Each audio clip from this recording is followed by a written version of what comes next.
Commander, we've just received the support of another council member.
Hey, hey, hey, everybody. Happy day. Great to be here nice and early for another lovely day of streams. Whether it be morning, afternoon, or evening where you are, time-appropriate greetings. And all that, how's it going, Krugzar? Thanks for being here at the start of stream. Lionel Violin, Baron Von S, I Only Loud Bro, Over Easy Evan, 6'4 Ninja, Ya Die, Oscar the Gripe. Always exciting to start a new streak of some kind, especially with a ladder format. These low ascension runs are so fun. So I'm very much excited for today's opening runs. 80 card deck, we can only hope. I suspect the upper bound for number of cards you can get in a run is pretty dang high. Our first attempt did perish on Ascension 18. I think is a tremendously great result for the first try at the ladder here, with no skipping cards allowed. Our Watcher kind of fell behind. We picked up a lesson learned from our Act 1 boss, but we couldn't stop bleeding health and failing to get upgrades. Oh, and then, yes, Snake Plant happened. This Snake Plant encounter went very poorly. We take here, we gotta conclude a Cut Through Fate, Talk to the Hand. We took Prostrate, Third Eye, Protect. Felt like we weren't weren't getting too many cards that we didn't want, but there were a couple in there. We definitely wanted to keep this a little bit more on the thin side, but couldn't quite make it happen. So things did come to a close there, but very, very thrilled with Ascension 18. I wouldn't be surprised if we don't match that again in 2 more attempts, but I will do my best to see if we can't get all the way here with a no-skip ladder. Hey, Despot, caught a couple of your, a run or 2 of yours recently. I saw your, I think it was a defect with Inserter on 3 energy that made it 2 but stopped at the elites in Act 4. Really, really good run. Very, very solid, solid defect foundation. Don't let that kind of defeat get you down, because I think I've seen more defect runs die to that exact fight than just about anything else. It's one of the really, really hard challenges, especially if you've been going smooth and steady the whole way through.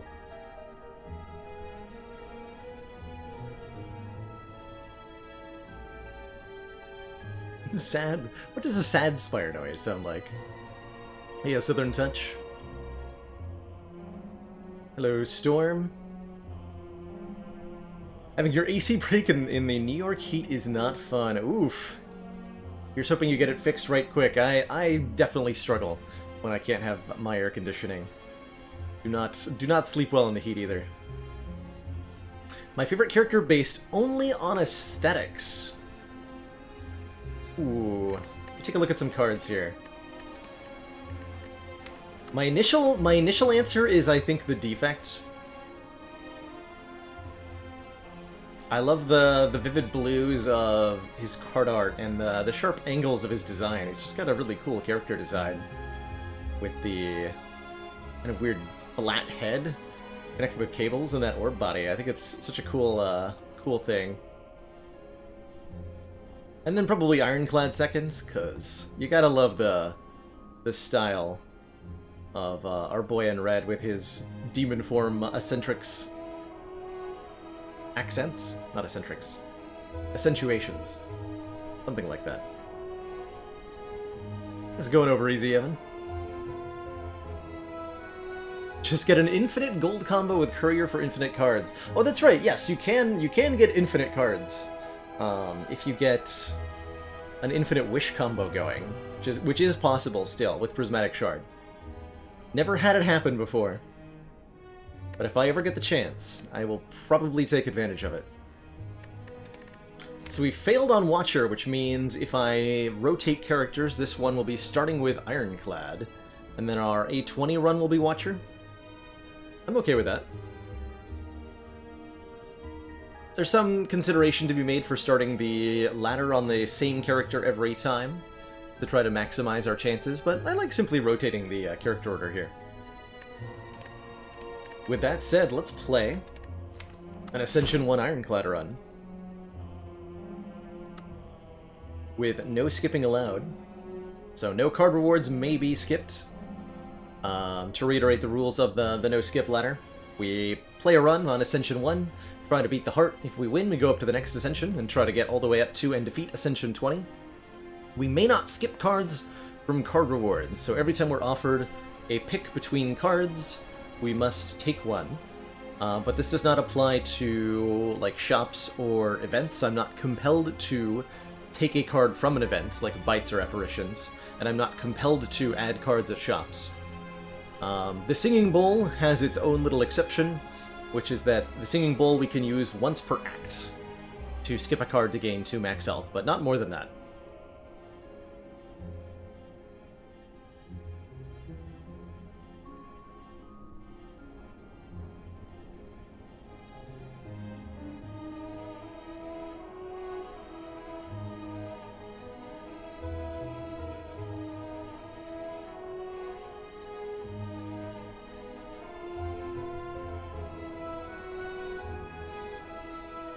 Hey, Miasma. So if you're talking about the past broadcasts, then the titles of those is the title of the stream. Which I do try to make descriptive of the contents of the stream. Sometimes there are spoilers in there. If you're talking about highlights, then those are usually titled by yours truly. And I can try to be more mindful. I'm not always sure whether I should put spoilers in stuff like that or not. Because I know there is a group where, you know, you want to be uncertain of like the outcome of a run or something. But at the same time, there's a different population that wants the title of the content to give them an idea of what they're gonna see. So I truly don't actually know what to title them sometimes. Last time I did an Endless run, I want to say that was about a year ago, truly. It's been a very, very long time since we've done any kind of Endless. I think we did modded Endless last time. Okay, a random rare relic could be Prayer Wheel, so I'm really tempted. I'm genuinely, truly tempted to take a random rare relic here, because I want to find a Prayer Wheel.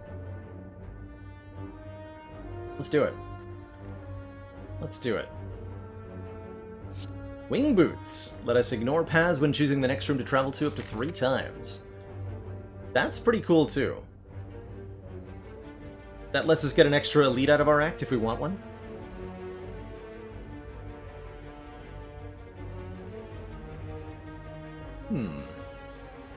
We do, however, have a normality in the deck for now.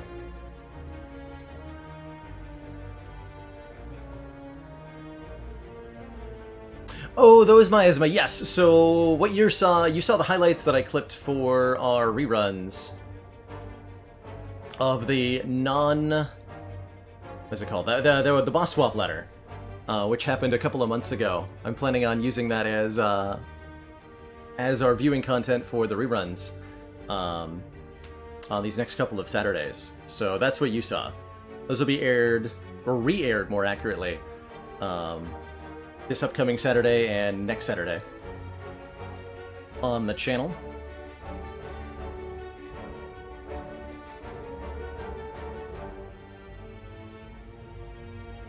But I understand the confusion if you thought that was spoilers about the no skip ladder, because they did actually, and the ascension levels lined up quite nicely too, and yes, that would be a little bit confusing. That would be a little bit confusing. So do I go to the shop to remove this normality? I don't think it's actually that important. In fact, as of right now, this card is effectively an injury, because we have no way to play more than 3 cards anyway with Ironclad's starting deck, so there's no real downside here. This sort of situation does come up a lot in discussions of, like, what curse is the worst? And right now, this normality ain't too bad. Compared to a pain, would be a lot worse. A doubt or a shame would be worse, to give us weaker frail. Even a writhe would be worse, because we'd guaranteed draw it on turn 1. But the normality, that's not so bad. So I think we head this way. We might end up going to the shop. And I am planning on using... Ideally, I'd like to go this way. Bop this elite, use 1 Wing Boots charge to teleport over here, and then bop 2 more elites. Get 4 relics in Act 1, but we don't visit a shop unless we get lucky at a question mark. And maybe we just get lucky at a question mark. And that would be a pretty dang good start, if you ask me. We'll go double defend there. Be able to bop this guy this turn. Easy peasy. No need yet to trade any of our health, although we do have the Burning Blood, which can heal us for up to 6. So we should make the decision to trade health sometimes.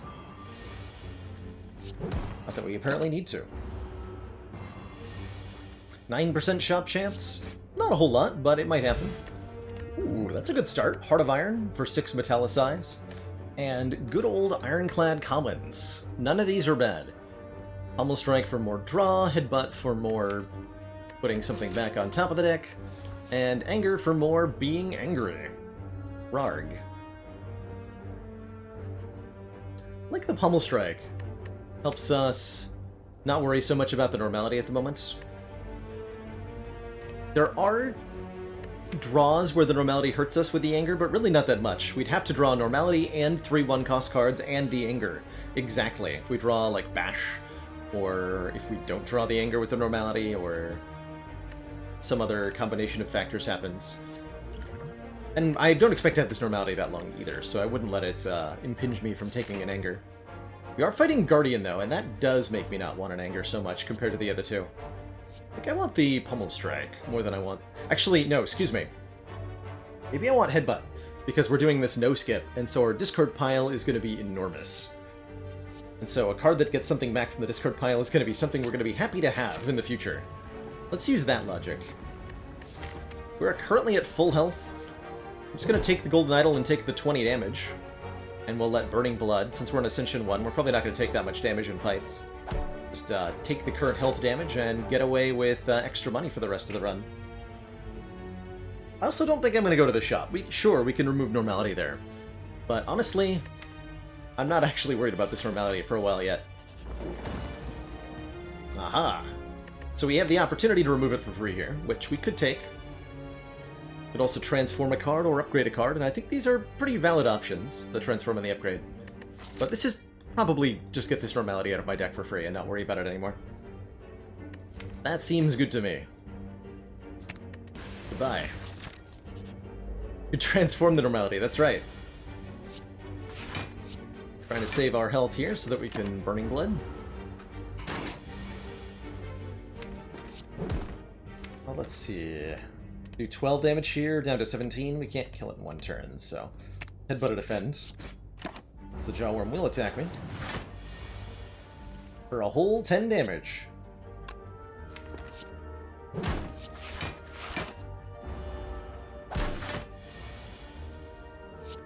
Got lucky in this fight. Good. Jawworm certainly could have taken a toll, but it chose not to.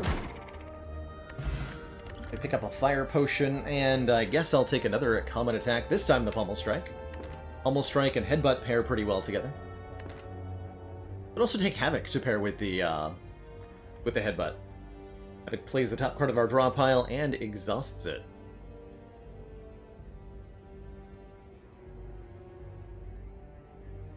Didn't know Transform would keep curses as curses, so you tried it. I think I also learned that the hard way. It's not something the game explains particularly well. Yes, Gmik, if you transform a curse while you have Darkstone Periapt, you will get 6 max health. You will also get 9 gold from Ceramic Fish. And if you have Omamori, it'll consume a charge and block the new curse that you would have gotten. So you can use a transform with Omamori to remove a curse. Which is a cool little interaction, I think.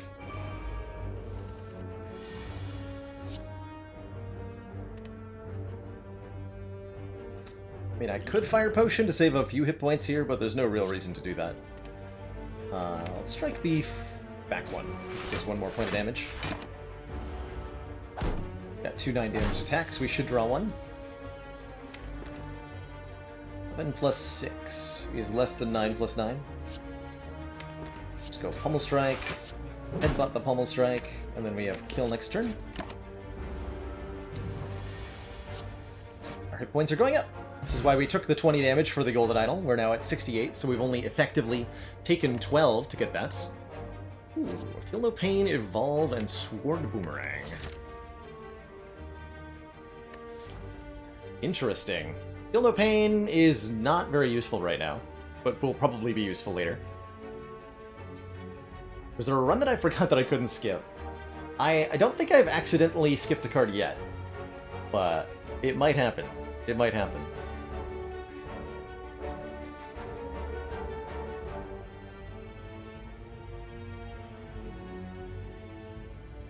So Sword Boomerang, I think, is the best of these currently. This is 0 block, and this is 0 draw. Unless we fight sentries. And again, also unless we fight sentries. Probably want to Feel No Pain for later. It's not bad to carry around now, but we are going to really struggle against this first elite. Might require our Heart of Iron, which I'm happy to commit to the cause. Sentries are definitely easier with the Feel No Pain. Knob will be a bit of a problem. We do have a Fire Pot, though. Alright, we'll take the Feel No Pain. I'm sold. Lagavulin is not our friend. This is probably where we're going to use the Heart of Iron here. We're going to try to get Feel No Pain down and Bash down. Perfect. Well, next turn, wake it up. I'm gonna drink this now. I know that we need it. Guaranteed. We have to play Bash every single turn we draw it. And I think we have to play our 9 damage attacks every single time we draw them as well. The longer the fight goes on, the lower our strength and dexterity are going to get, so we have to be aggressive and end this as quickly as we can. I don't think we need to play these strikes, though, do I? Maybe I can get away with playing one strike. Let's save 5 health. Oof.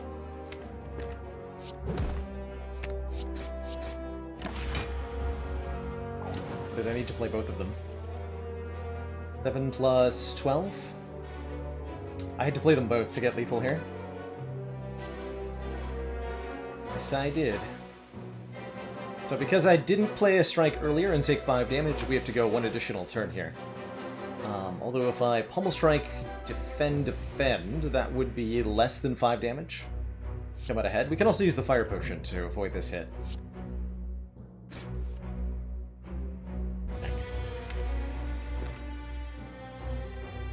It's what, 8 health? I'm gonna keep the Fire Pot for 8 health. So we're down 3 hit points, essentially, because we did not play the second strike there. One of the many examples of why it's not always correct to play all your defense in fights like this one. Going more aggressive can save you health in the long run. Bag of Prep's an excellent pickup here, and so is a Shockwave. It's weak, it's vuln, and it exhausts with Feel No Pain. Love it. The attacks are also honestly decent. They would help a lot against a Nob. But I'm taking the Shockwave.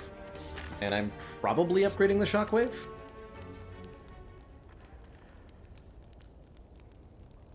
The Headbutt upgrade isn't bad either. I'm gonna upgrade the Shockwave. 5 turns a week in Vuln. Do I have a health amount in mind for how much a potion is worth in Act 1? Depends on the potion. And it's usually I'm envisioning a specific use for this potion. So Fire Potion here is taking out a sentry on turn 1 or 2, or it's saving us 1 turn against Gremlin Nob. So we can think of that as... I tend to think of taking out a sentry really early as either 10 or 20 health, depending on how long it would have taken you to kill it otherwise. And I like to think of saving a turn against Gremlin Nob as probably 24 hit points on the worst case scenario. So that's about what I'm weighing Fire Potion at currently. Is somewhere in the range of 20-ish health. With an elite coming up anyway. With the situation, and since we're fighting 3 elites from here, I can guarantee we're going to fight either a Gremlin Nob or a Sentries. Well, actually right here, we're going to do that. It is Sentries. And if I see a chance to KO one on turn 1, I might take it. I do have that chance, but only if I'm willing to take the full 9 here. I don't think I need to do. We can go for the turn 2 kill with a Fire Potion by headbutting my Pummel Strike, and that might be worth it.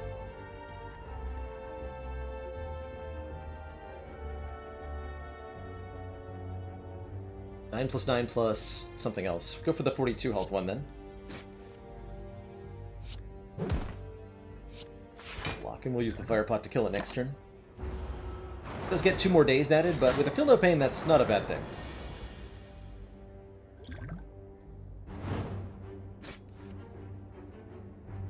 Shockwave discarding is fine.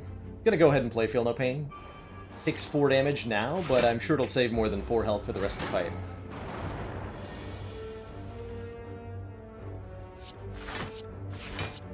Now I think we can go a little bit more defensive.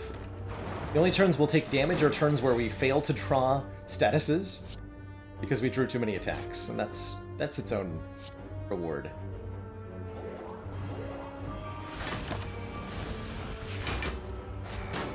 Good job, Feel No Pain. Did it.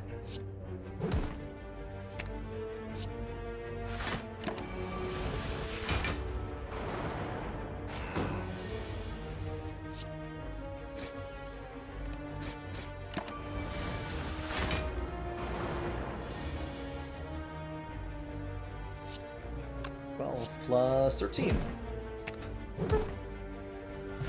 Very smooth fight, courtesy of Feel No Pain. Get some cash, we get bronze scales, giving us thorns. Second chance at Evolve, or a Thunderclap for some more vulnerable.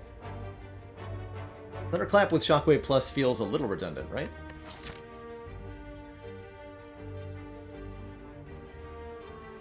Wonder if Catalyst would be better or worse if the upgrade made it not exhaust rather than do triple. I think it would make it worse. Likewise, if you made limit, to make the opposite change to Limit Break, upgrade Limit Break to triple your strength and still exhaust, I think Limit Break would be a lot better if it did that.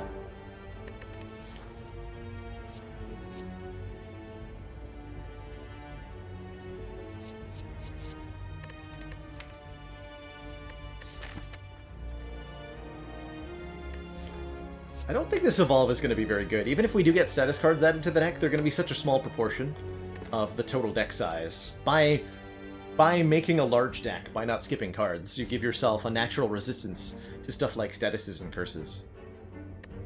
Maybe I take this Hemokinesis. I think that's a good pick. Does a lot of damage.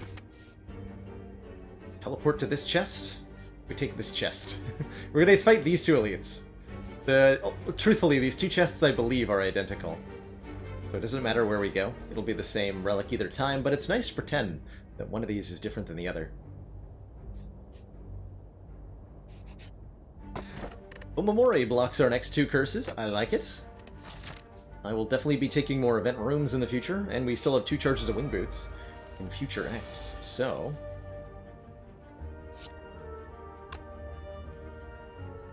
Where's a Lantern when you need it, huh? We drew all of our best damage cards on turn 1. Fortunately. This could be like Bash, Hemokinesis for 21. Or like Hemokinesis, Headbutt the Hemokinesis. Play Pummel Strike. Our Vulnerable is not going to do much damage next turn. We're probably going to play Shockwave when we draw it, so I don't think we actually want to Bash this turn. The Bash will do 7 plus 8, 15 damage, which is less than the Pummel Strike Headbutt will do, effectively. Especially, yeah. So let's go Pummel Strike, draw a card, then Hemokinesis, then Headbutt the Hemokinesis. I play. Then we get to Shockwave and play the Hemo. Perfect. That Vulnerable down. Do a bunch of damage. We do take 12, and that's okay. Because we now have Lethal, courtesy of playing Hemokinesis 3 times. Costs us 9 health, but saving us a turn here. Saving us 12 health, so paying the hit points for the Hemokinesis each time has come out ahead. At least in that situation. It's not a bad Perfected Strike. We're gonna get a lot of cards in this deck, and many of them will say Strike. Some of them already do. We have 5 strikes and a Pummel Strike, so it hits reasonably hard for 2 energy.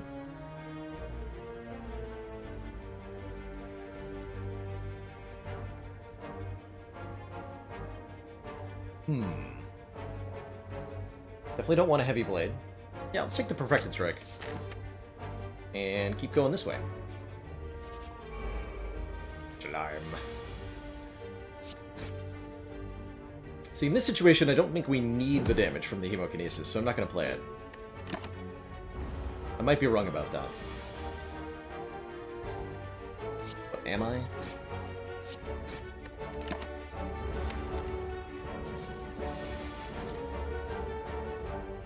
Yes. Dang it. My hit points.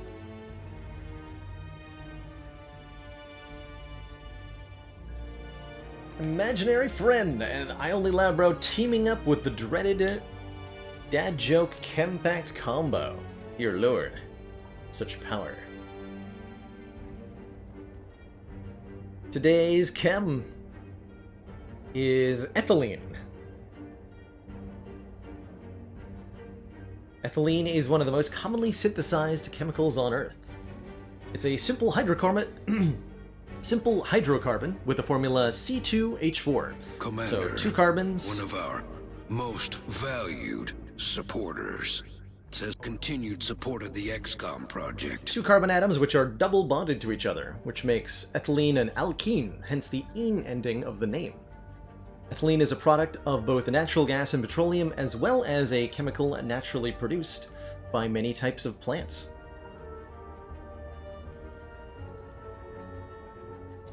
That's spelled ethylene, like that, for clarification. One of those words that's much easier to spell than it is to pronounce. And it's not that easy to spell. Yagi82, thank you so much for the 7 months.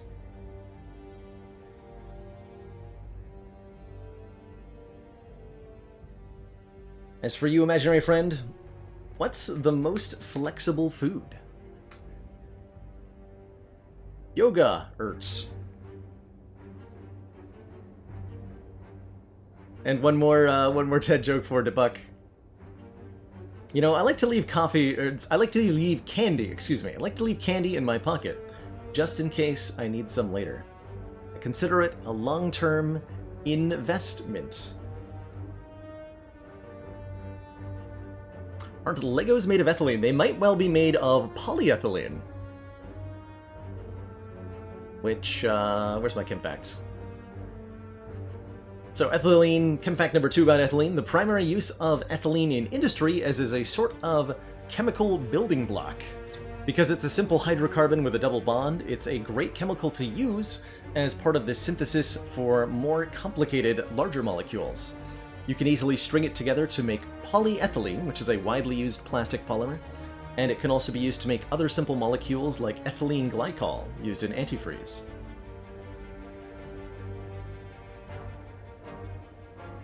That one yogurt. And one more dad joke for True Heart. Did you hear about the police investigator who had a lot of facial hair? He would start every one of his interviews with, "I mustache you a question."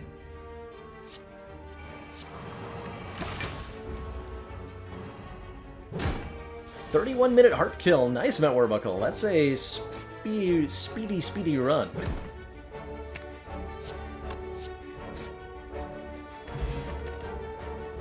Ooh. Legend or Strong? Strong fits good into what we're doing. But Bludgeon go Smash. I think we do want that in Flame.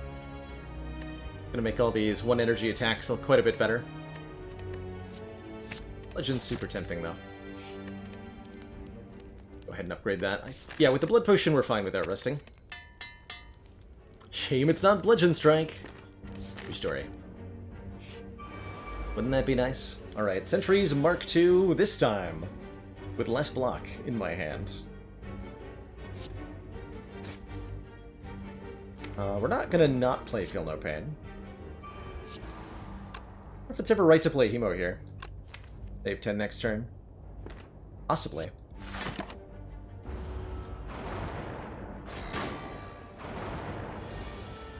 I've done the math. Determined that yes, it was correct to do that. I think. Just gonna go double defend. I think we'd have more health here if I'd gone Hemo on turn 1, Perfected Strike on turn 2. Fascinating.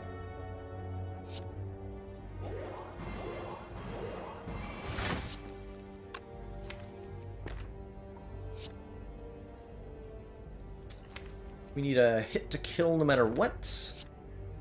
Just hit butt here. Hurts to not play in Flame. We definitely need to make sure this enemy dies on this turn.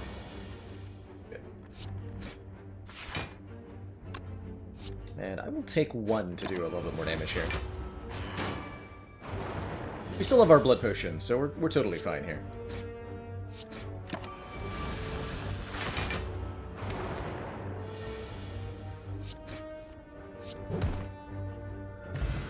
Our reward is the Courier. Merchant now restocks their shop and has 20% cheaper prices. Offered a second wind, which is great block with Feel No Pain, I think. Exhausting cards. Each of those cards will give us extra block. Good way to deal with stuff like statuses. better with a larger opening hand. Sword Boomerang's pretty good with our strength, so that's not a bad take either. And Havoc's even okay with the Feel No Pain, because it's now generating block when we play it. That sounds kind of fun, actually. And we have a headbutt. You know what? I'm in. Take a Havoc here. I'm out.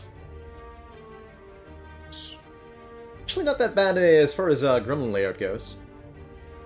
Definitely seen worse.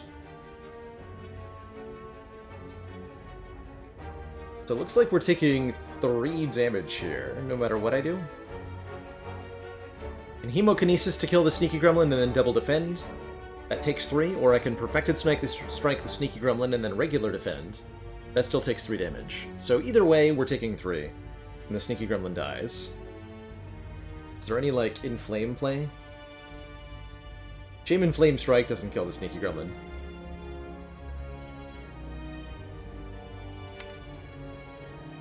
But on Ascension 1, the Angry Ones hit so little. Kill 2, take 7. With the Bronze Scales, I'm not too worried, though. I'm also not worried about the amount of damage these guys do. Alright, if I'm gonna lose life, it's gonna be me bleeding my own blood or something. You guys can't do any damage to me. Refuse. I refuse. Although we do take damage on this turn, looks like. Only 3, though. 3 more. Cannot kill a Mad Gremlin without failing to block.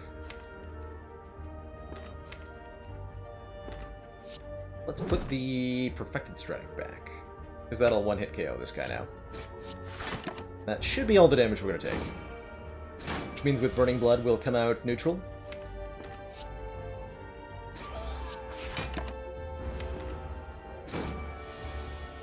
Bad. Get ourselves a Blessing of the Forge, allowing us to upgrade every card in our hand, and there's the True Grit that I've been wanting. To pair with our Feel No Pain, it's a block card, so that's nice. I like block cards going into Guardian. We'll take it. And now our Feel No Pain's quite functional. I think we do upgrade True Grit. With these 2 potions, we should be okay against Guardian here. We're gonna upgrade True Grit. Tremere hitting us up with 1 more dad joke. Why did the courtroom smell so fresh? It was full of judgment.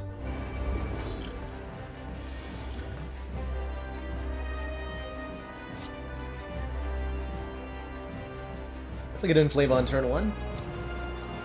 Leave on a Perfected Strike. One of our We should be good to transform next turn. valued supporters. Says continued So support. yeah, thank you so much for the 13 months, the Baker's Dozen.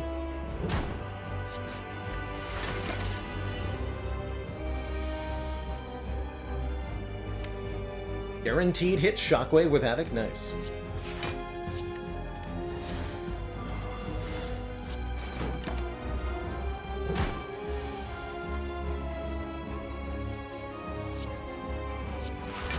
Take 2 to get the Feel No Pain in play.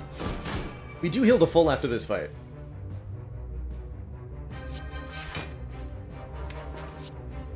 Okay, our Perfected Strike unfortunately gets weaker as we exhaust those.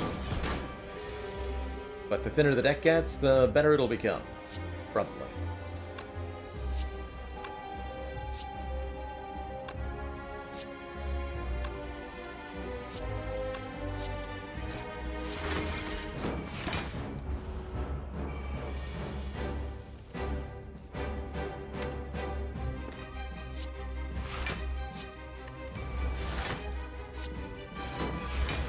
Cool, I'm fine with that outcome.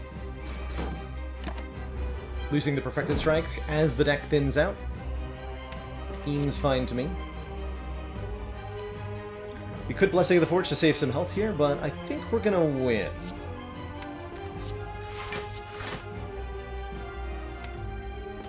Or die very shortly. Dying is also an option. Winning sounds like what we're gonna do, though. Just barely.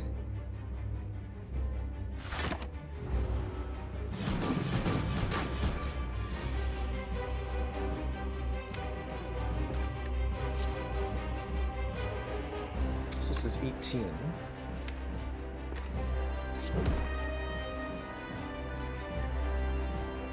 Get rid of this Havoc now.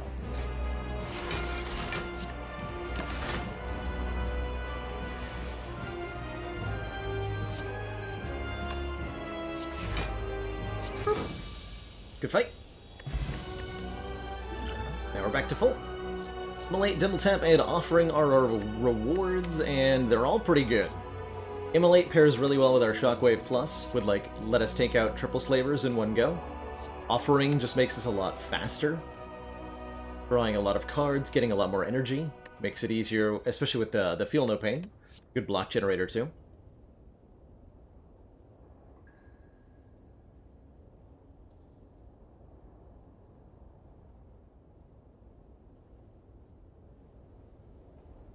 Covalent. The name's Covalent. Covalent bond. If you kill him but his thorns kill you, you just die. Yes. The same is true of the heart. If you kill the heart but Beat of Death kills you afterwards, you also just die.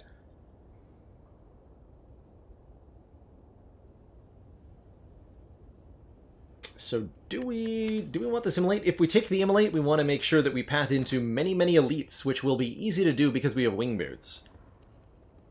So I do like that a lot. We're a little bit weak against Book of Stabbing, but Bronze Scales will help out that fight quite a bit. And against Gremlin Leader and Triple Slavers, the Immolate will be very, very good. Like, even good enough that we could ostensibly take a Black Star from our boss reward. I don't think this Double Tap ever really does a whole lot. Double Tap Headbutt, sure. Double Tap Perfected Strike, eh. Now, if we already had an Immolate, the Double Tap becomes better, but we don't have an Immolate yet. Then Offering is, well, it's Offering. It's very good. I'll take an Immolate. I like the idea of fighting a lot of elites in our very near future. Please don't say Black Star on them.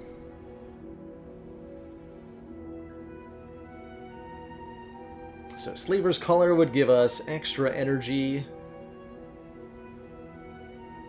during elite fights and boss fights. Philosopher's Stone would give us the same all the time, but enemies would be stronger.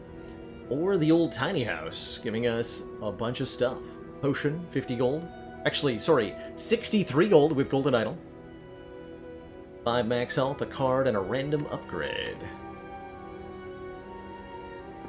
This is a pretty easy Slaver's Collar, and we could reasonably take the Philo Stone too, but what if I wanted to highlight that you could still win with incremental value? We've got a lot of gold synergy going on, with Golden Idol and the Courier, and Smiling Mask and Wing Boots to guaranteed get to shops.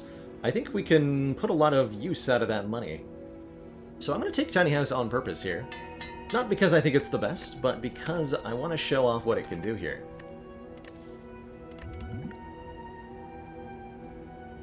Armaments Body Slam Whirlwind.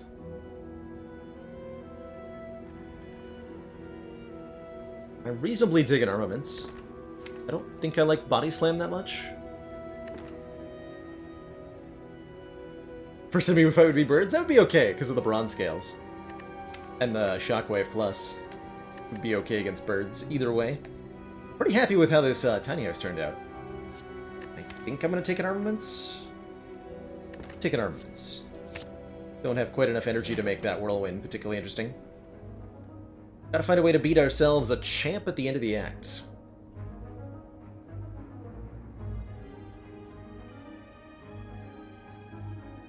Okay, I see a couple of opportunities for Wing Boots to do some stuff. I do like heading to this shop so that we can get nice and strong at the start of our act here. We have 558 gold plus Courier to turn into value here. Hello there, Terminates. Welcome.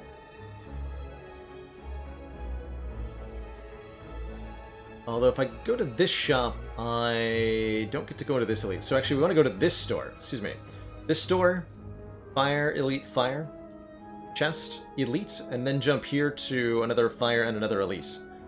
A couple of question marks. That gives us Jop. Also use a Wing Boots charge to deal with the Burning Elite.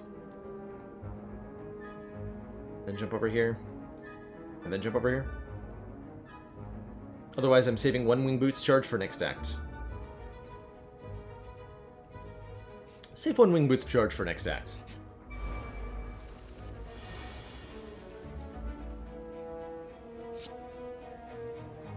I headbutt the armaments? I think so. Yeah. Chosen always attacks on turn 1 on lower ascensions and then follows that up with the Hex Curse.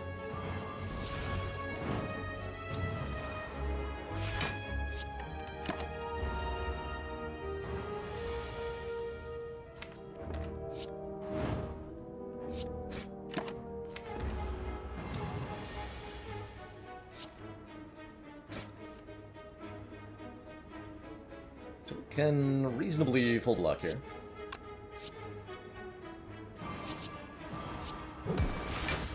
Or we could just kill with Havoc. I like it. This card says plus on it, so I like it. 13 block is an awful lot of block, and it has exhaust on it too, so another thing that combos with our Feel No Pain. Really like that. Flash would be a bit awkward, especially on turn 1. Especially with high cost skills in the deck. Can't play it if we haven't played every other non-attack card. And Blood for Blood, we're not taking damage that often right now, so let's take the Ghostly Armor. Progress towards this store. And try not to lose all of our money here. Could upgrade the Immolate to do 28 to both of them, but I kind of like just playing Ghostly. Blocking for 13 takes 7, and play the Immolate. Can't get away from this without any damage taken. Yeah, Blessing of the Forged would make the Immolate hit harder, but then we end up playing Ghostly. I'm gonna do this. And if we find a potion, maybe we'll use the Blood Pot. We definitely don't want to let either of them get away.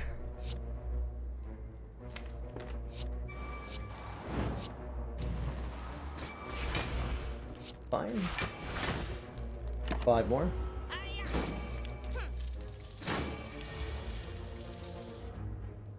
How rude. Oh wait, never mind. They're both dead. Get out of here. Okay, there's our dupe pot, so I guess we just blood pot to full, or we can lose this ancient potion. Also a good option. Armaments plus... No. I don't need another armaments. I guess I could remove the other one. This is okay. Take a second Ghostly Armor and feel alright about that as well. Actually feel really good about a second Ghostly Armor. I don't particularly want Rampage, as Rampage scales a lot better when your deck is small instead of large.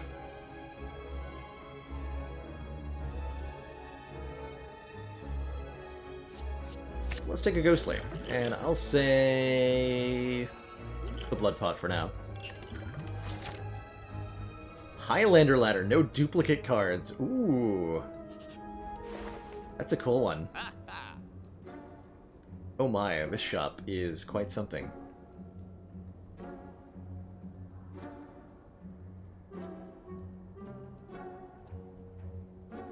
Well, well, well, what have we here?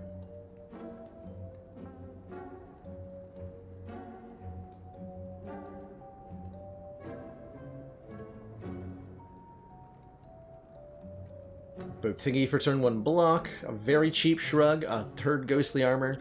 Feed is here, Fiend Fire is here. Letter Opener is here. Ori could give us 5 more cards. Well, will give us 5 more cards if we take it. And we have Courier, so behind everything we purchase is more stuff.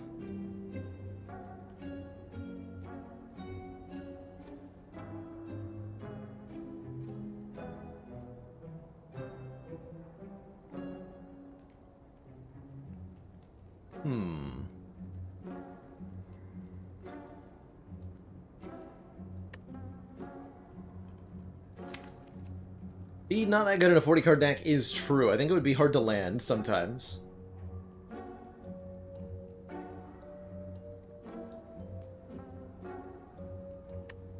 I don't think I like Bash very much right now. So if I was going to remove a card, it would probably be Bash. Do I ever not buy Shrug It Off for 19 gold? Probably not, right? So we should start there. Yeah, there's a Rage behind it. That's fine. think we're good on block now. We've added lots of block has been added to deck. Although blind is tempting, because it's a zero cost skill.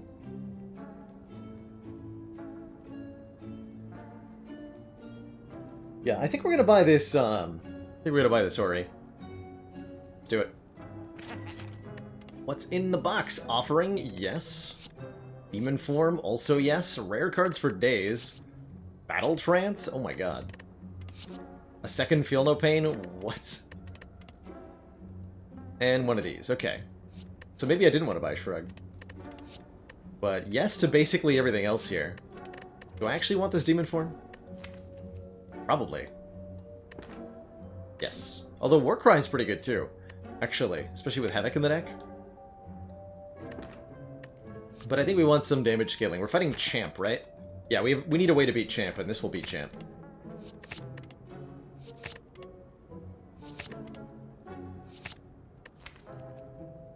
Okay, well now we have way too much block. Now we just have way too much block. Beanfire is better. There's a ceramic fish? Hold on a minute.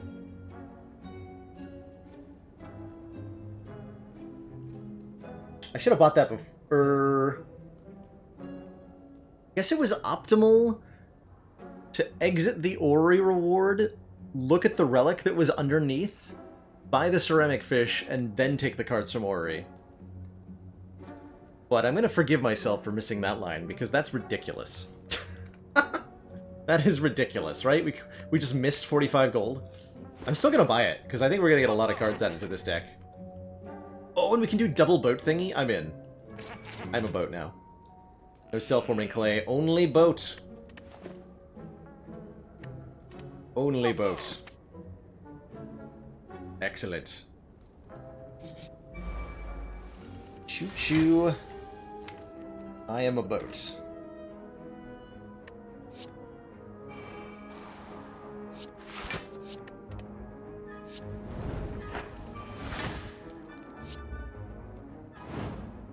Although letter opener would be really nice right about now. As would calipers. Who needs calipers when you have boats?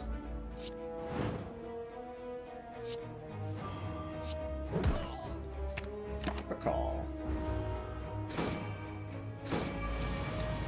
The saddest call. I mean, and if we wanted the feed, we could just take it for free now. Alright, well, we'll do that. We'll end that sometimes. Seems fine to me.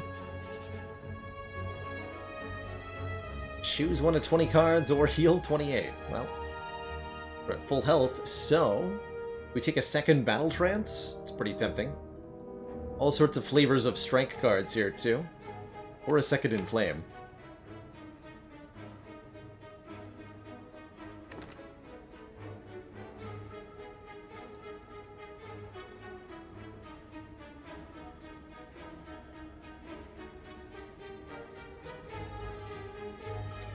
Trance.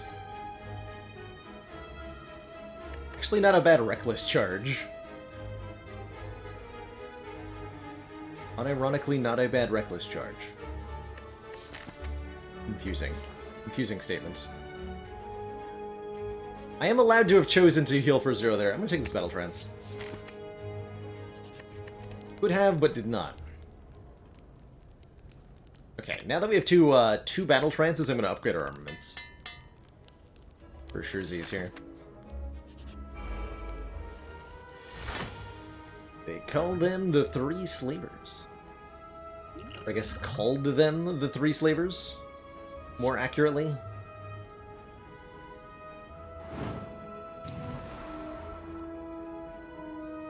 I dupe this for 1 short. It's rude. Probably still gonna dupe it. And the oh yeah, perfect actually. Do I use the Blessing of the Forge to get 1 health? 1 max health? I don't think so. Bonk.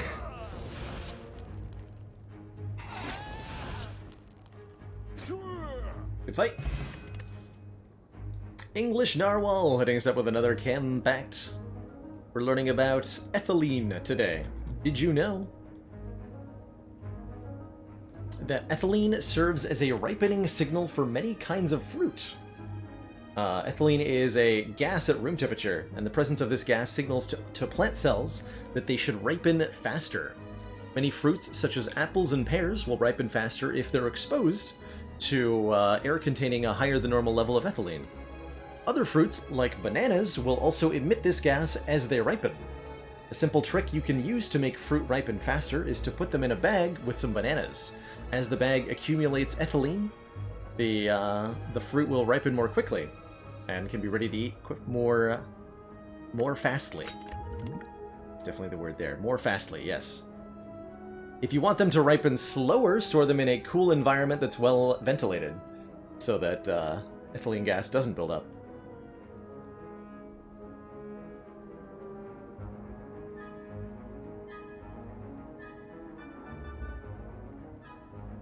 And if you have a whole bunch of bananas, and one ripens, suddenly they'll all be ripe by morning, and you're stuck with 40 pounds of ripe bananas. That sounds like speaking from experience, Ocean Librarian. So Pummel's kind of good. It says exhaust on it, and it says strength makes it do a lot of damage on it. Not bad combust either. But I'm going to take this Pummel here. Gonna upgrade. Get our card draw cards. That we might draw more cards with them. Tiny chest. Every fourth question mark room is a treasure room. We'll probably get a chest out of this, and then we would have to take the blue key out of that chest. Let's just take the blue key now. Sounds good to me. Avocados are the banana in a bag trick is my preferred method for getting avocados ready to be used. So I can report that it seems to be effective.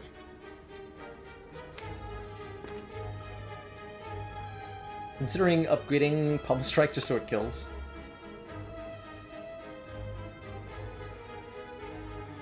Although more likely I'd like to take out the chunky gremlin here. But I don't become weakened. On scales, as always, putting in some good work.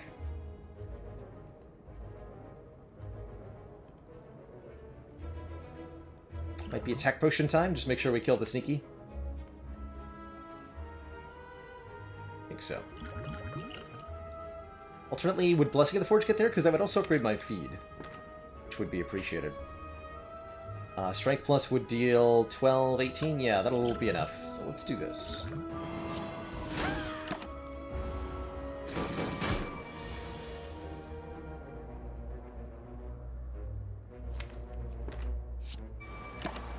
Uniform is a very expensive card. Just learn this.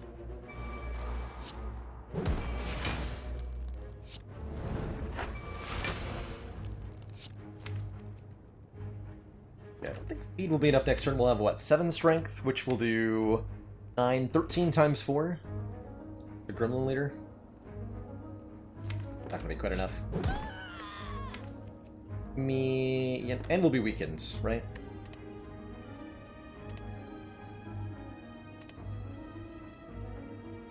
Unless I shrug and play the Immolate.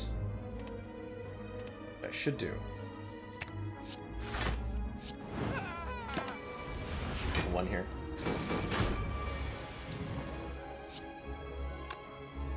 Now we do want feed. Aha! E6, too much damage. E8 plus 19, not enough. 40 plus 19, that's enough. Huzzah! The devouring has occurred. Oddly Smooth Stone gives us a point of dexterity, which is very welcome, because I have way too much block in this deck. Don't really want Clash or Uppercut as attacks. Warcry is good, though. Especially with our 2 copies of Feel No Pain, and our copy of Haddock. It's a little bit weird. We're starting to look for Dark Embrace now, right? That's the thing that we want. And upgrade that. The Red Mask Gang, more like the Dead Mask Gang. Ah! Got him.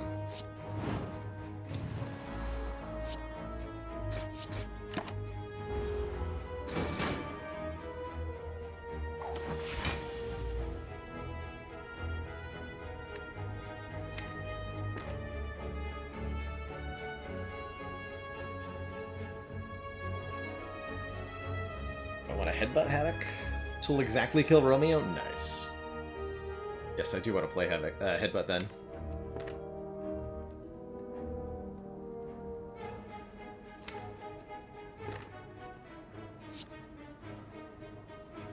Although I don't want to Havoc a headbutt card, do I? Want to Havoc a random card off the top? Okay. It's me. Give that back. Just play random cards for free. It's fine. We can even specify the card with Warcry. Perfect. So I can Warcry the Immolate onto the top, and then just play it and kill them both. But how does that result in me eating, is my question. Or is it frickin' doesn't? Therefore, I don't like it.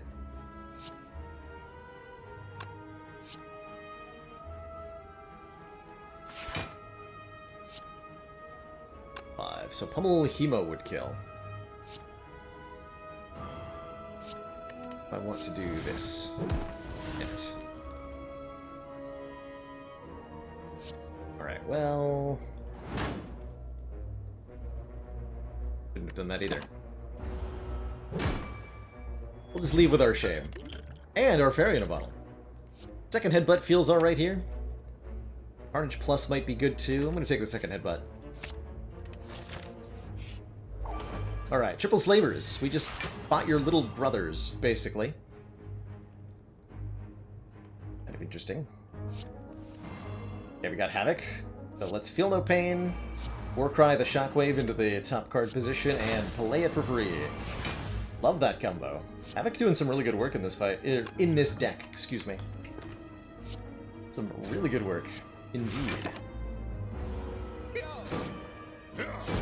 Now Boat will do good work for us, too.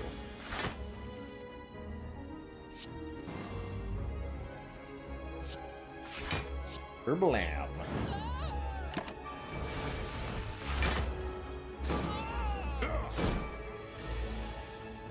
Delicious. And back up to basically full. Akabeko makes her first attack deal 8 additional damage. Great with Immolate, great with Pummel, especially. Not bad with a Twin Strike. Wouldn't mind another way to do strength scaling damage. I mean, ideally I'd probably skip here, but, you know, no skip ladder and all that. Demon form number 2 feels kind of excessive. Kind of excessive. In an abandoned temple, you find a giant book. Riddled with ancient writings about random free powers on your first turn. Pretty cool book. I like that book. I like that book a lot.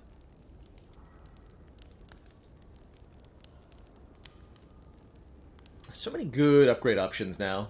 We'll go with the powers. Right, chump.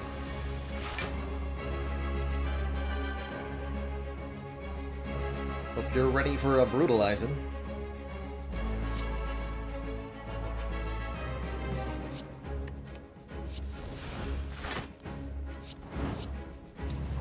Times 5. Brutality will make us draw 1 extra card every turn. That's a good thing. Gonna patiently wait for our demon form. We'll do more damage later, probably. After we played demon form.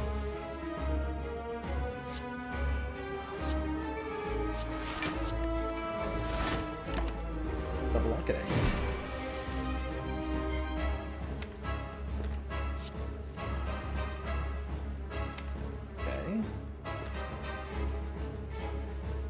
think I just Havoc here.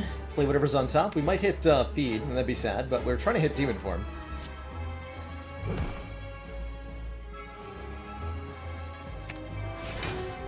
Put Havoc back on top, I guess. Try that again.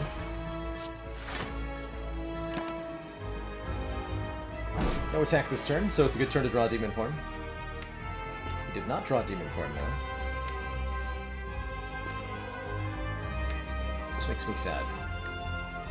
What we can do is armaments the feed right now. Feels pretty good too.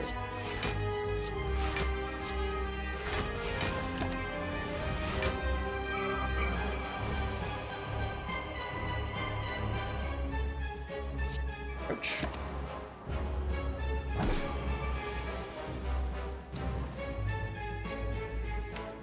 Okay, the strong-cutting begins.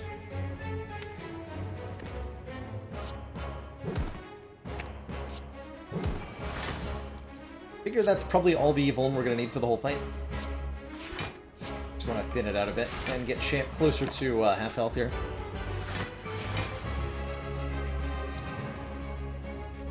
Cast Finale with Stecco twice? That sounds like quite a run. Sounds like a very good run.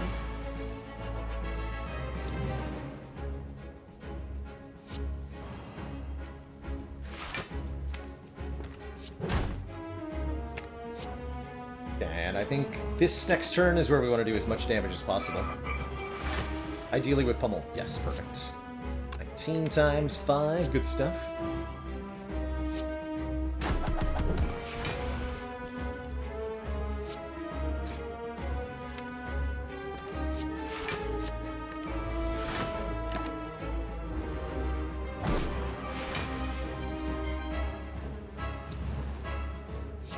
And I think we can eat Champ if I'm willing to...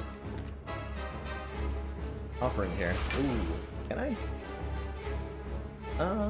Yes, right? 22 plus 21 plus... No, that won't be enough. You have to attack potion, which I'm okay with doing. Is that too much damage? Pummel is, what, 20... 20 times 4 with weaken? No.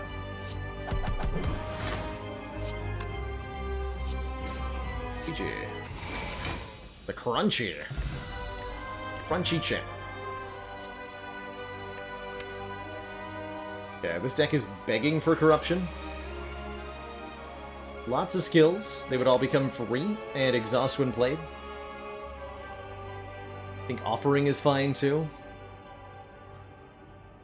When his attack potion is the same as a fruit juice, right there. Right, I'm gonna take this corruption. That'll work very, very, very well. And we are offered a Black Star, which I'm sorely tempted by. Elites drop extra relics. We still have 1 charge on Wing Boots, mind you. 12 health at the end of each combat says Black Blood, or no more upgrades says Fusion Hammer.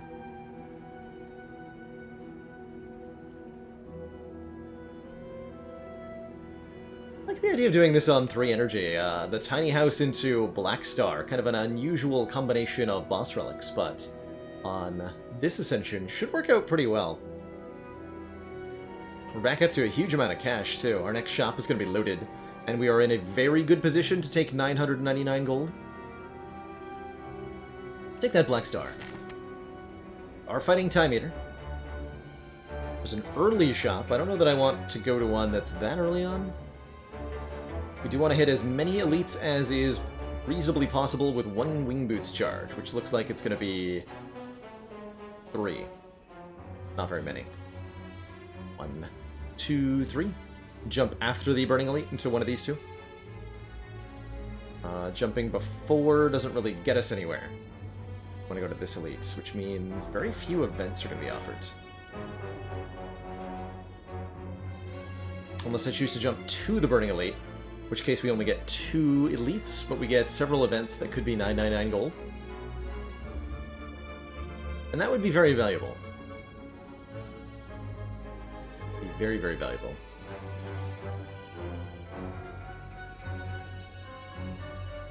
We have to go to the shop first, which is fine. I think that's fine.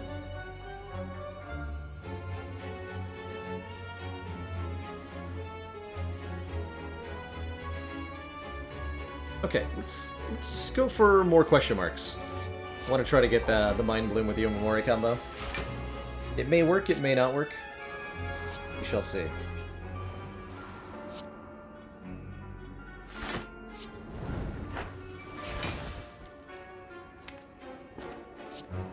I'll try to headbutt back the feed here. We have 2 of those in the deck, so it shouldn't be that hard.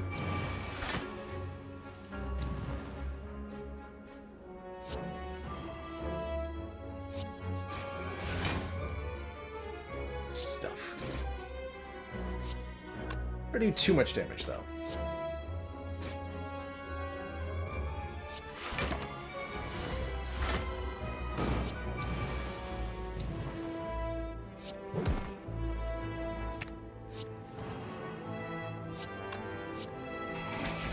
Tasty. Slam plus, Cleave plus. I could see this being a very good Body Slam deck, and it's a 0 energy card in a deck that only has 3 energy, so I like that a lot. Let's do it. Make it happen. Let's make it happen.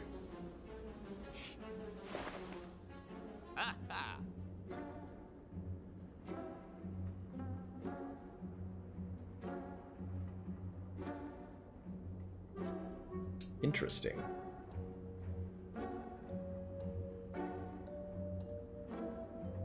Nothing necessarily spectacular in this shop.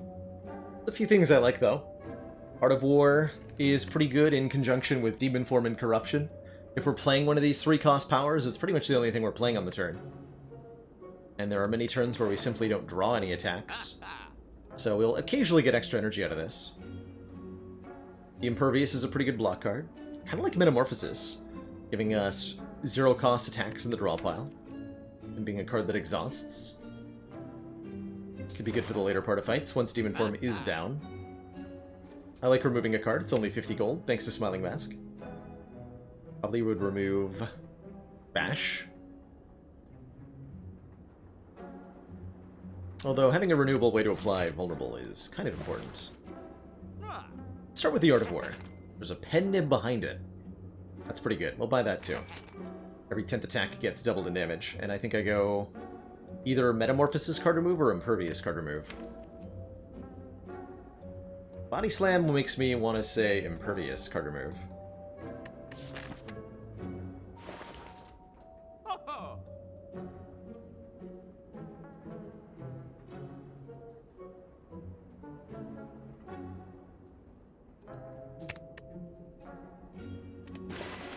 Can't remove multiple cards in the shop, even with the Courier, unfortunately. But being able to remove any number of cards at 50 gold a pop would be crazy. So crazy. Let's go Metamorphosis. I think the Impervious is the better option, but I think the Metamorphosis will be more fun. To see what it does. And it might even do things with Unceasing Top. Also, Corruption Unceasing Top is kind of cool here. I like it.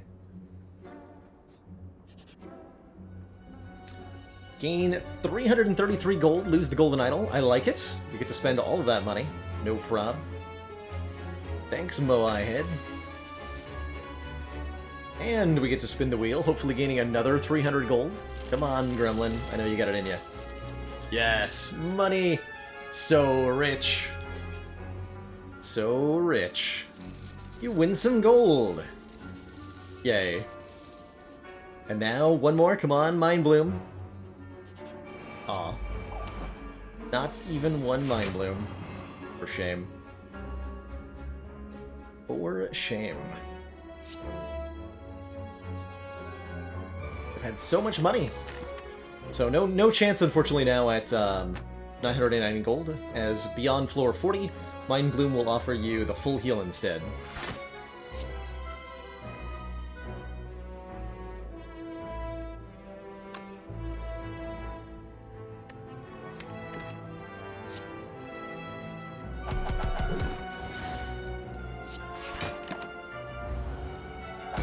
Still a chance for a good friend Don the Red Mask, that's true. A couple other ways to get money still.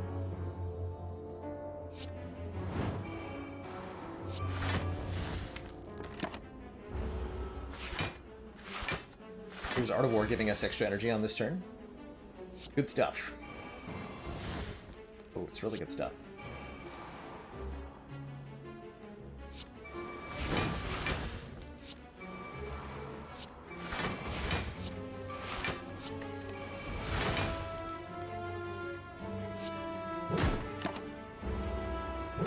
Didn't do the math on this.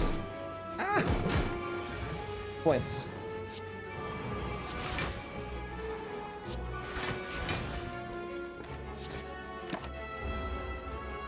So to get the feed in this fight, we have to end the fight with the feed.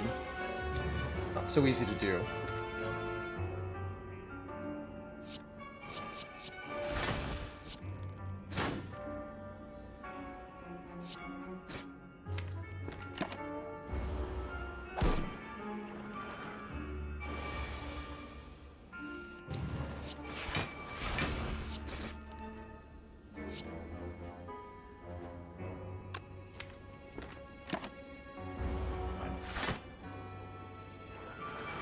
Hey, Juris Ventura.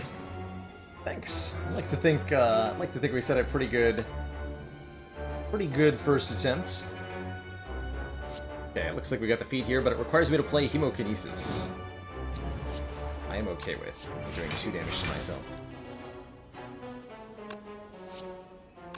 So it doesn't matter who I target with.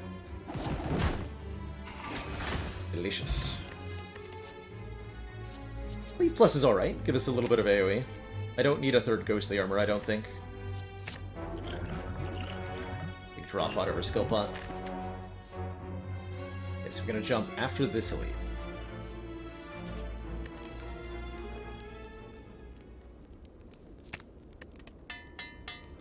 Got a bit easier to play. So expensive. Juggernaut. Armaments Juggernaut. Every time we gain block, deal 7 damage to a random enemy. A random giant head, that is.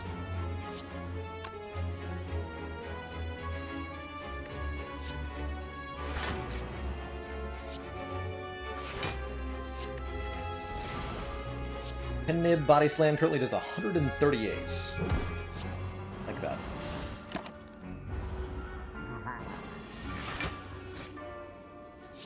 Many damages.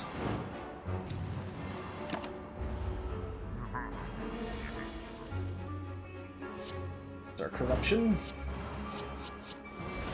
Give me a free Fiend Fire? Why, you shouldn't have. How generous.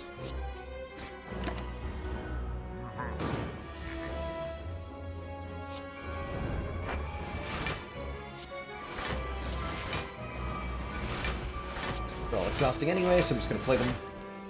I can actually use the Unceasing Top if I get rid of everything in my hand, so let's do that.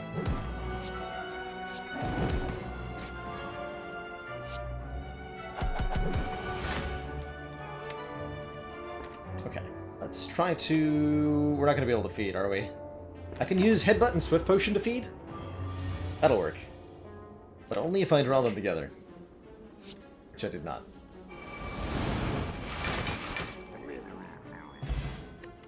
Vajra! 1 point of strength is good. The boot is here to save us by increasing our minimum damage, and I love an Exhume with a Corruption in the deck. Get back any exhausted card. It could be Feed, it could be Metamorphosis, it could be Offering, it could be Shockwave. It could be anything. Anything our heart desires. Anything at all.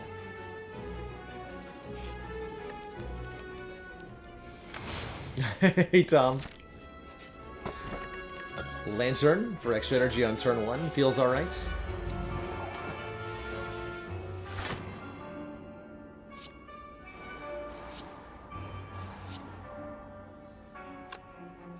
I'm not gonna play the Immolate. Don't need even more burns, thank you.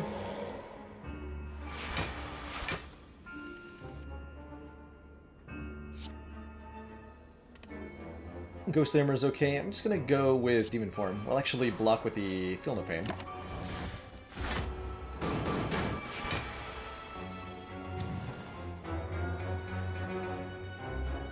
Five random 0-cost attacks in the drop pile. I don't know if I want that, but I do want the block this turn.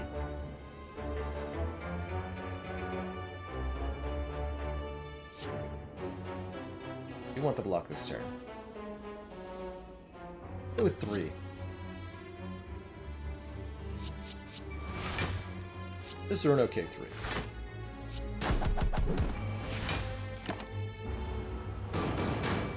We can damage Nemesis. Actually, no, because it has metallicized. The boot won't work here. No, it's a boot-proof Nemesis. Oh no!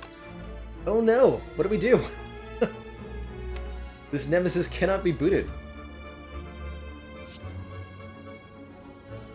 There is no hope.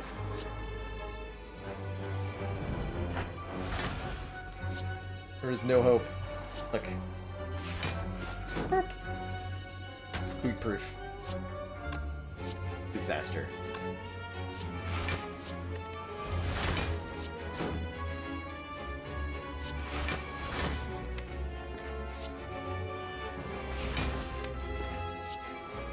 Unmitigated disaster.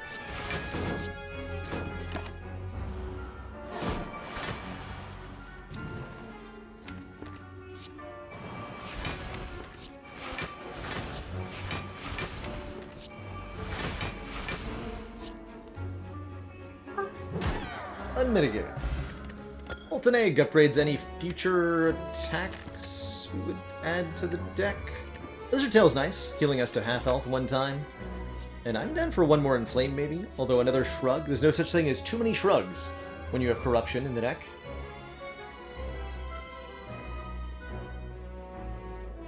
Could take a Twin Strike Plus and be kind of okay with it. I'll take one more Shrug. Got the Demon Form. Got the Demon Form, and we got the Gremlin Horn. Drawing a card and gaining an energy every time we slay a foe. Sure, our card draw is upgraded. With 40 cards, it's important to have lots of sources of draw. Hey, we do find Dawn. Make my own 999 gold, thank you. And the Strike Dummy. Cards containing Strike deal 3 additional damage. Heck yeah.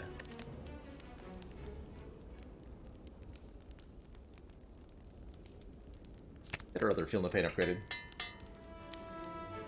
Alrighty. An awesome shop.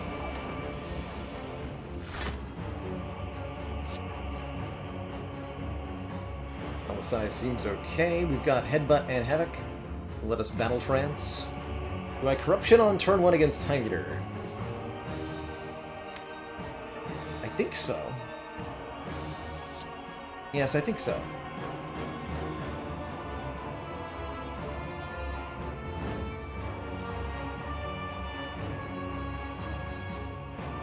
Don't think I'm going to play Havoc, though.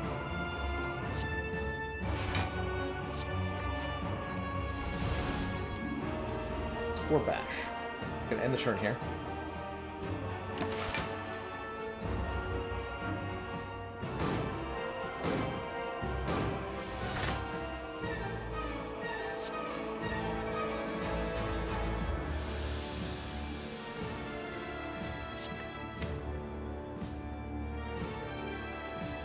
Played our armaments, right?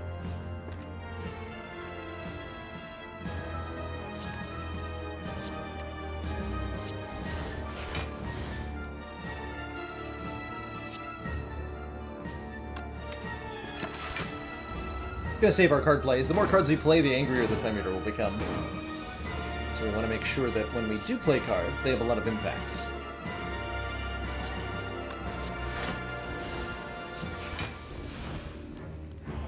This one doesn't even do anything. Draw either Feel No Pain. Slight issue.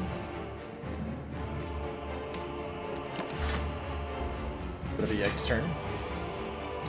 Here we go. Feel No Pain, Shockwave. Big 10. Unfortunately. But now we're in business. Now we're cooking with gasoline. And we still have backup back here for this pummel, so we can go boop. The big boot.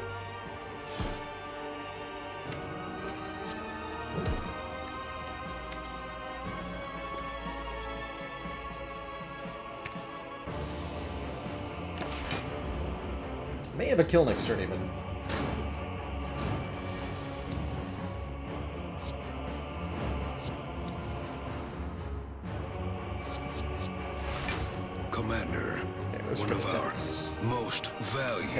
supporters. It says continued support of the XCOM project. J-Merc, thank you so much for the 11 months. That tier 1 sub. At 233? Yes. No. GG. One more till that full year. Two thump. Something about a deep pulsing dread. To 1,001 damage. Good year. And we arrive at the shop with just shy 1,000 gold. Just upgrading all the card draw. That's right, Radioactive Salmon. When we die in any ladder strike format, we start again at Ascension 1.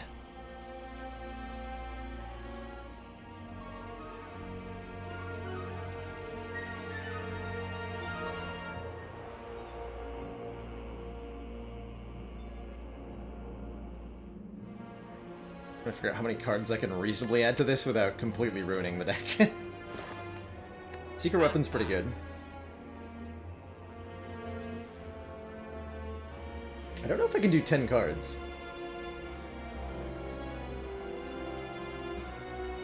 Have to be the right 10 cards. I'd like to find a Dark Embrace, actually. Maybe we do a little bit of digging in the Powers pile. Let's at least buy the Combust. There's a second Combust underneath the first one. Dark Embrace is a power that draws us a card every time we exhaust a card, and it would turn us into the Big Silly.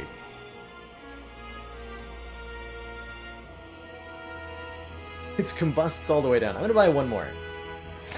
Okay, Metallicize is alright, Feel the Pain's good. Do I buy more? I don't think I do. I think that's good. I think we're good there. I'll take an Infernal Blade. I will take a Secret Weapon, maybe? Could look for Dead Branch. That's an option, but that doesn't put more cards into the deck. Is it really a no-skip ladder if we have less than 50 cards? Not convinced.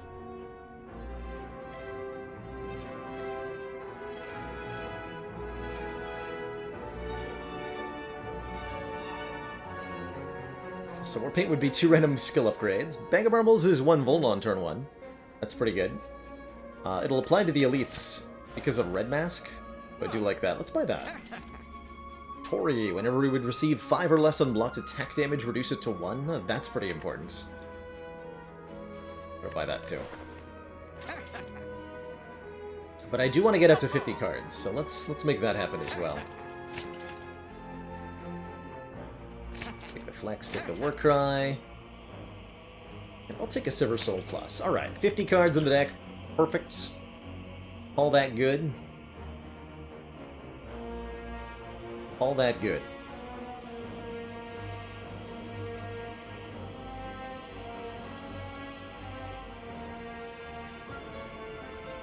Maybe 51 though? Maybe we remove one then.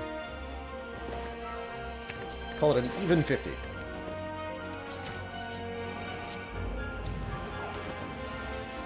Ah, good, the enchilada.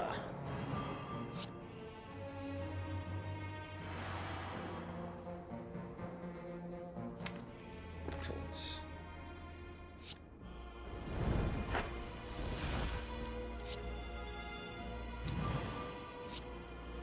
What garbage in my hand here. We're doing a lot of damage. We are. Seems good to me.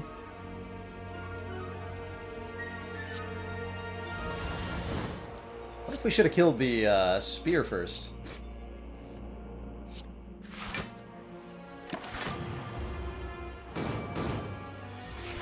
Draws like that.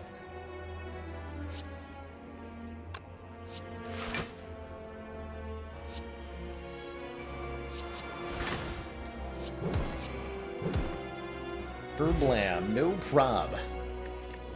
That wasn't even close. Smashed him. Just smashed him. Kunai! Every time we play 3 attacks in 1 turn, gain a point at X. Centennial Puzzle will draw us 3 cards, and... honestly, hard to say no to a Warcry Plus. Yeah, let's take that. Alrighty, 50 cards going into the heart. 2 copies of Combust. Will it be enough? We are big, angry Beady Boy. We get an extra Feel No Pain. That feels pretty good. 2 extra points of Dexterity as well. The 50 card special. Is this a Swift Potion moment, or do we save that for a future turn? Want to be getting Corruption and / or Demon Form down as quickly as we can here. Do 50 damage with Twin Strike? A lot of damage.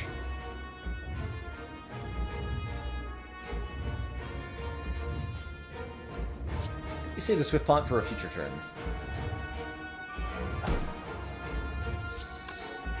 Before I play that, let's just see what Palm Strike draws. Okay, good.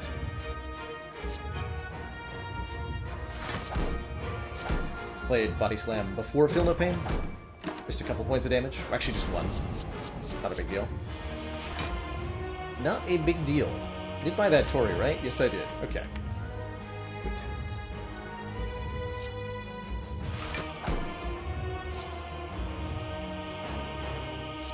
We'll Havoc the Bash.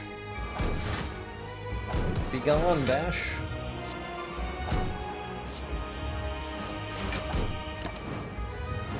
Oh no!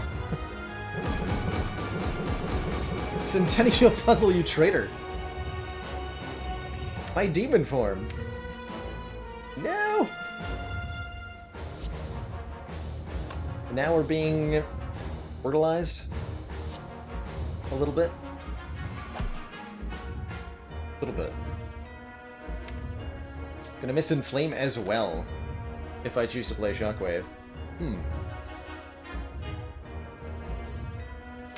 What happens if none of our strength gets played? Seems like a slight problem.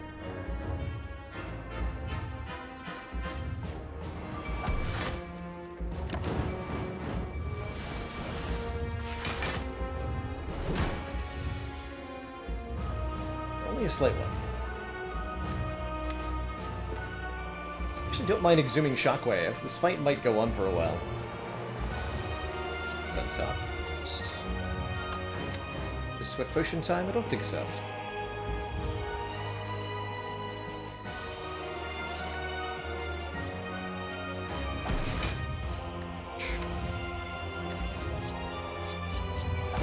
Got a free Searing Blow, I like it.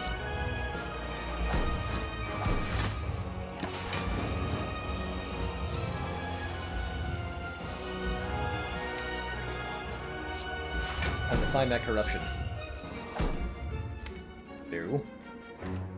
Corruption, are you there?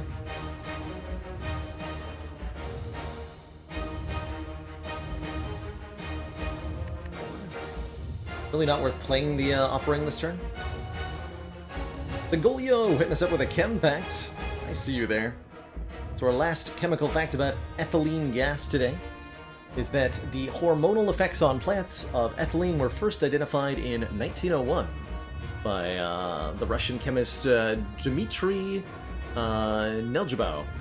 For some time, scientists had observed that leaks from gas lamps used to light city streets cause plants to grow old more rapidly than usual, often with strange changes in their leaf and stem structures. Neljabov was able to show that this effect was caused by the ethylene in the lamp gas that was being used to light the city. But it was having effects on plants like that. Pretty cool. How many relics is this? 30. It looks... no, 31.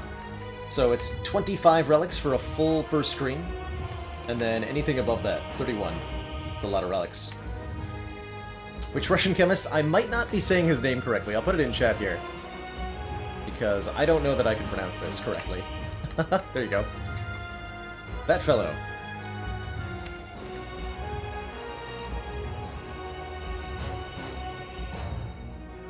That guy there, officer.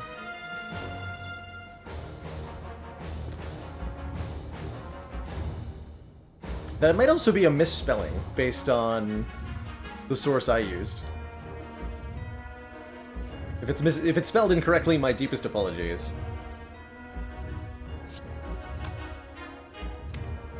So what weapon am I fetching?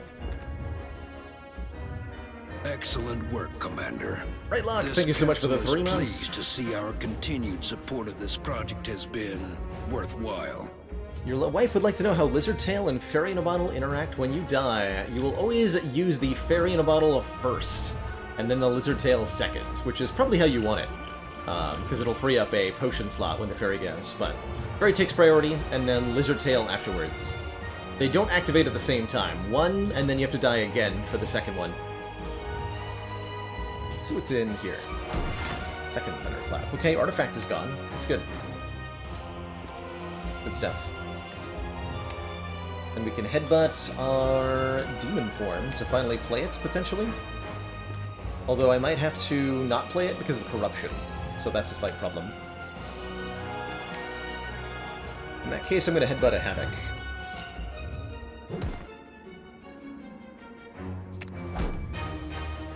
I should have played Flex. Yes, I should have.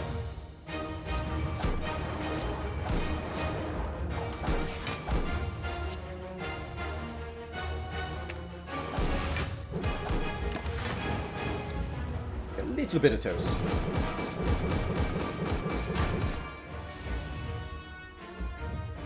And here we can headbutt the demon form.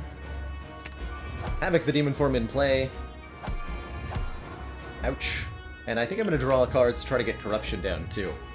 But we do finally, on turn Commander, like 6 or 7, the aliens have our demon form down. Disturbing.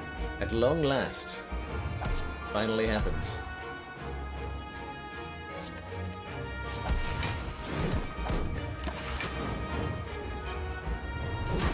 Lismo, thank you so much for the Twitch Prime sub and the 5 months of support. Super duper appreciated.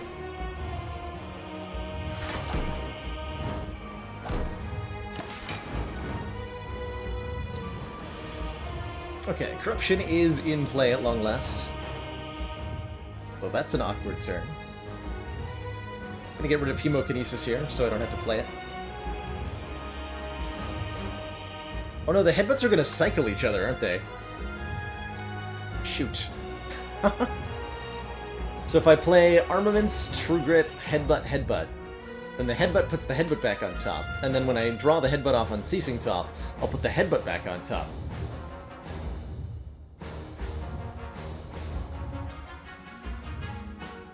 So I have to True Grit a headbutt, use the other headbutt to put nothing back on top, and then play Hemokinesis. And then I can actually draw cards. That'll work. That's funny. That's really funny with the Unceasing Top. I mean, we could do actually decent damage doing that, but I'd prefer to block some stuff. But like this. So currently 0 cards in draw pile. Or discard pile, excuse me. Headbutt, then Hemo. Then draw. Yeah.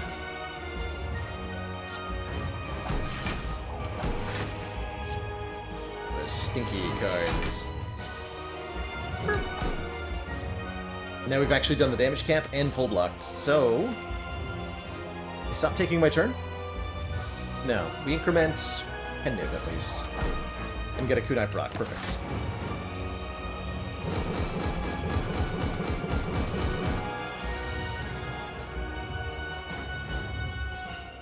Well, that's convenience. Delicious, delicious hearts. Wait, wait. Zoom armaments. Then eat the heart. Delicious. GG. GG, everybody. Be free, fairy friend. Be free.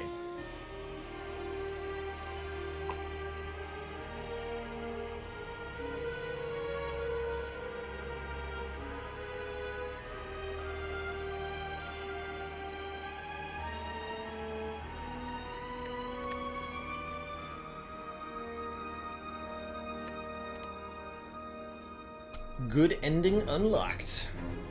Huzzah! Alrighty, the first of hopefully many glorious victories to come. Excited to jump on into our Silent Ascension 2 run here on the No Skip ladder. Will we build the chunkiest deck? That is the question. Go Hazer to A20 and have to eat the heart. Oh my. Wouldn't that be quite something? Another random rare relic start. I want that prayer wheel. So I'm probably going to keep taking rare relics when they're offered. Gimme. Duvu Doll. For each curse in the deck, start combat with 1 strength. You have no curses to start. As Silent on low ascension here. So we've given up 7 max health to get nothing. Which is mildly disappointing. But only mildly. I guess we will keep our eyes peeled for opportunities to become cursed. Because strength would be nice, quite frankly. As far as our pathing goes, I want to hit at least 2 elites. As ever. And the amount of campfires along the way is negotiable. Looks like we can get at most 3. Either on the left or on the right. I like our ordering more along the left side here, so I think we go up the left path. Get 4 question marks. Go this way, we get 1, 2, 4 question marks. Okay, so let's go this left path. The elites are a little bit later on average, which means we're going to be a little bit more prepared for them on average. And that is a worthy consideration, I believe.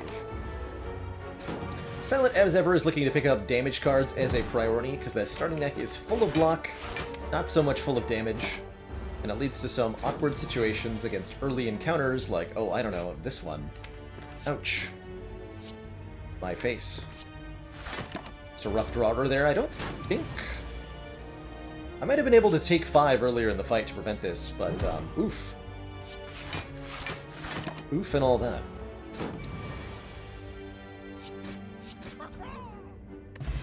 Okay, Duke Potion.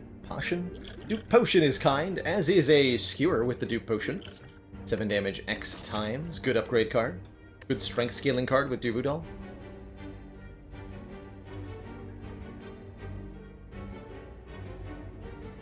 The new badge next to your name, that's the 3 keys that go up in our key thing here from Spire. Let's go. Yes, give me a curse. I'll take an injury. Thank you very much. All right, Duvu Doll, do your thing. Do your thing.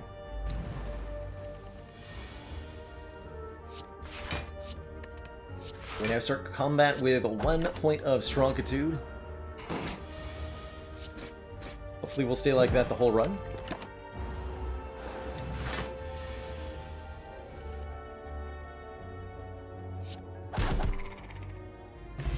Ooh, early Entropic Brew. Fills all our empty potion slots with random potions. Both Finisher and Quick Slash are nice with Strength. I think I like the Quick Slash more because it draws a card, whereas Finisher is a card that needs to be drawn alongside other attack cards to be really useful. And with curses in the deck that we're willingly taking, that's going to be a smaller chance. So let's take the draw. It's just better.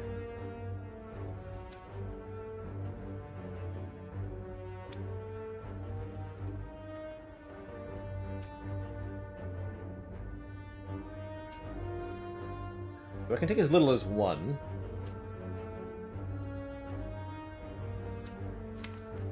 Pretty reasonable damage to take.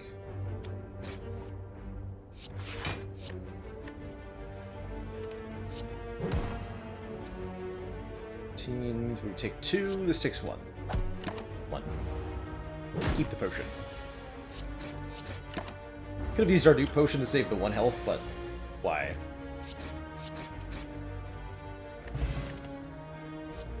Riddle with holes. Duvu Doll. I mean, probably, right? That's the damage card that would do a lot If we get especially one more point of strength, this will do tons.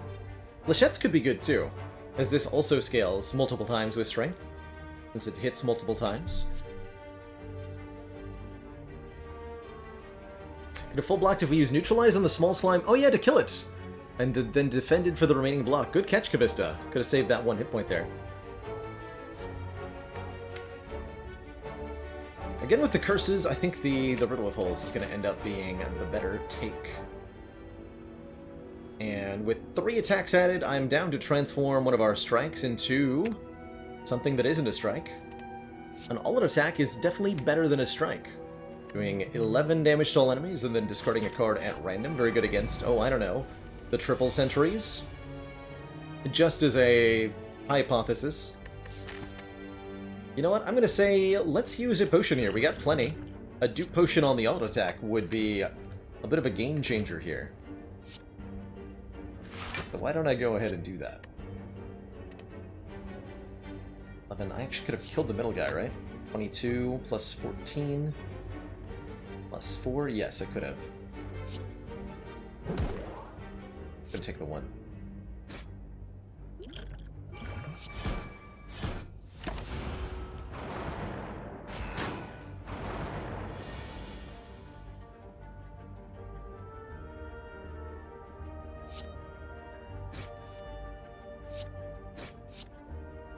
Xaxes on both of them there. Well, not quite Xaxes on both, but managed to kill them both by splitting up the attacks like that in kind of a weird way. Fight. Darkstone Periept. Whenever we obtain a curse, increase our max health by 6. I love it. I love it. I absolutely love it. And a dagger spray scales well with strength. For some more AoE. We're fighting Slime Boss. I'll take it. Failed because of all those skipped events for sure. You got me, Ranger Elm.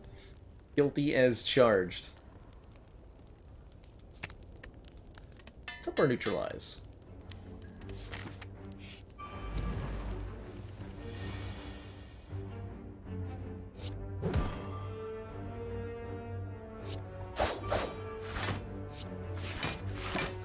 Got a full block here. Did I duplicate injury given the chance? Maybe. Solid maybe, actually.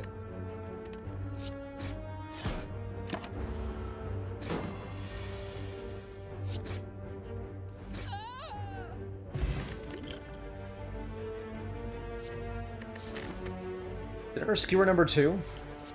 Not that into poison right now.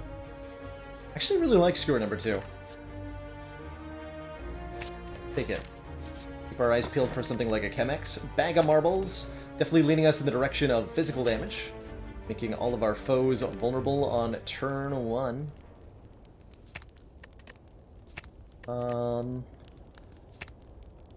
get one of these skewers upgraded too.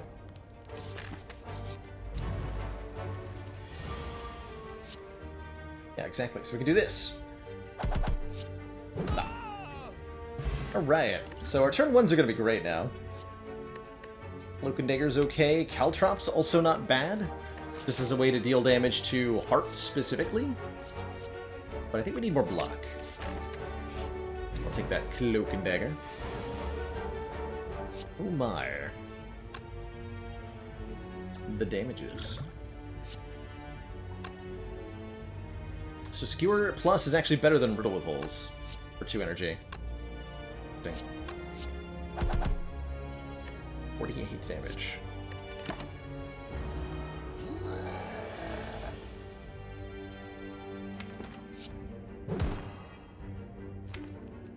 I meant to Fear Pot there.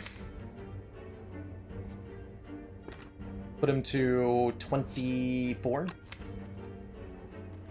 Do 24. We have a block potion next turn.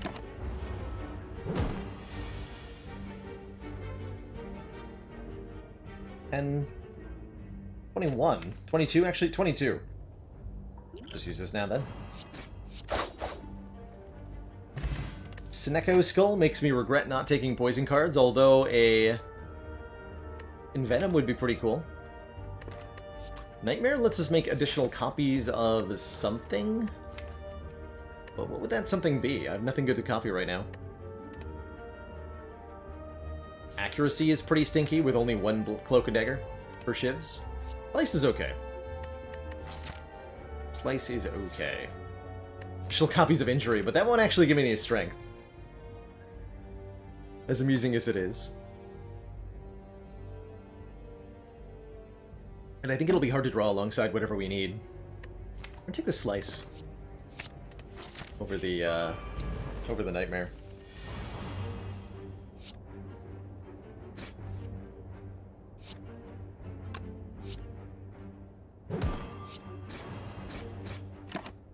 Dang, we do a lot of damage for this stage of the game. Another Dupe Pot. Look at the Deflect. Actually not a bad deck for an Outmaneuver. A little bit more block sounds good, though. Ooh, Transform Upgrade. Upgrade the other Skewer. Another Transform on a Strike could also be pretty good. Let's do that. Let's transform another Strike. Into an Acrobatics. Draw 3, discard 1. I like it. I like it quite a lot.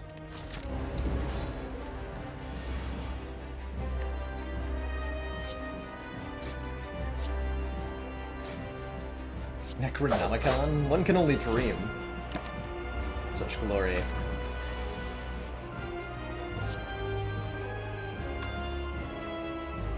Seven, 19.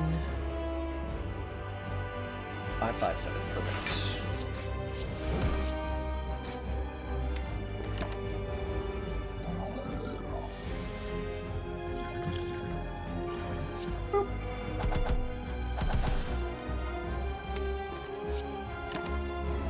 Good split.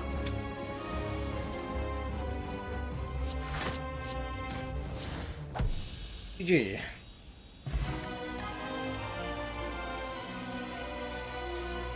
There it is. Whenever an attack does unblocked damage, apply 2 poison. Says in Venom. I also do like the Adrenaline and the Doppelganger. Doppelganger makes us desperately want a Chemex in a shop or something. Whereas Adrenaline is a little bit more draw, a little bit more energy. Definitely valued with 2 skewers. But I gotta take this in Venom, right? We have to. And now I can unironically take a Snecko Skull and feel good about it? Or, sorry, Snecko Eye. Could also take Slaver's Collar during boss and elite combats, gain an energy every turn. Or the Hovering Kite, first time we discard a card each turn, gain 1 energy. Don't have a lot of discard. We have an Acrobatics, though. And an all-out attack, and a Survivor. We could actually take this Hovering Kite. And get away with it. But with many X-cost cards and some 2-cost cards, the Snecko Eye is going to feel very good. And it's got the Eye going into the Skull synergy for thematic bonusing. Good stuff. Now we just need 1 more Eye. Jam it into the other hole in the skull. Be great. Let's hit some shops. I want that Chemex. I also want elites. Do 3? 3 elites is reasonable. I think we're quite good at them right now. Commander, one of our most valued supporters, says Thank continue you so much for the support 7 of the months. XCOM That Twitch project. Prime sub. Super duper appreciated.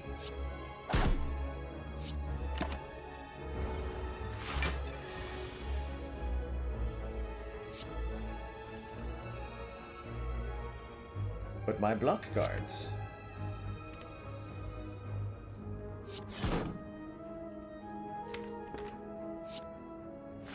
Did we kill it next turn? Yeah. Okay, not too bad. Sucker Punch Plus is 2 turns a week, so I like cards that say plus on them quite a lot.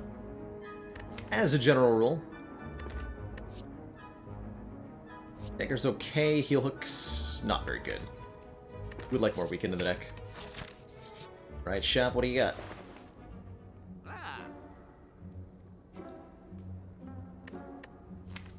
Dolly's Mirror. For double riddle with holes. Could be a thing. Mayhem plays the top card of the draw pile. Can take well-laid plans for some retain. I think I do want to go to another shop. Go to this one. Means we're not fighting this first elite. Double our injury. Oh dear, do we? Mirror injury or we riot? It is 6 max health.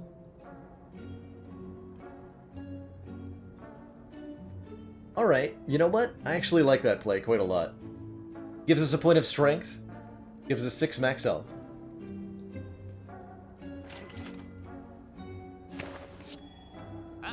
Nice.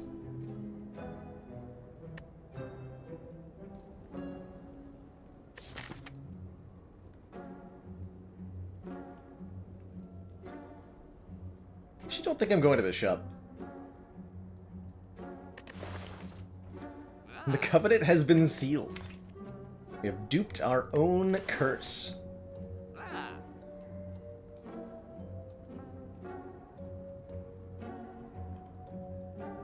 I'm gonna save money for the next shop.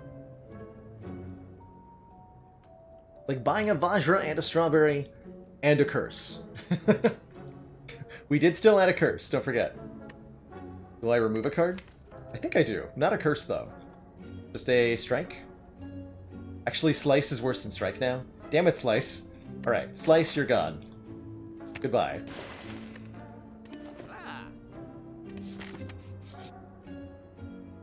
Or like, dead... Wait, I already used that joke. Or like... Red... Flask gang? Question mark?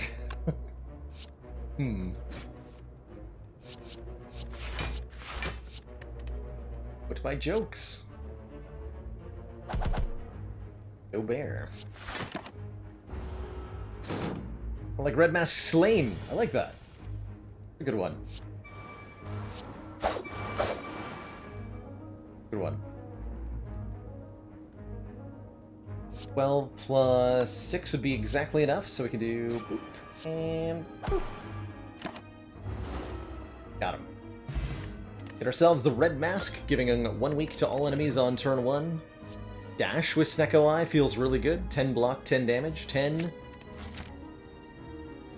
dead enemies.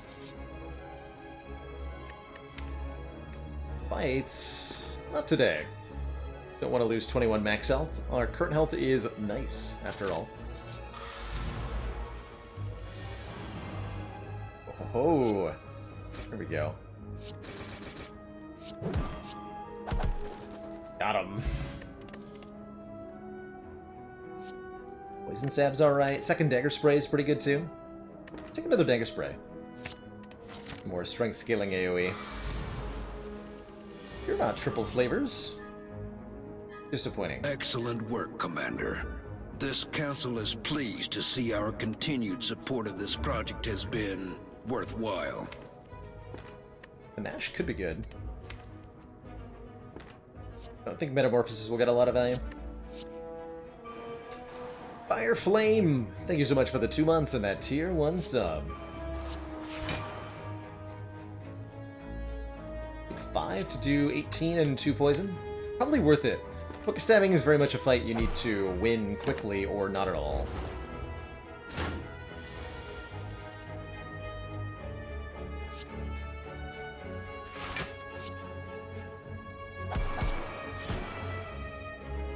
We should be trading hits to ourselves for damage in the book occasionally.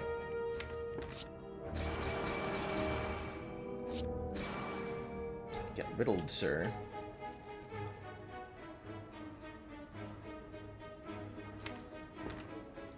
If Acro draws a cheap card, I might be able to kill it. Nice. We got there. Yep. Panache! For the win. Ice Cream. Energy is now conserved between turns. Or offer Predator Tools Infinite Blades. Neat. Tools the trade lets us draw and discard 1 more card each turn. Makes the curses a little bit less impactful. Predator is also more card draw, though. And it is card draw in the form of a big juicy attack, too. Howdy, Dillets. You're doing well today. Double Omniscience, Triple Panache Plus deck that finally got you through a 19 Watcher. Oh my gosh, Cardboard Nomad. I don't think I've ever had something quite like that before. Wow. This Predator. Aha! We found the living Snecko. What do we do with it? Kill it? Kill it. Draw 2. Rough turn 1 there. Ice cream with skewer is a real thing. A real good thing. We should look to conserve our energy where we can. Specifically to do that.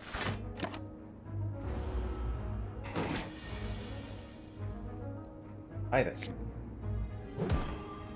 Ouch. Probably worth taking the 3 there to save 2 energy, but I decided not to.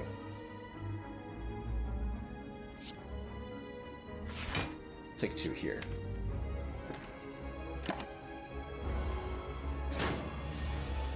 Please allow me to win. Snecko, sir.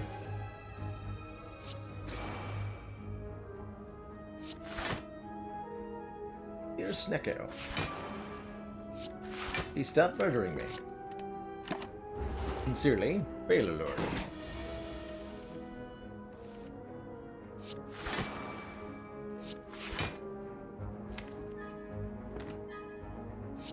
Okay, just win now. Yourself a Dex pot, Acro, Accuracy, Flying Knee. Second Acrobatics is nice, just some more draw. Draw with Snecko Eye is almost always pretty good. Flying Knee not too bad with Ice Cream neither. Take more events to try to find more curses. It's not a curse removal. Or that's not a curse, it's a curse, it's a card removal. Which is like a curse, except in reverse. The reverse curse. Calcum. It's okay. It'll save us some health sometimes. I'm gonna take the Sapphire Key though. I think our next relic is going to be better. As my official prediction. I do like is Envenom Riddle with holes on turn 1 here. I'm going to go ahead and riddle the Gremlin Leader. Do 10 poison.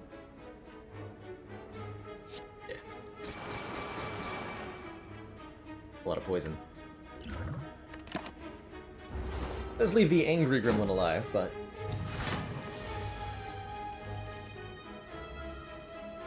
oh well.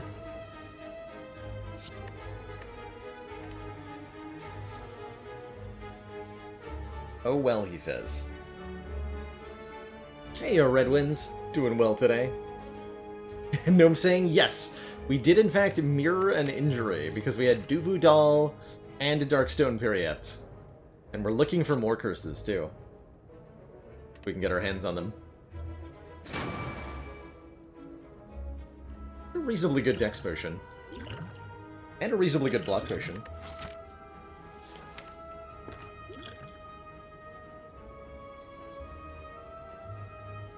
This will kill you. Let's do the block pot then. Leave our Dex pot.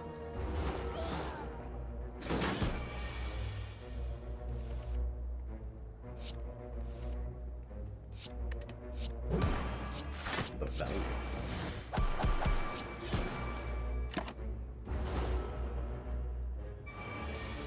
The Curse Hunter.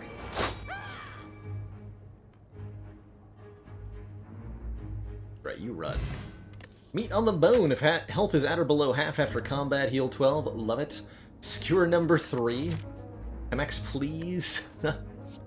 Lands is okay, and so is Crippling Cloud. Crippling Cloud is a very good source of Weaken, and it's a 2-cost card. Lands is pretty good, though. Hold on to Skewer with Ice Cream is a thing. The Cloud. the boat piece, giving us 10 Blanc on turn 1. And I'm going to go ahead and upgrade the poison on the Crippling Cloud. Be +8 Snecko Skull.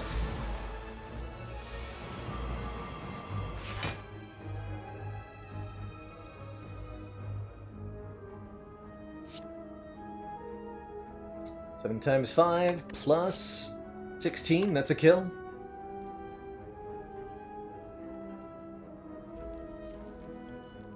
I think I probably want to additionally Crippling Cloud with the energy potion, and then I could play like Deflect and take nothing. Let's do that.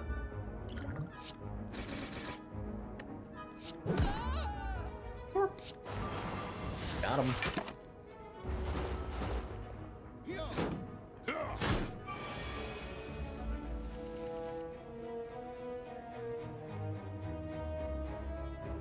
So here's where I wish I had Orichalcum.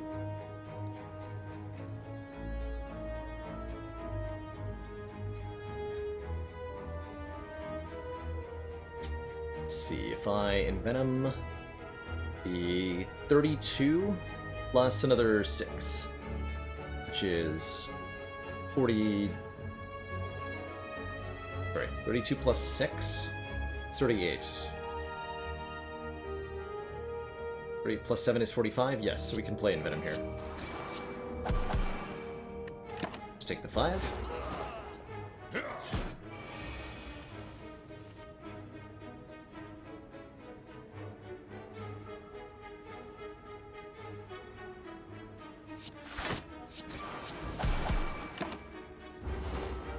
So much poison, though.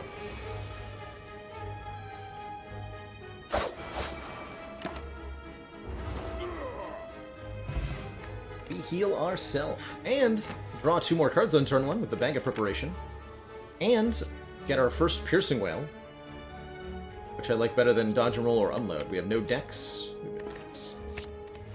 4 months Right. of support. Chemex? We are Come on, extremely Chemex. impressed. That's not a Chemex. Dang it. But that is a second copy of Riddle with Holes, which I like quite a lot. Hot Soup, thank you so much for that Twitch Prime and the 4 months. Super duper appreciated. Do we have anything that exhausts that we care about? Not really. Don't particularly like the Spoon. Cards exhaust when played, instead discard half the time. Pretty whatever. The Eternal Feather is powerful. For every 5 cards in our deck, heal 3 when we enter a rest site. There's a lot. I think I am going to buy Riddle and the Well-Laid Plans. Let's get both of those. We have just enough to get either Eternal Feather, or we can go for 1 card remove. We're going to want that Feather. Yeah. The big heals. Yeah, an 18 hit point heal right before champ. Seems good to me.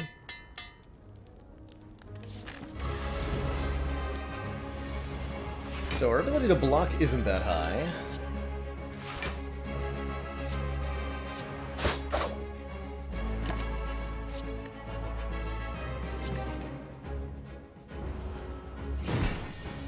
We do have Ice Cream Skewer. I think that's my goal for the moment, is just build up energy against champ here. Through whatever means possible. Might mean we have to take some damage on some turns. I don't even think it's worth playing a defend for only 3. I'm not gonna play Piercing. We'll play Piercing. Maybe 7.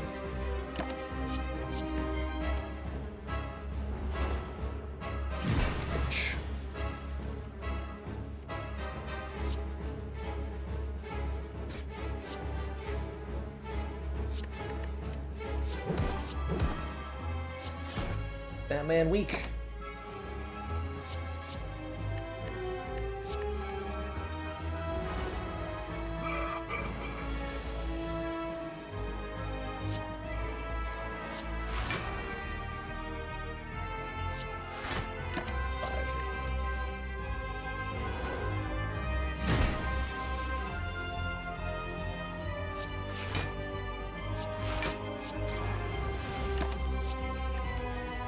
Retaining cards that roll really low cost, that we don't necessarily want to play on the turn we draw them.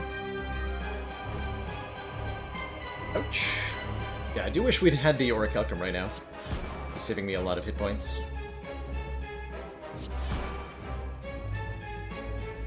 Play Riddle, would that put him below half? We go next turn, right? Do 25. Brings him to 230. And then we would have more than 20 poisons. So yes, that would bring him below half. So let's not play Riddle with Holes this turn. Play it next turn.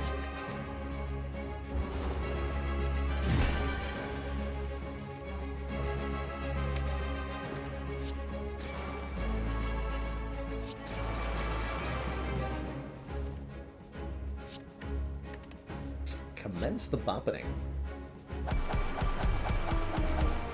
Oof. Brutal. Simply brutal.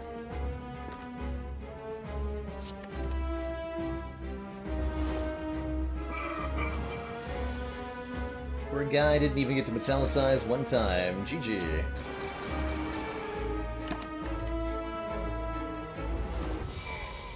Got him.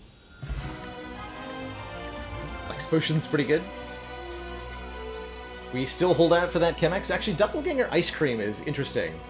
Basically just lets us draw a few extra cards the turn after we play it. But we get all the energy we spend on it back.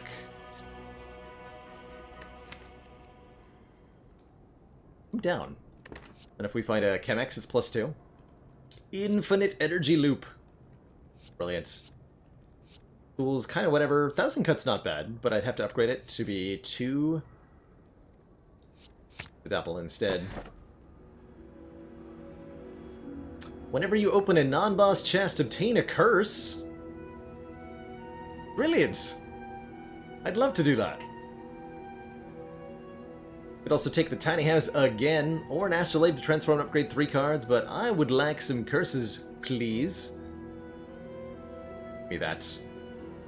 Plus 1 more energy every turn is going to make our ice cream a lot spicier.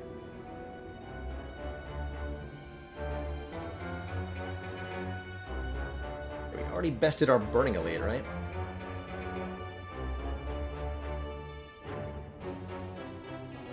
Do 3 elites and a late shop, and an early shop. Or we can go 2 elites. No, we can go 3 elites this way. Ah, hits a lot of question marks too. Giving me chances for curses. Can I interest anybody in a big old pile of curses? Please. Let's go like this way. I think I want to go to that shop though. Right over here.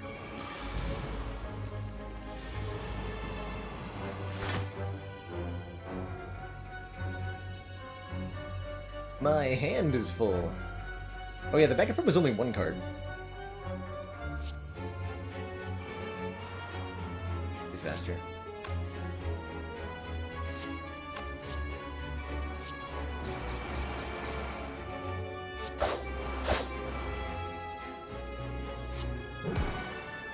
Ton of damage. Probably wanted to keep Whale there, but whatevs. It's fine. Oh yeah, we just murder everything. Yeah.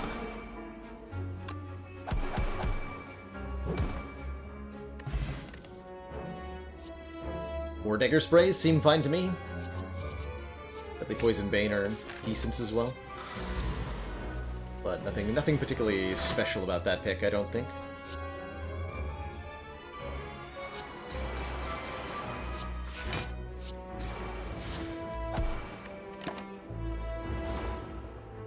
Bane hits twice, but so does the Dagger Spray. And it's AoE and unconditional. So I like that a bit more. Third Riddle with Holes, this one's upgraded. I'll take it. Absolutely I'll take it. I'll also greet our good friend Don, the Red Mask, and thank him for the 222 gold.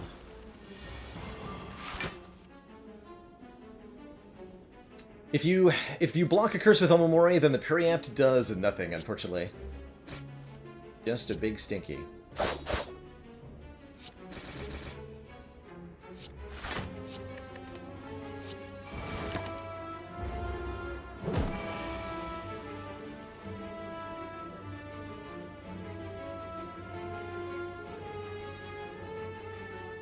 84.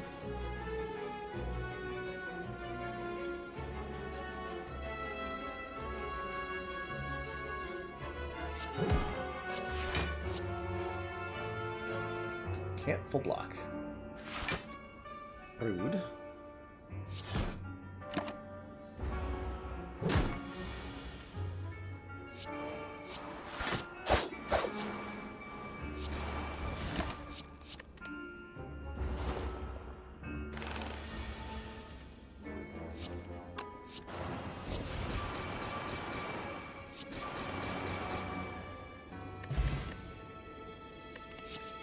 Two Entropic Brews.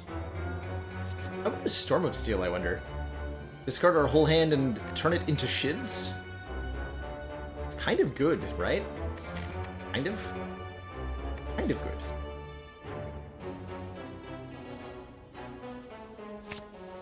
Unironically takes it? Question mark? Feeling weird now.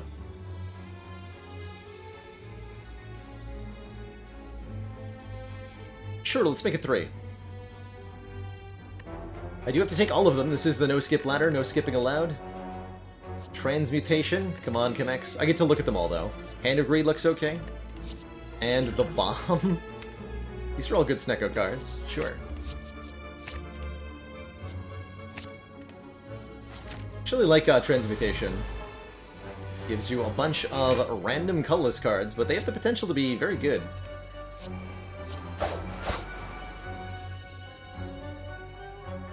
Although I think in this case I want the double.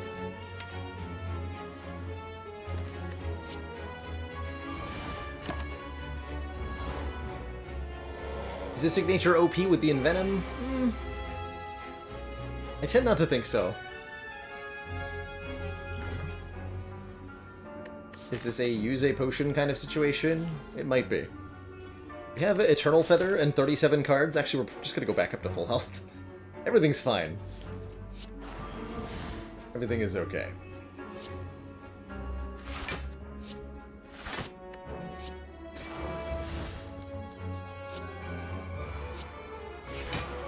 Expensive hands.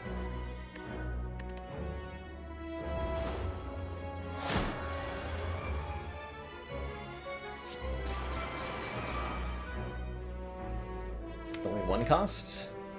It's more times than the Skewer does? It's better? I think it was better. Amazing.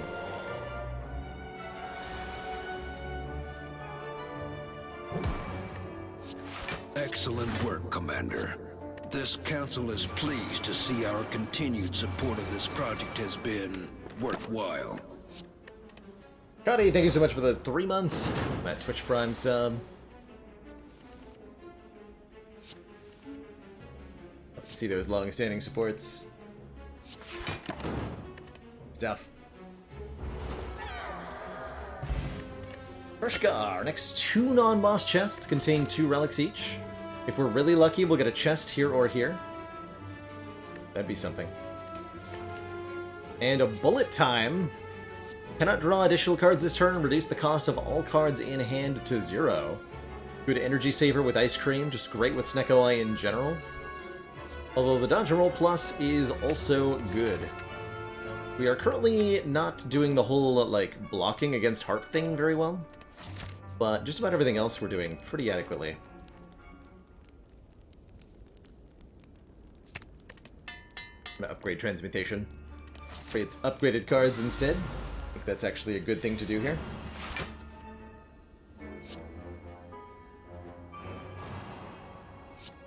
I think it is.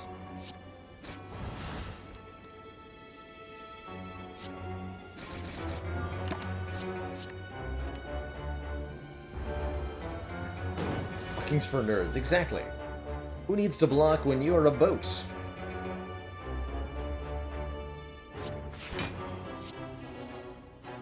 No one, that is who.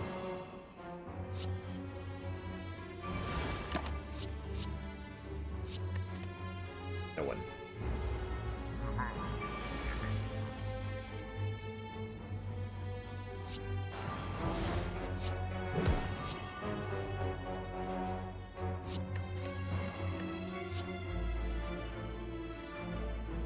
We wanted to time. We'll do that now.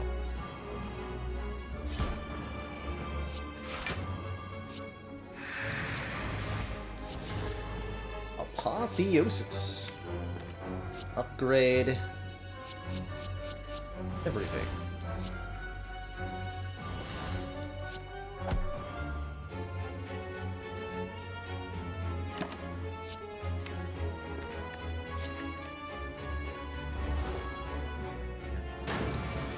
But that's one of the reasons that the transmutation can be good, because apotheosis is a thing that it will generate sometimes. Darn.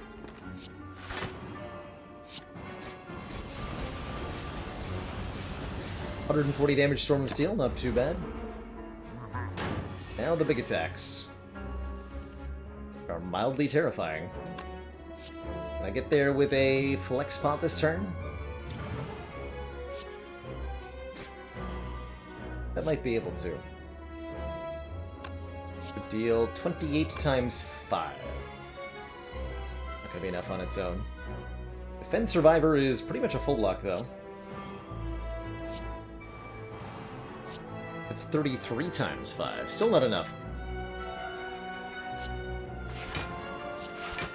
Do it next turn, then. Means the flex spot was a bit of a waste? Yes. Guess I could have done more capable math. But math is for blockers. I think this ladder will lead me to consider larger decks as more viable. I'm already a pretty big fan of the 40 card special. But it might change my mind a little bit sometimes.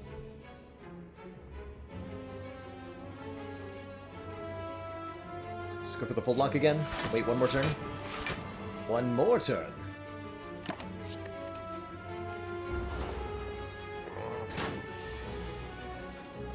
Aha! Now we are talking.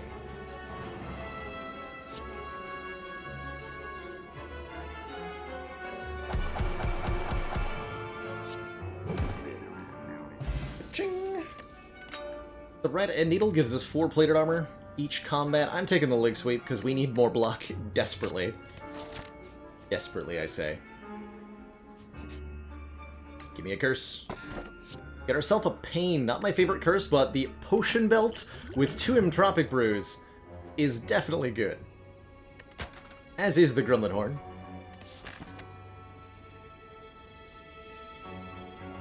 That's pretty spicy. That's pretty spicy.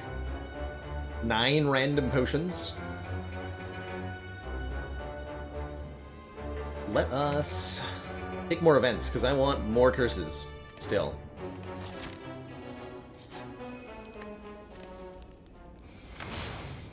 Three is not enough. How about 4?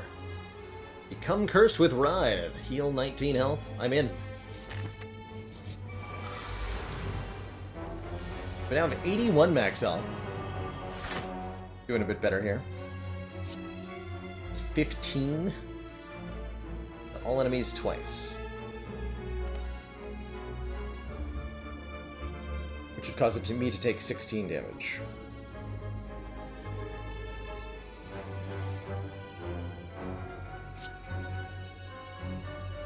Hit 3 times.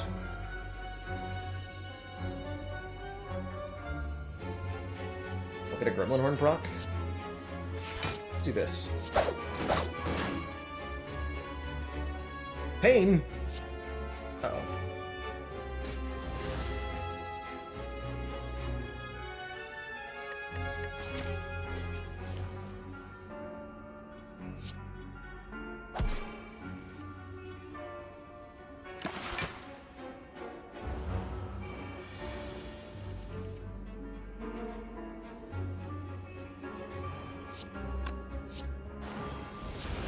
You know, like, ideally I want to kill a Hand of Greed or something?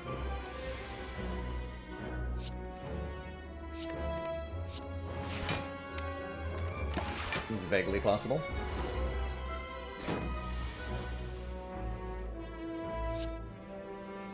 Yeah, I'll lose 4 health to gain 20 gold here.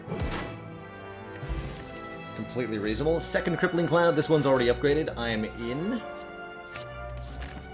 Could take 2 upgrades or another elite. I'll take another elite. Get cursed.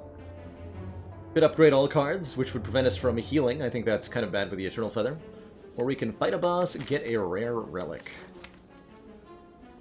The rare relic is not a curse. Yeah, it's kind of a stinky curse, making us weak. Turn after we draw it.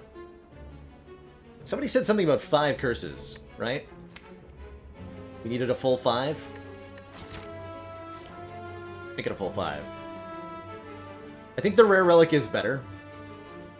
But get that curse bonus.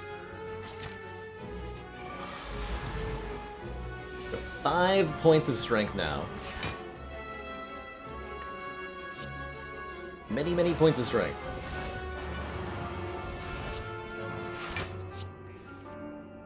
Oh my goodness, this turn 1. Boop. Boop. Boop. Boop. Fucking got her. Get out of here. Vajra, 6 points of strength. And I love a dagger throw because it discards stuff. So good. There's 5 curses get us besides the 5 points of strength. It also gets us 100 points at the end of the run. Huzzah. Take that 1 more energy. With ice cream, pretty important, pretty impactful, I think. And we drew it on turn 1, the value. And a bunch of max health. We've gained 24 max health from this Darkstone Periapt now. That's pretty cool. That is very cool. 75 damage. Just dead.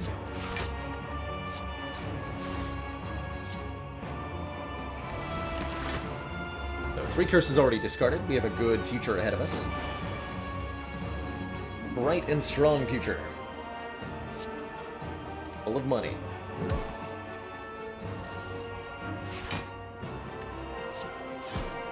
We're so bad at the whole blocking thing, though.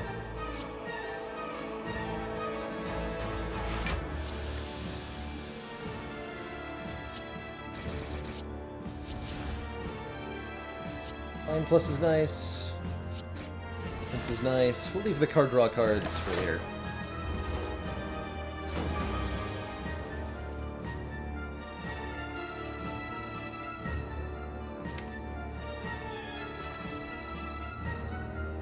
Play the Envenom.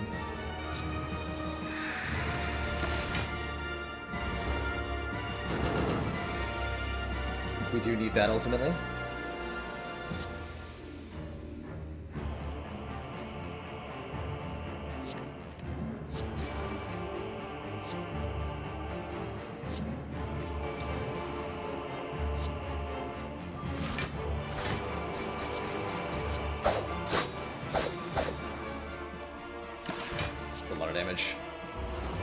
That's a lot of damage. My lord.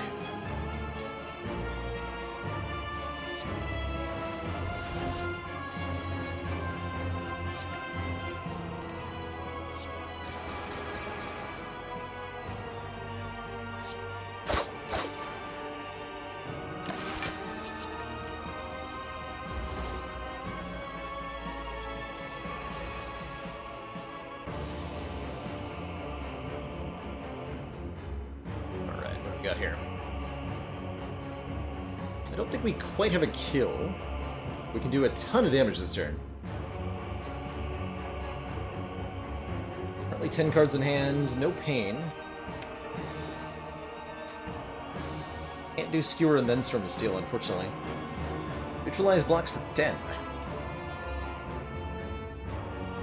Oh, you're so welcome, Yujiro. Yeah, the Piercing Whale trick on this boss in particular, although it does also work on Time Eater. It's such a huge thing.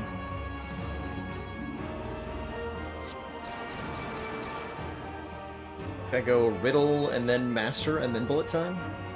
Yeah. And heart. No, don't do it on heart. Do not do that. It's not recommended. Is in fact not recommended against heart.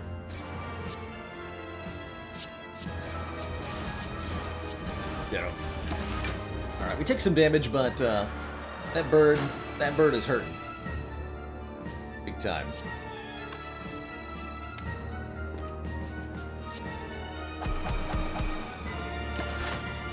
Ouch.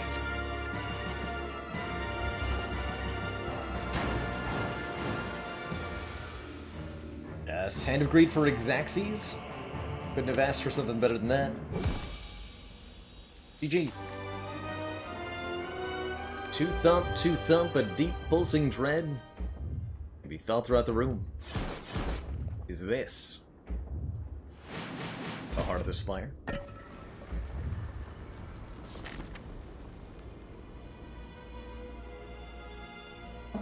The source of this evil.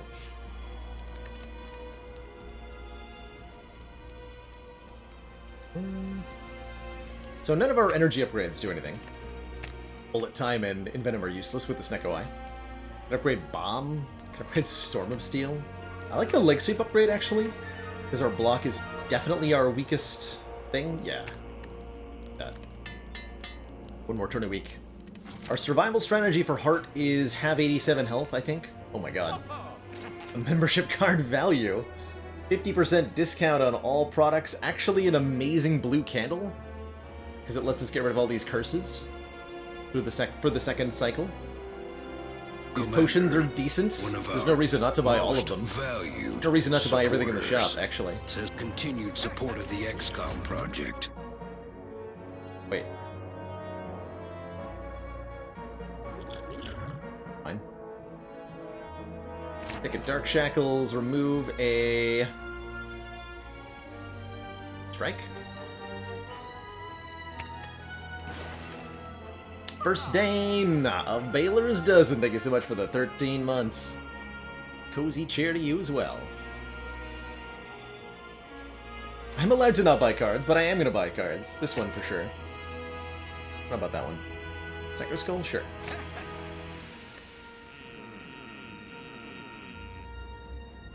We'll call that good. Poor shop has been devastated. Up to 46 cards in this chonky silent. Would be enough. Fortunate Order. I would have preferred the Vulnerable here. Well, I don't think it matters too much. Looks like our turn 1 is pretty good.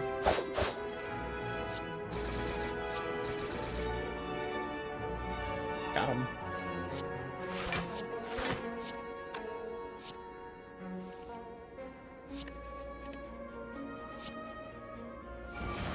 Let's do that. We're all full set of 10 here. Stuff.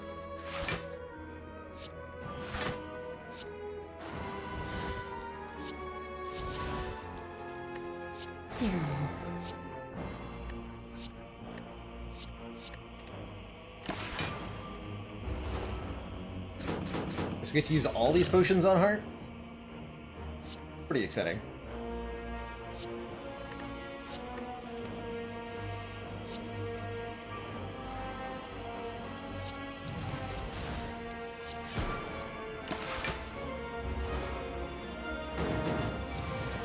That was Mind Blast. Mind Blast makes the same sound effect as Hyper Beam does. Only 12 potions for Heart. How about... 1, 2, 3, 4, 9. Yeah, 12.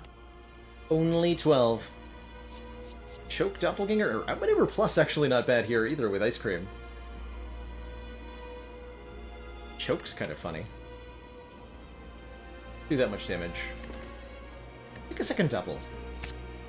It creates some card draw consistency for ourselves. Alright, 47 cards. 6 points of strength. Beautiful turn 1 in the Spire. Alright, what's in the first Entropic Brew? Colorless skill and attack potion? What? Weird. Alright. That's fine, I think.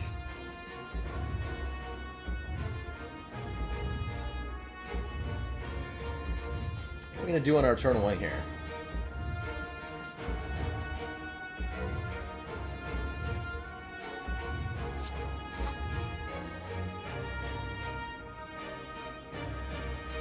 Pretty good. I'm not gonna play this, that's for sure. Do I bullet time here? Just so that I can play the Riddle and the Dagger Spray and the Predator? I think we want to attack potion here.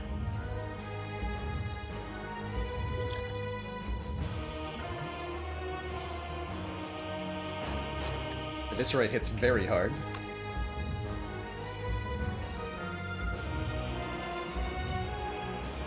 We want to get rid of the curses, too. I think I'm going to stop there, or do I want to draw more cards? I'm going to draw more cards with the draw potion. We don't have that many block cards, so let's just get stuff in hand. Or wait, hold on.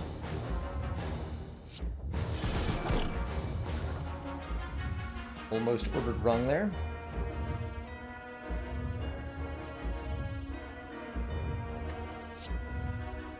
Nice. Found the Envenom. I like that. I like that a lot.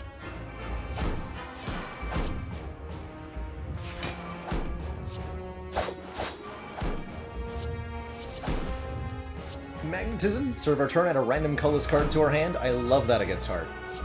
It's a lot of colorless cards that end up being extremely useful. Okay, so we did almost the damage cap on turn 1. Thanks, 6 points of strength. Stop there.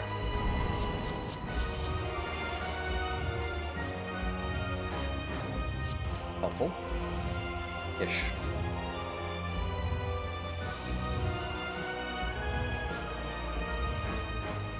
I'm gonna lose all of our plated armor if I don't draw something to stop this. Good time for our skill potion. Really? Guess I'll take a distraction. Turn into a piercing well, please. Ooh. Okay. Corpse explosion's not bad. This. Beat up by beat of death. But again, we wanna save the block for the last part of the turn, so that we lose as little plated armor as possible. We use this potion now too. Double magnetism. Alright, well, what's in here? Double distilled chaos. Ooh, I like that, actually. Although, hold on. It could go badly, but it could go amazingly.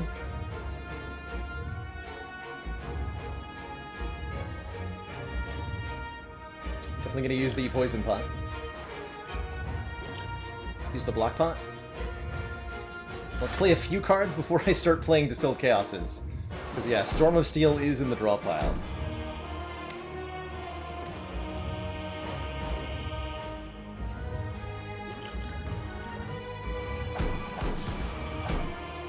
Oh, what did I lose there?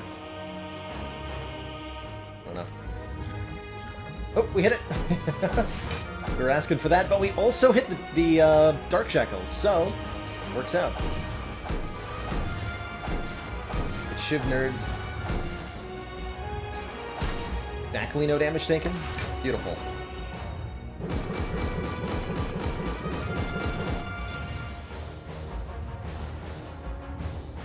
Beautiful.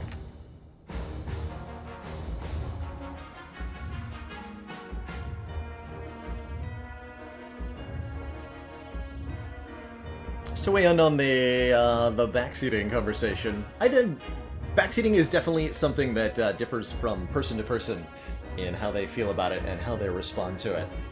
I personally, I really don't mind seeing plays suggested, lines pointed out, ideas spouted out, as long as it's not a direct command and as long as you're okay with the understanding that I'm not necessarily going to follow any given suggestion. It is a lot less about what you say and more about how you say it, right? Big seating is definitely allowed, yes, that's right. It is encouraged that your seat be extra large. Okay, is there any way for me to kill it? I would like to kill it. Bigger spray would be the most damage. Hit it 10 times for another 20 poison. That wouldn't quite be enough, wouldn't quite be enough. Dang. Alright. Before you dogger spray. This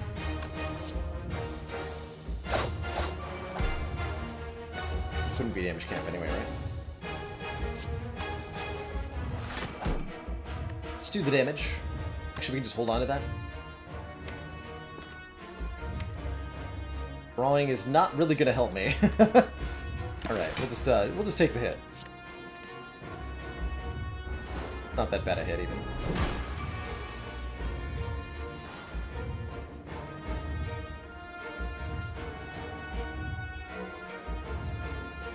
Two-handed reads? Amazing.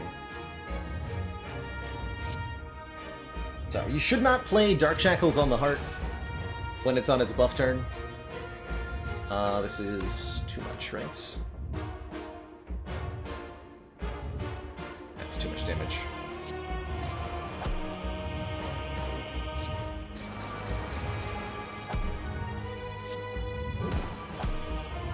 If you do that, then what happens is the heart purges the permanent strength. Oh, wait, it dies. The bomb! No! I didn't get to show off the thing. Rip!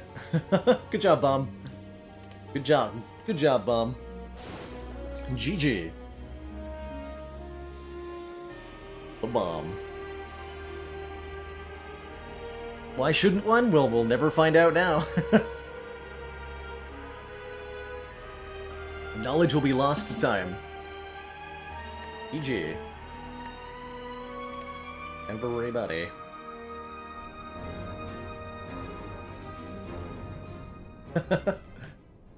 Has it been done? Spire sleepeth. So shall I. I shall, but not yet. We've got more no-skip runs to do. I am going to dive on into our defect run right away here. Might as well. Go. Greetings.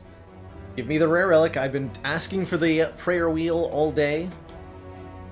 And I demand it. Apparently we're fighting this elite. What is this layout? Hello? Oh. Okay then. Well, that's, that sure is a thing. Spooky. Strong. Gurya! We can now gain strength at rest sites up to 3 times. I think Gurya is very, very good with our lots of cards strategy, because Gurya will apply, of course, to every card in the deck, and so it kind of scales to the number of cards in the deck. The mandatory knob, exactly. Big meanie. We have no money, so I'm not going to go to an early shop, but we're probably going to fight this elite. Although we don't have to. I would like to. Should be ready. Defect can definitely get ready for an elite that early on. Next turn's going to hurt, huh? Unfortunate. We're meant to strike the back line. No. Obviously not.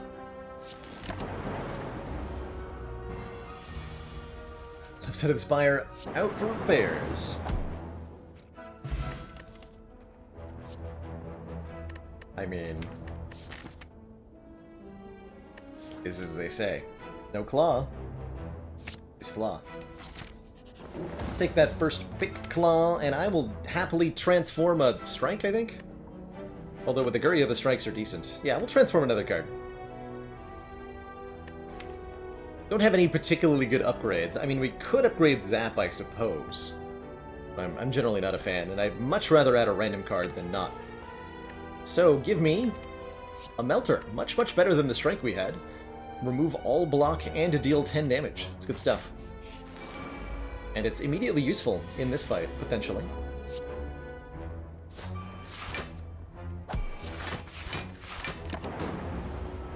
Although it won't be. But it was? But it wasn't.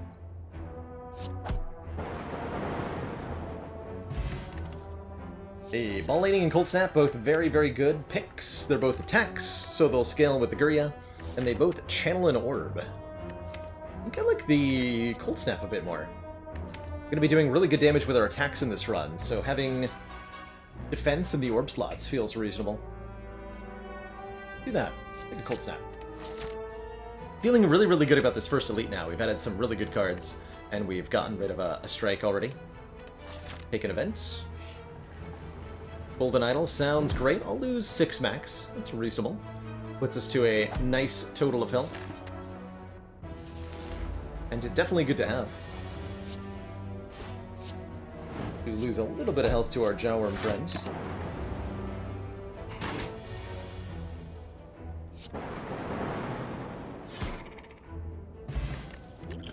Pick up a Flex Pot and Claw number 2. Hell yeah. Second Claw is a lot better than the first, since every Claw played scales up all the other Claws. Whipping Beam's not bad either, with the strength from Gurya, but taking Claw number 2 and you can't stop me. Well, maybe you can, but you shouldn't. You won't. Shan't. Okay, we're not going to do better than 4 attacks in one turn, realistically, with this Flex Pot, and I do think we need it to kill Nob next turn. Go ahead and use it now.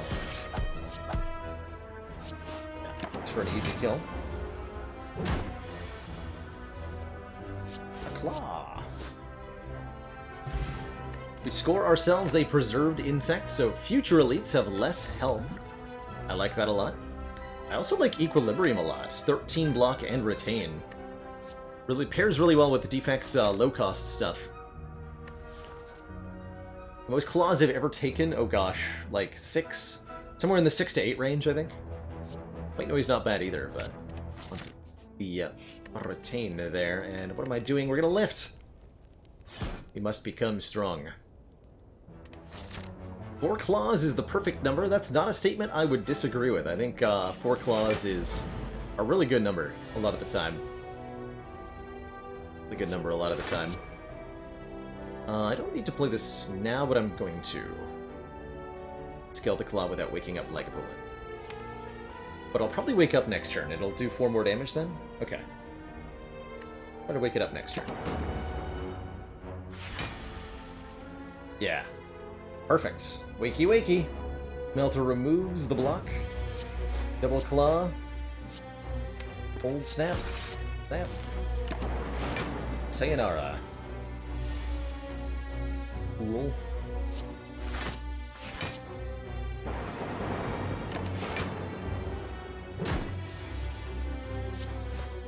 Claw Melter. Very smooth fight. Score ourselves a turnip. No longer become frail. And I like Rip and Tear and Cold Snap both quite a bit here. Both scale well with strength. Could go for the Burning Elite. It'll delay our lifting, but I think we're more than capable. Rip and Tear does a ton of damage. We have lots of attacks already. I'm leaning towards Cold Snap here. Hey Zelnisk, you're checking out a self-imposed challenge called the Ladder Streak. And this is a no-skip variation on the ladder. So the goal is to beat all 20 Ascension levels back-to-back, with no losses along the way, beating meaning a heart kill. And additionally, I am not skipping any cards. Every time we see a card award, I must take it. Our last attempt got all the way to Ascension 18 before we ended up dying. Take the Burning Elite. It'll free up our pathing in future acts, and we're strong right now. Oh yeah, we're super strong right now, with Meat on the Bone healing us when we drop below half. And this small Angry Knob. So tiny. A cutie.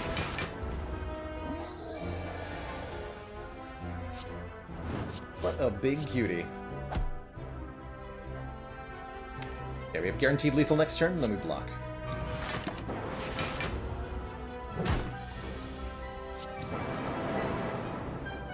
Does that mean aggregate is better? It is a little bit better. Strength pot's great. Fossilized helix is absurd. Beam, doom, white noise. I'm okay with it. Probably the beam, actually. More card draw added to the deck. White noise is okay. I'm not forced to take card options from events. That's right. I'm also not I'm not forced to take fights or anything like that, but traditionally the rule set has resulted in 40+ card decks basically every time. Beam here. I got health, give me a relic. Ouch. Symbiotic Virus gives us a Dark Orb at the start of each combat. I really like that. Really like that. You first. Dark Orb will hit that guy anyway. We're immune to your stinky frail. Hear me? Immune.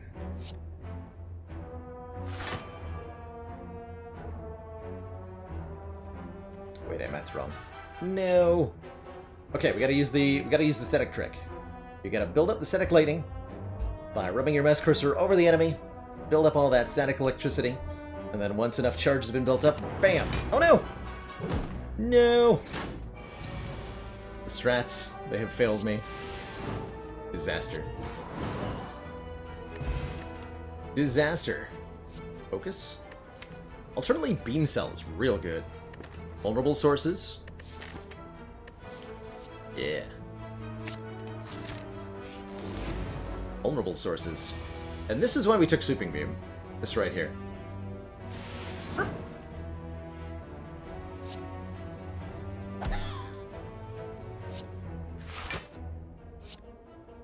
that wizard. We can buffer the wizard if we have to. Or we can just melter the wizard. Get dunked on, fool.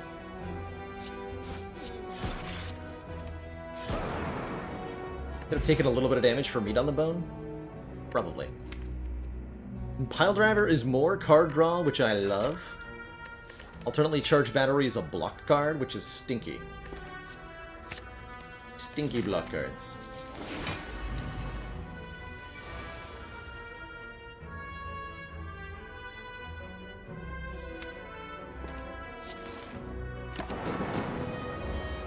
Let our Dark Orb build up a bit.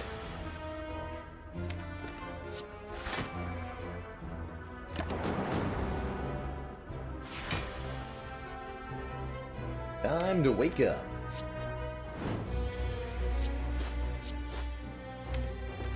We'll cast this now? Sure. Alright, good fight. Wait, I needed to take damage. Hold on. No, wait, I can't take damage anymore. No!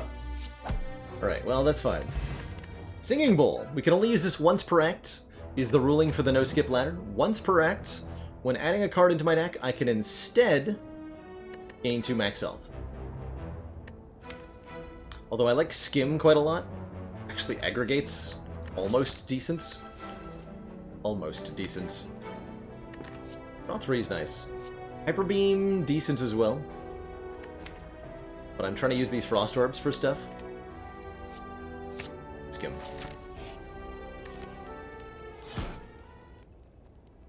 Become Storok.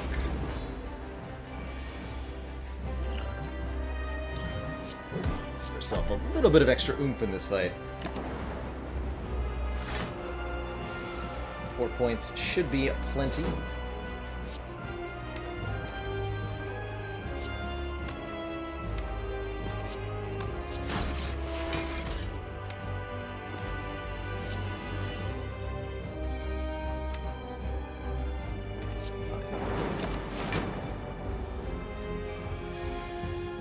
No skip ladder in a multicolored scenario? Terrifying. Absolutely terrifying.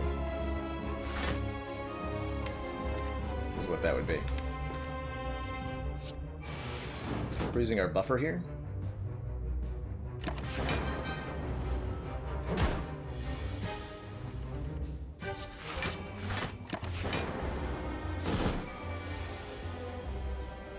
Yeah, that's a damn good dual cast. I think we'll use it here. Get drawn first.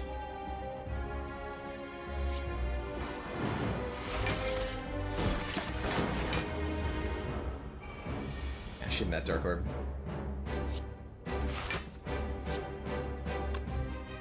We have 9 block currently. This would be basically the same. So we can Melter and Cold Snap. Pick one. Which activates Meat on the Bone. The value. The sheer value.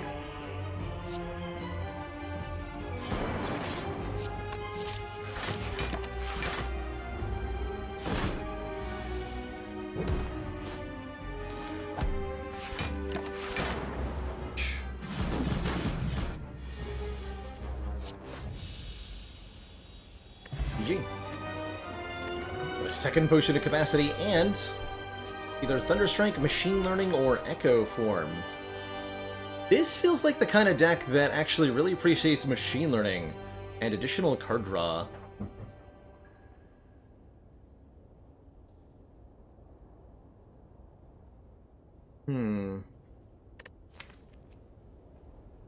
Echo Form can double our first card every turn, but we don't have that many high-impact cards to double at the moment. Thunderstrike is a non-starter. It is hard to skip that first Echo Form, but watch me. What's in the box? Could be 7 transforms if we took Pandora's box. Or Slaver's Collar is extra energy during bosses and elite combats, which we do appreciate. Or Philosopher's Stone is extra energy at all times. Could be anything in the box, even an Echo Form, right? Genuinely. Genuinely.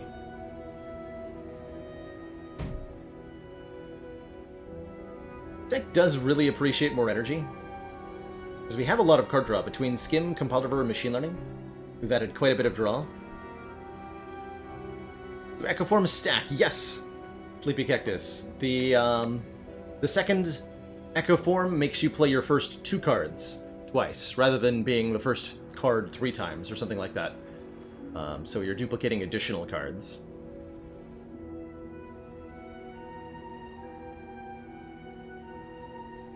We're in really good condition to fight elites. 2 stacks of Guria, Meat on the Bone, Preserved Insect. We've had a really good Act 1 with 8 amazing relics.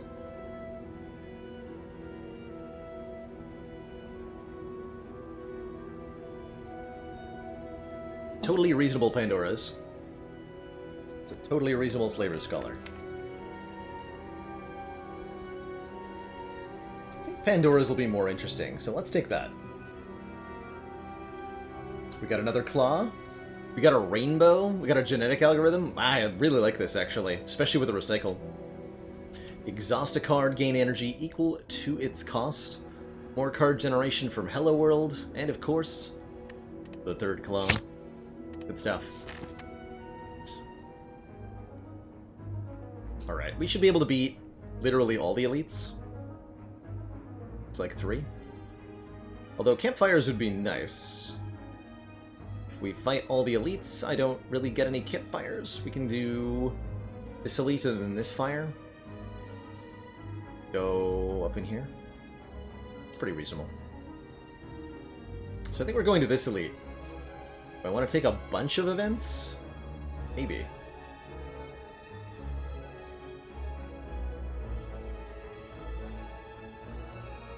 On the Bone. I mean, the more cards we look at, the more cards we have to take. Don't necessarily want to do that. Get him. Let's use our buffer to block this first hit. Get our card generation up. Algorithm's gonna take a while to get good, but it will eventually get good. I promise.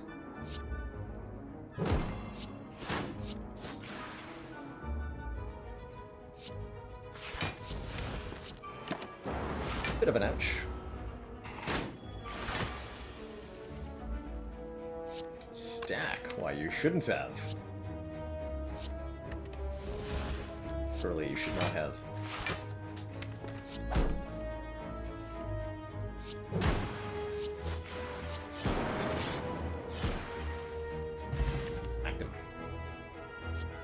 Okay, the initial thing that my eye jumps to here is turbo for more energy. There is an argument for consume, even an argument for sweeping beam. But feels like we want a turbo. Need 2 energy, put a void into the discard pile. Happen upon a group of what look like purple fire spirits dancing around a large bonfire. We can throw any card we want in here. If we throw in a rare card, something with a gold top, then we'll gain 10 max L. Otherwise, we're pretty much just tossing away a card. We could give up Rainbow, although I do think Rainbow is a good recycle target and just a good orb generating card in general. Could give up Zap pretty happily as well. You could get a full heal from giving up Hello World, although we're basically at full health already. I really like giving up Zap here. Let's do that. Get that stinky Zap out of here.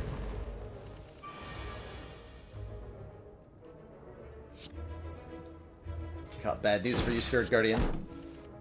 This deck has a Melter in it.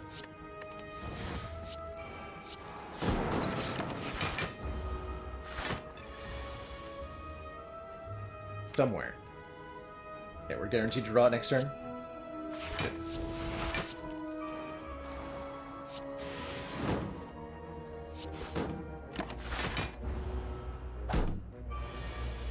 Remove all block from the enemy. Easy peasy. What are we doing on block? Leap is decent here. Got a leap. Got a fight. Let's take 2 more events. A man with an eye patch and a devilish grin strides up to you. Hey there, stranger. Interested in advancing science? We can either get the Jax card, losing 3 health in exchange for 2 strength. So more strength gain from Jax. And transform 2 cards. Or we can take Mutagenic Strength, giving us 3 additional strong on turn 1. Jax is kind of like playing a Claw, that's true. Although I'd really like the turn 1 Strength. I think that's where I'm leaning towards. Don't have a lot of cards I'd like to transform.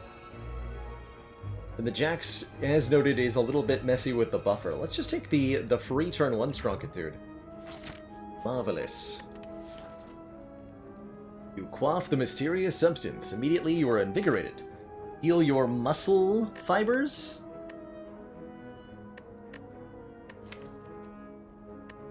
I'm sorry, what? My muscle fibers? My robot muscle fibers? Sure. Sure, why not? Time to spin the wheel.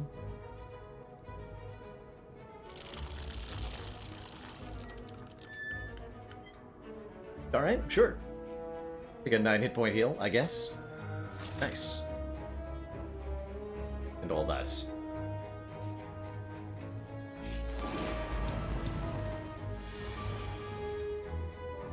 Strongitude. We get even more strong? I think so. Become additional strong.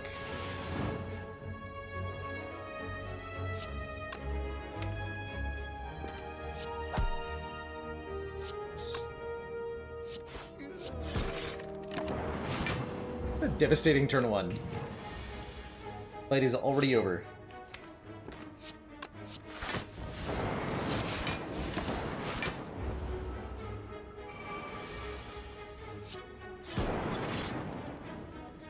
Get out of here.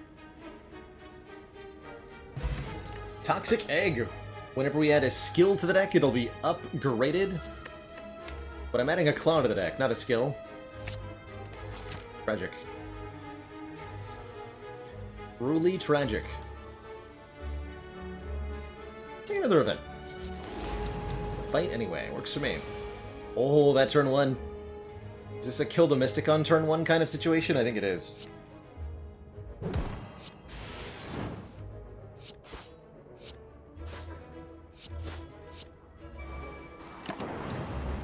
So if you kill the Mystic on turn 1, then the Guardian here gets his block move replaced with a multi-attack. He'll use next turn, guaranteed. 7 times 3. Rob.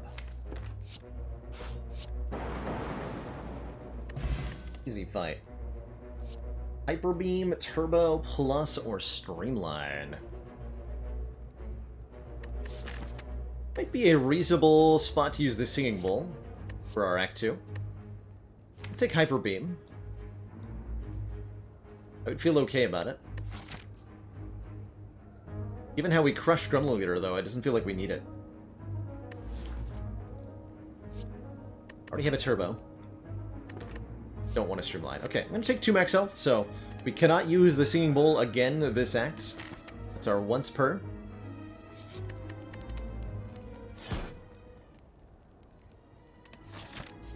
The niceness has ended. But we're even stronger with the Vajra. 4 points of strength. Amazing. I like it. I'm gonna go to this store.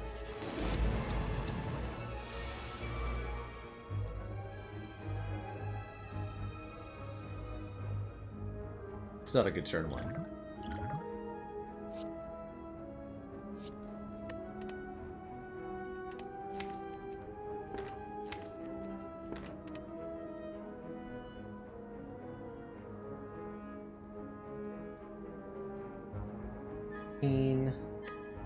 Energy as well. Just take the Mind Blast here. It's gonna do 24 damage. The claws will kill. Yeah.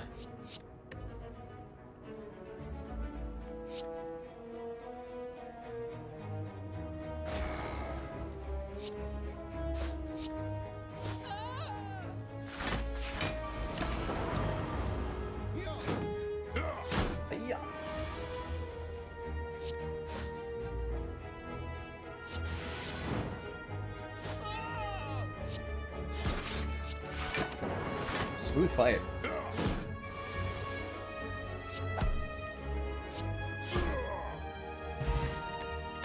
Centennial Puzzle. First time we lose health each combat. Draw 3 cards. Really like Chaos Plus here. It says plus on it. It channels 2 random orbs, which is great with our Compile River. Probably going to end up adding a second Compile River to this deck before the end of the run. Rebound works pretty well with Claws, that's true. Can't take the 2 max health because we've already used the Singing Bowl. I don't want a second Melter. I'll take the Chaos. Alright, shop. I'm rich. What do you got for me? The Chemex from last run. Damn it. I don't have any X-Cost cards this time. Chemical X, no!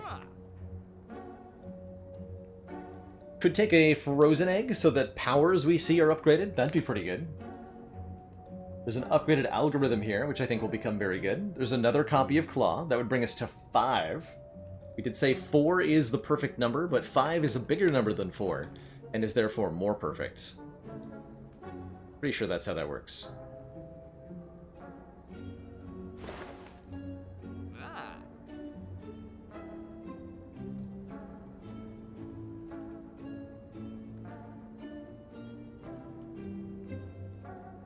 Alright, well, we're gonna take that for sure.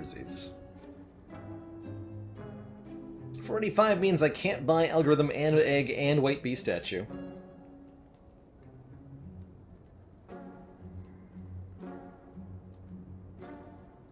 Twitch does seem like it's bugging out a little bit. Just a little bit.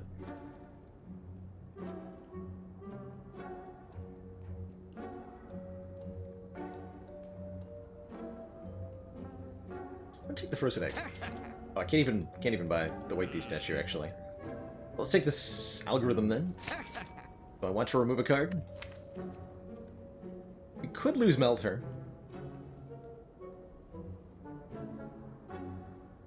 Do we want to? Kind of whatever. I don't think we need the self-repair. I agree with that. I'm just gonna say... save my money. Going this way.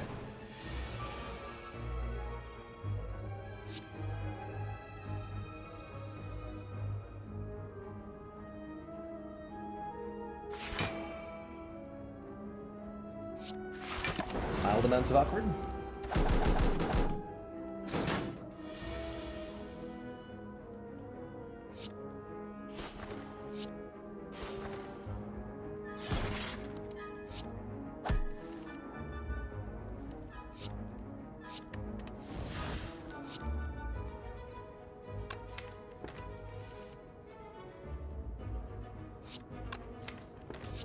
Gotta play that.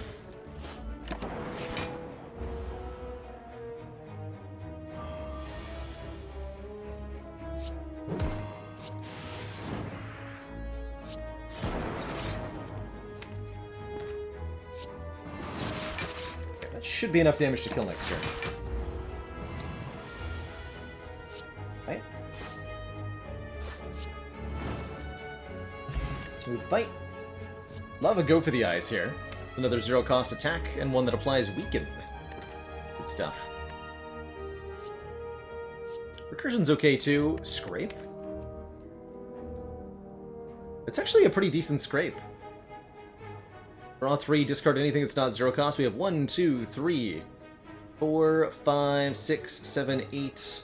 And I'm going to upgrade the Recycle at the next available opportunity to make 9. 9 zero-cost cards. I'll give you a chance, Scrape. But you have failed me before. Do not do so again. Or else.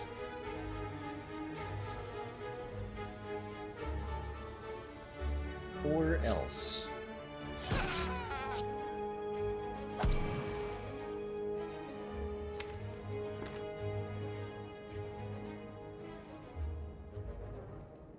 Lock.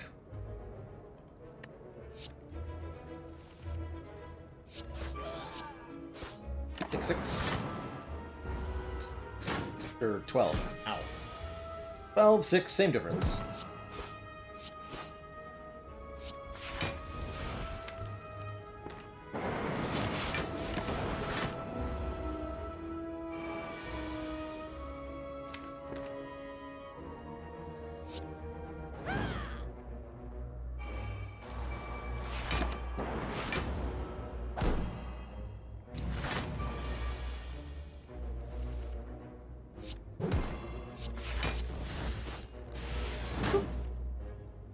Pretty smooth. A little bit of damage, but pretty smooth. Tiny chests will ensure that every fourth question mark room is a treasure room. We're offered some very nice cards indeed. Steam Barrier is a cool way to block. Boot Sequence is okay. It's not good against Collector, though. Recursion's interesting here, especially with Dark Orbs. Let's take a Recursion. Evoke our next orb, channel the orb that was just evoked. You can use that with stuff to do things.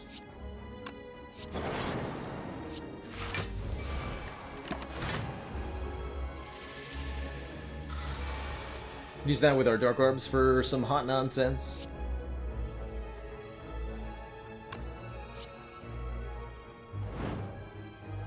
It's not full block, so we lose the buffer.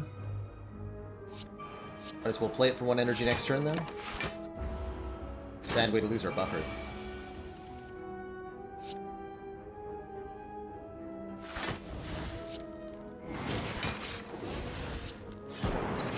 Definitely a sad way to lose a buffer.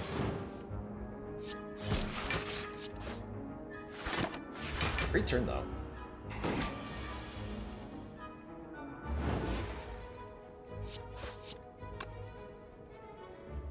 Wait. What a bad thing. Whoops. I definitely had kill with the dual cast of the Dark Orb, and I totally kabonked it.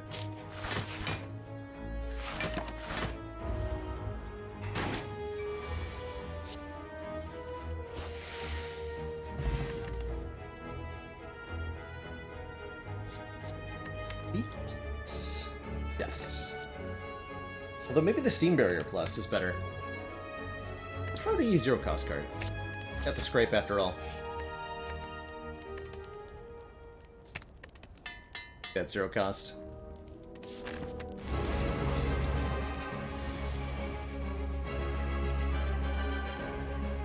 What are my thoughts on Monster Train? Really been enjoying Monster Train. We have been playing some of the challenges added with the latest patch. I think it's quite good. Very good. Okay, casual like 60 damage on turn 1. Get our machine learning down for extra draws. Feels great. Incoming damage is 18 plus 14. 32. I'd lock 32? I think I can. 18 plus 13 plus 2. Yes. Just barely. Hold the recursion here. Ideally recursioning this Dark Orb. Which we can do. Brilliant. So recursion evokes the frontmost orb, this 18 damage Dark Orb, and then puts the same Dark Orb, still doing 18 damage, back into the pile of orbs. Let's call it the orb pile, right? The official name? It must be.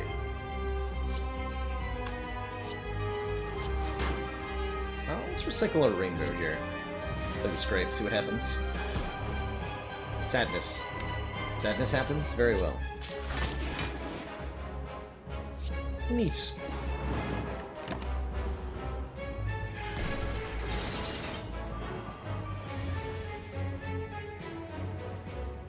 Very neat.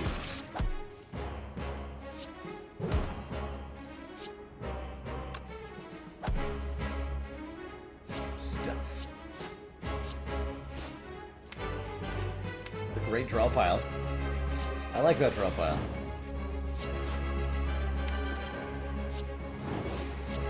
And boop. That does some serious damage with 4 points of strength. Holy heck. PG Collector. Biased Cognition Plus is an awful lot of focus and scales really well with our lot of orb generation that we have.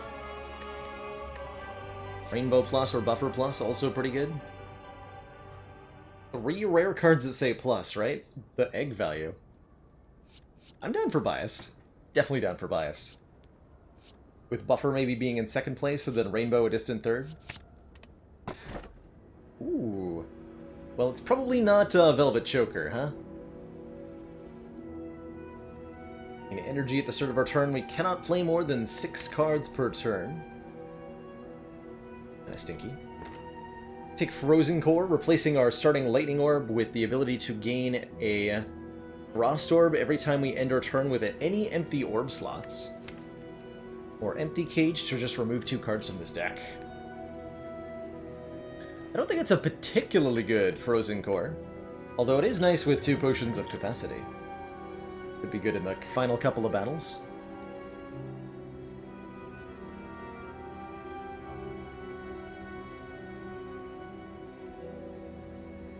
Am I biased for biased? I sure am. I'm going to take this Frozen Core. I think the deck is operating pretty well on 3 energy right now. Got our genetics leveling up. We're gonna outpace the unupgraded one pretty soon here.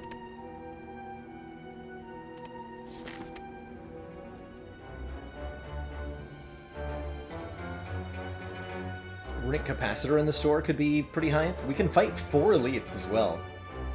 Although it means very few fires, we don't necessarily need upgrades a whole lot.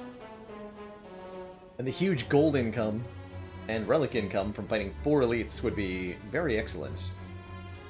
Let's start here.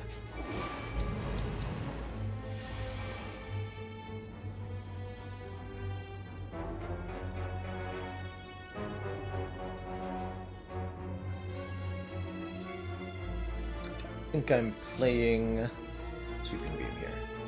Although it would let me kill. Actually, we are playing.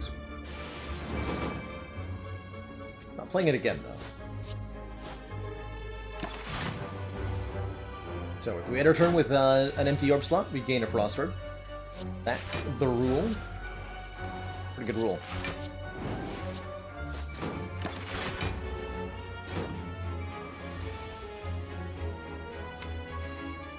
Just want to make sure we play that.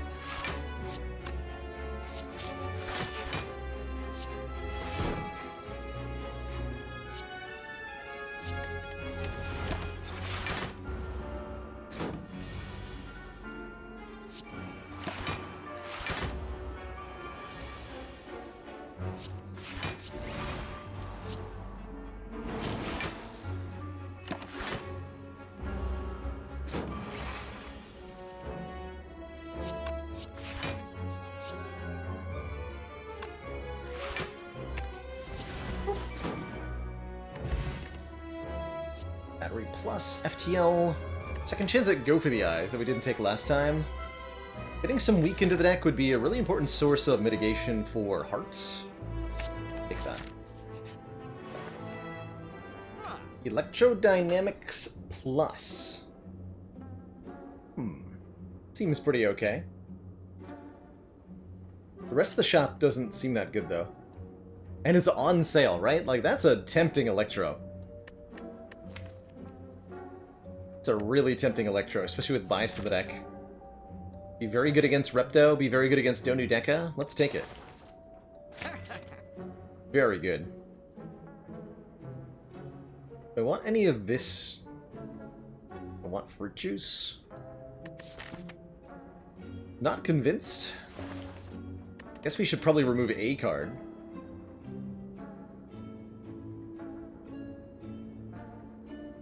Sweeping Beam? We have 2 Sweeping Beams? I don't need 2 Sweeping Beams. Take one out. Could buy the Matryoshka. Are we gonna get... Actually, are we gonna get Tiny Chest value? No. Unless I change my path. We go to 1, 2... 3 question marks. We're not gonna get that second chest. Darkness is not bad. Actually, it's pretty good here. Giving us more damaging orbs. I think we're okay on damage. I mean, we have so much strength, right? I'm not that interested in damage orbs. I'd much prefer a Glacier Plus. Could take Abacus to gain block when we shuffle the draw pile. Secret Technique could be nice. Secret Technique could be really nice. Actually, this is probably worth 166 gold. Let's add that. And then call it there. Find any skill in the deck. I like it. Like it a lot. Sometimes that skill is just going to be Skim.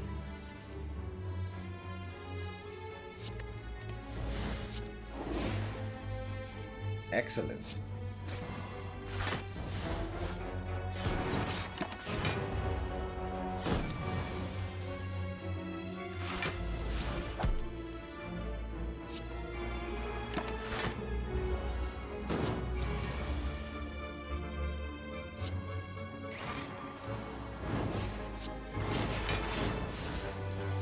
Behold the power of Darkness. Hollow Plus, very good. Beam Cell and Scrape aren't that bad either, but Hollow Plus is so good. With 4 copies of Claw, with a Go for the Eyes, with a Secret Technique Plus. Yeah. I like these potions. That. Keep the current ones. With the Frozen Core, I value these potions of capacity quite a lot. And a second Merchant. Could have had the Ori. I like the Loop Plus quite a lot. Certainly no reason not to add that. Get our orb scaling online. Even harder. Sure. Welcome aboard, Loop. Anything else I want? No. Nothing else you want. It was also on sale. The value.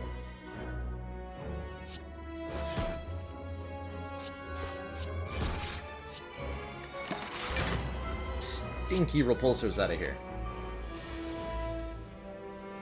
Stinky.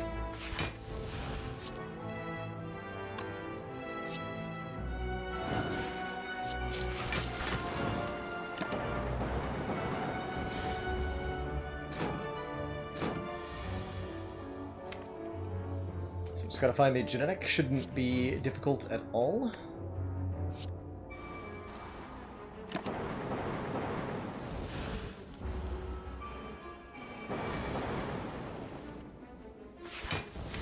Found it.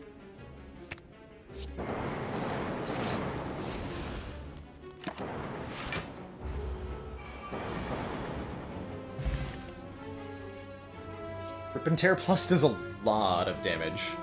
Stack Plus is a ton of block. Go for the Eyes is more weaken. I think I want this stack. Mean block equal to the number of cards in your discard pile plus 3. There's going to be a lot of cards in our discard pile. A lot of cards in the discard pile. And now it is elite bopping time. Most excellent.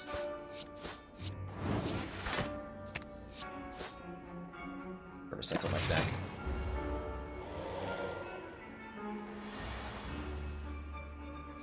No boot here? Great tragedy, I know.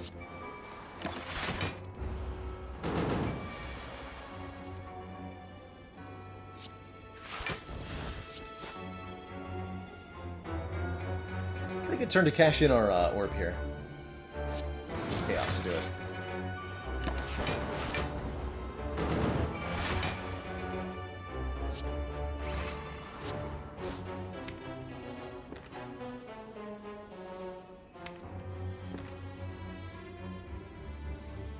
Block this no matter what, pretty much.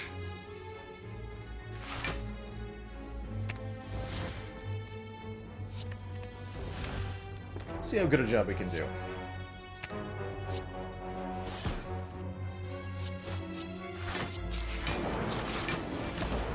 $40. That.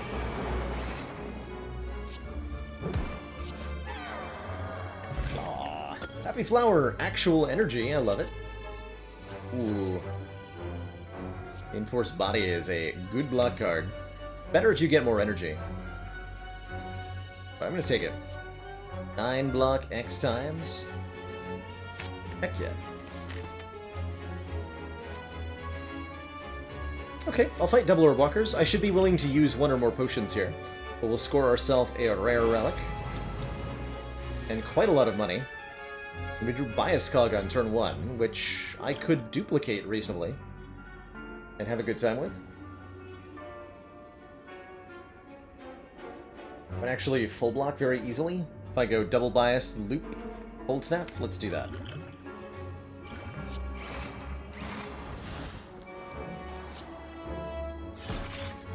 We get 24 block because of Frozen Core here. Full block. Our Dark Orb already does 54 damage. I like it.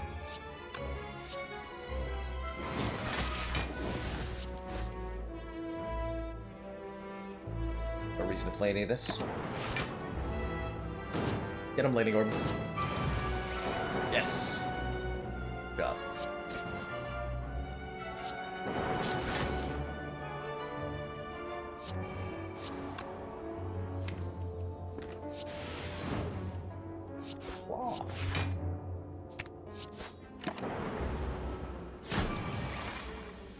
The highest amount of cards I've beaten the A20 Heart with in a normal run. Close to 50, I want to say. I don't know that I've actually gotten to 50, but we've definitely done close to 50. Hey. Technique fetches one of our algorithms. Let's play the upgraded one. But we can actually avoid killing it too, right? Aha, I got them both. As a reward, 61 gold pieces, as well as the Unceasing Top. If we ever have no cards in hand, draw a card. Barrage, Ball Lightning Charge Battery. Barrage will be, like, filthy good when I use the Potions of Capacity. And it hits for, like, 3 times always because of Frozen Core. I'm going to take it. A little bit more damage going. We got 3 more Elites attacks. Shouldn't be too hard. 43 is pretty dang good. An impressively large heart kill deck. Okay, we could draw with top, but I don't see a huge reason to. We might miss Electro if I do. I don't want to do that.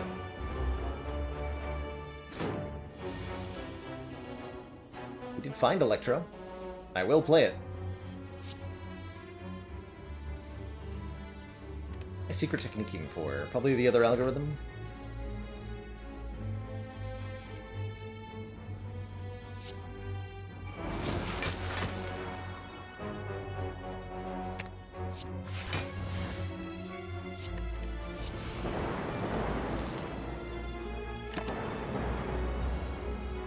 So close.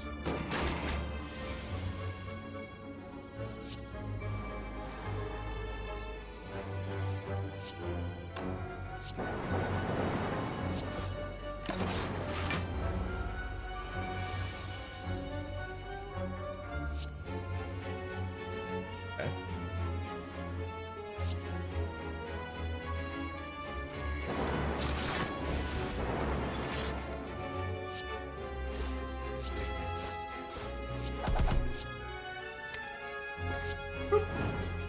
Good fight. Eternal Feather comes back to us, healing us when we enter a rest site. 3 great upgraded skills. Hologram in particular, I think, is the winner here. Getting us a card back from the discard. So many cards in the discard pile. Hearthstone Periapt was great last run, but not this run. Not today. There. Alright, head's a bit threatening here. So I think we'll be able to scale up quickly enough. Not if I put all my powers in the discard pile with Scrape, I won't. Rude. That buffer intact, please.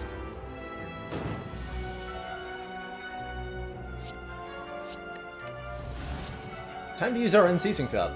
I remembered that I have it. It's incredible. How did I do such a thing? Not sure. Ooh.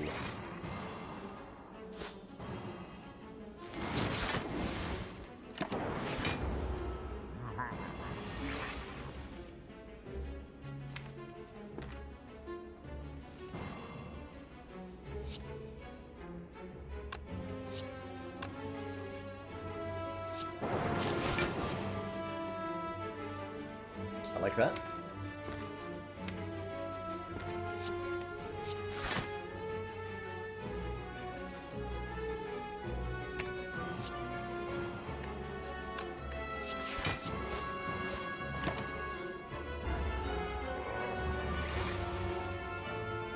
Excuse me, sir, but it's a crime to remember that you have Unceasing Top. Sir, I need you to come with us. For Spire crimes. Terrible, terrible Spire crimes. It's gonna be the Steam Barrier that I'm not gonna play.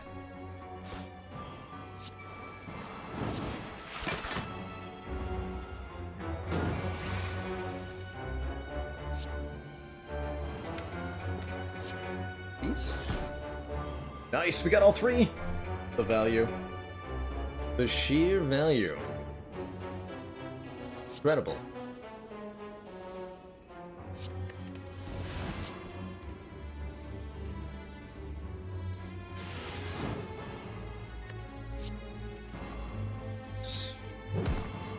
Okay, that looks like a kill.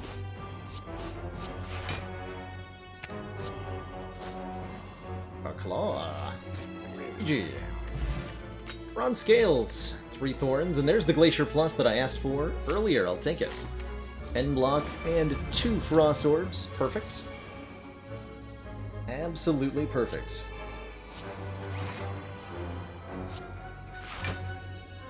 Every time we do unblocked attack damage to this enemy, they'll change their intent. Which can be really scary. It can result in getting a curse. Not something I'm looking to deal with as of this exact moment. It's fine. Actually good. More Thorns damage this way.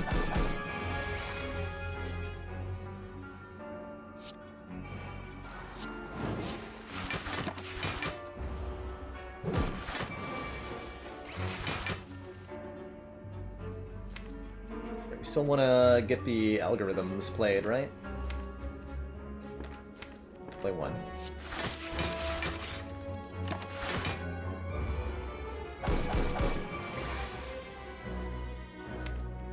Okay, so this would just kill, or as would dual cast. But algorithm.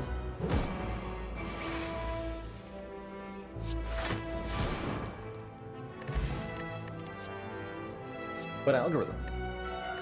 Second recursion's interesting. I like one more recursion. I guess I'll take that over the alternatives.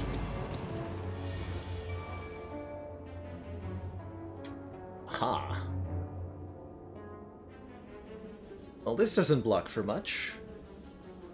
Will potion save me? Might be a save. Yes, it was. Good. Good, good, good, good.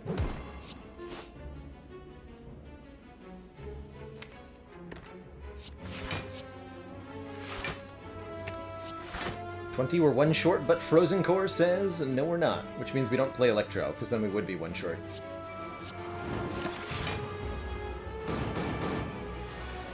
Prevents us from dying, well, not dying, but taking way too much damage to this nonsense.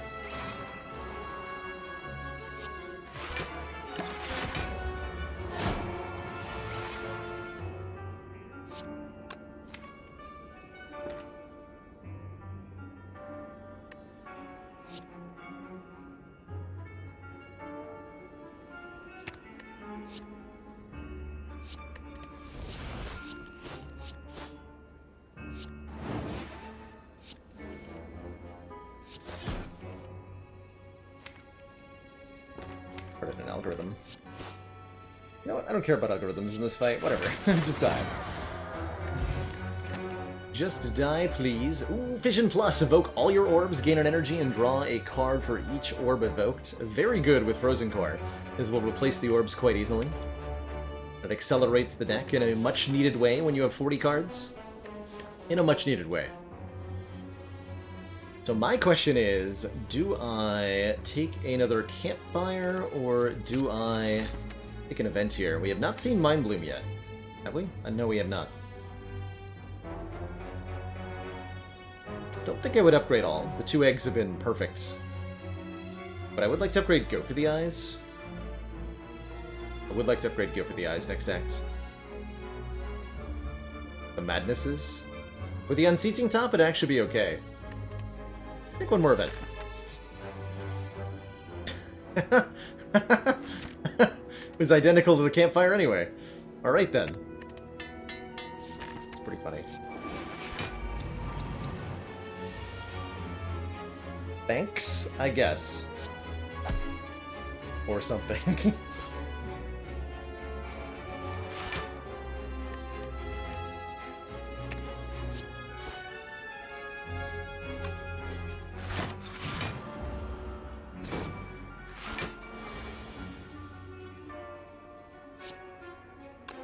Recursion hits the Guardian here.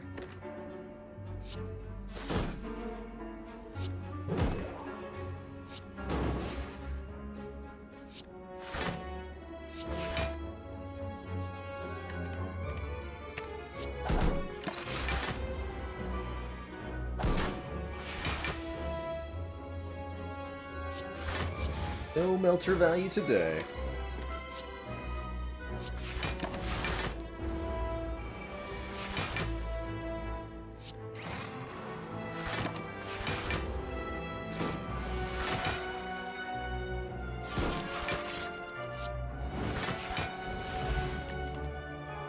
One more hologram. Overclock's also great to get through the deck faster.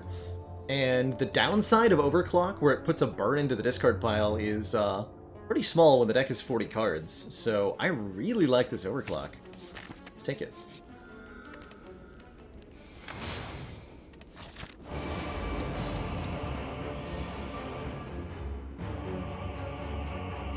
That's right, I only led, bro. Specifically, it's anytime you're at or beyond floor 40, where Mind Bloom starts to give you the heal option instead of the money option. Okay, can strip all the artifact on Deca here. which I guess I'll do. And we'll use the Unceasing Sap. Not a lot of strategy for this fight. I think we're just going to smash through them, essentially. I don't know that I want to play that. But I do want to keep drawing. Alright, I'll do it. I go for Dunu first.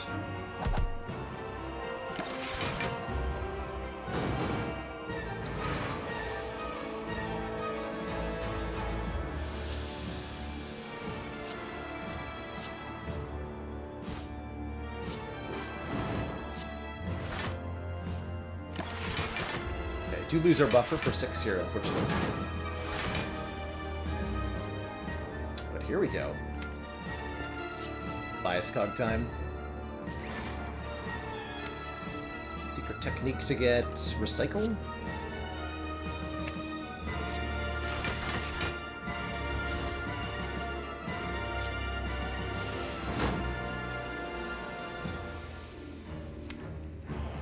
You want to get that electro in play quickly here.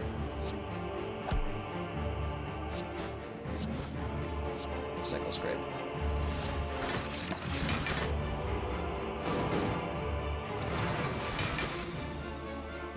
You are.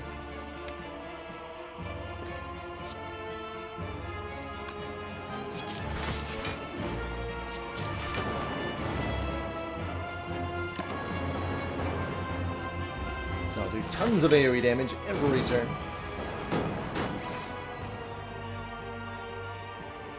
Was that BVC Deca instead of a boss? Instead of... Oof, do you hear that, Deca? They speak of you with such disdain. Tragedy.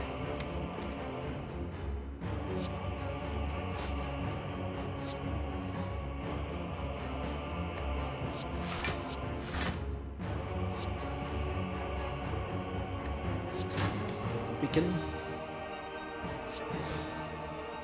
I think we have Jonu dead here.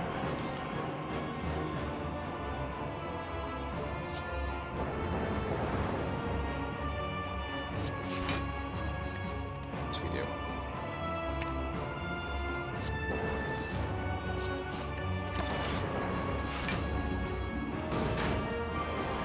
Very good.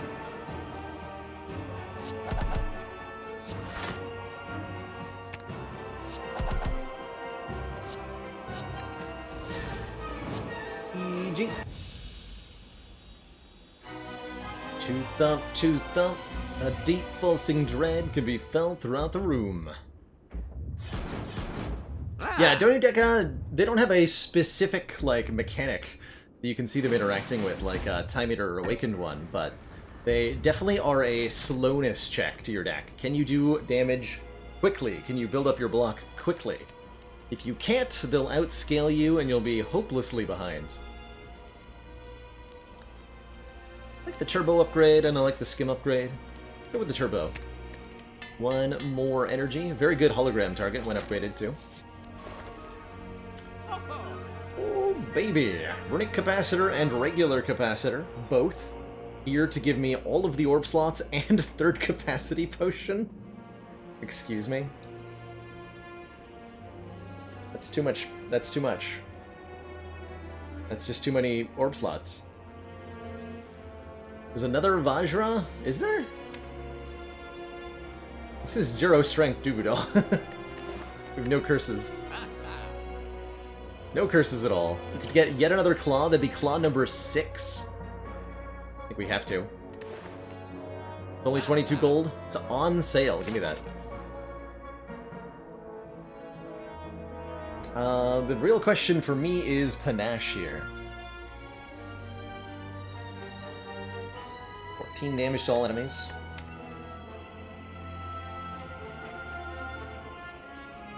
Whenever we play a lot of cards. The ridiculously good Runic Capacitor, though. I am gonna buy this. So it's either Panache or Capacitor. It'd be Capacitor, Hologram, and a removal. Or Capacitor and a Capacity Potion. Or just way too many orb slots. Quite frankly, that's too many orb slots. I'm gonna take this Panache. This is a fancy card. It might be good against the elites, it might not do anything, but I like it. But I like it. That's what matters, I think.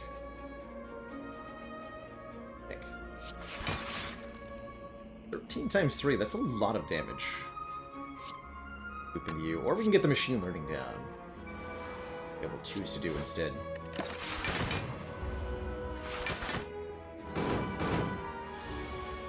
This turn is the big yikes.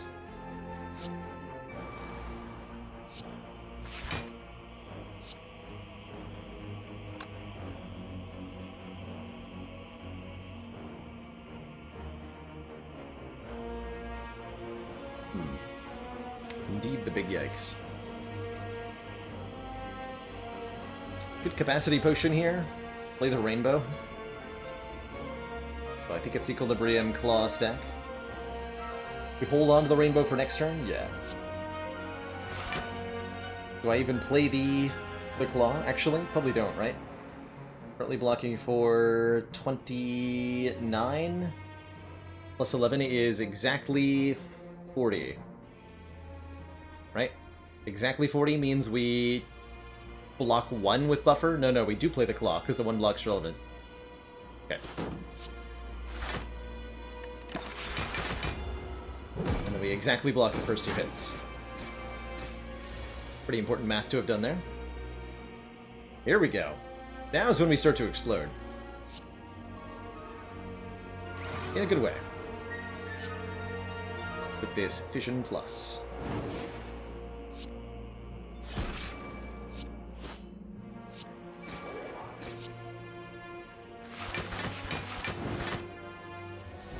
Don't explode.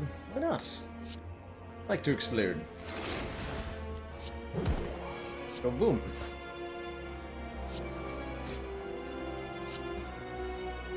Panache doing pretty much exactly what I was hoping it would do in this fight. Lots. Very lots. Oh, is it dead? Not quite. But now we have no chance of getting the other algorithm. Sad. 2 perfect. Gremlin Horn is not going to do anything, unfortunately. The reinforced body. Could take the 2 max health with Singing Bowl, but I really like Equilibrium Plus. Commander, retain. one I'll of take our it. most valued Bona! supporters. Thank you so much for this 6 says continued support of the months. XCOM project. A lot of bits. Hope you're doing a very... hope you're having a very good time. The Reno. I don't really want to lose my buffer here, so that would mean leading with Reinforced.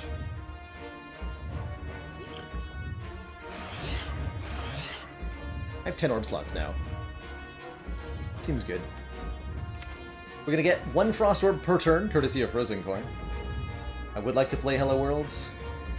I don't want to lose buffer. Okay, so Reinforced. Turbo. Do I play the Scrape? I think so. Might backfire. Discarded Electro, Stack, and Leap. I'm okay with that.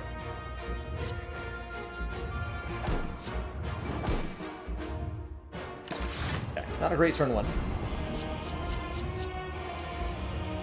Get multi-tacked first. I don't think we can save our buffer, unfortunately. Would have been really nice to absorb the big hit with this, but not seeing it here.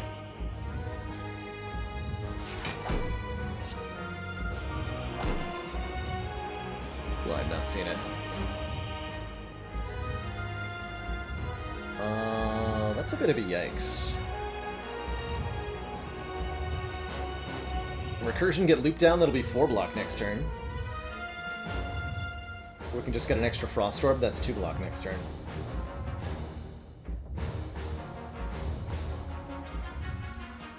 Orb luck every turn. Orb luck every turn sounds important. It might have been that Chaos was correct. To upfill the orb slots with something, anything.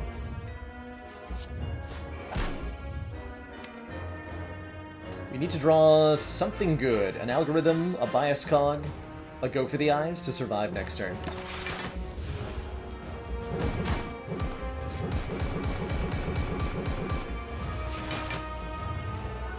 That'll do. That will do. Secret technique for the recycle or the turbo. Or not the turbo. For the recycle. Get rid of this equilibrium, play a rainbow. We need to get these orb slots filled.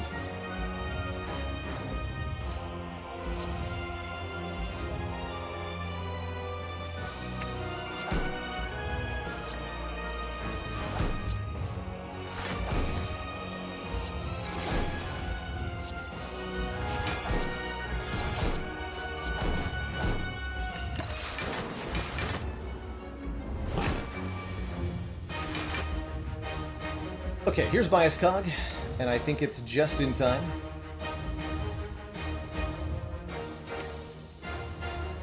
Yeah, I think it's just in time.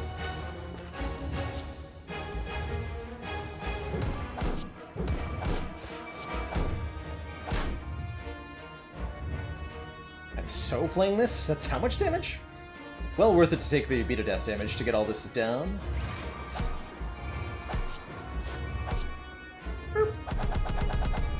120, holy heck. And both holograms still in the drop pile, too. Nice.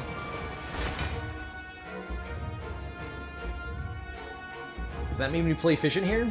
We would draw 9 cards. And we can regenerate quite a few of those orbs. Well, not that many, actually. Not that many. Would be a very explosive turn.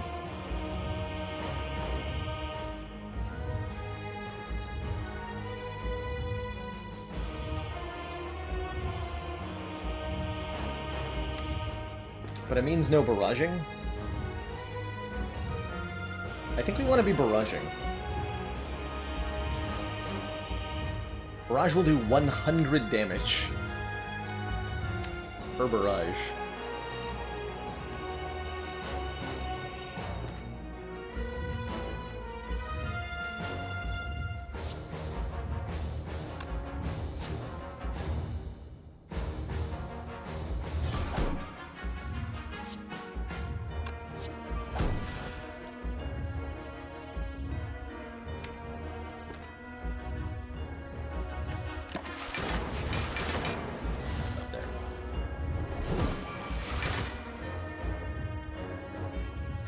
Certainly we can apply weak. Currently we're blocking for 30? Well, 42. 48 damage incoming. Getting played no matter what. This is getting played no matter what. This draws 3. Only hologram barrage one time. What I'm gonna do is hologram a turbo.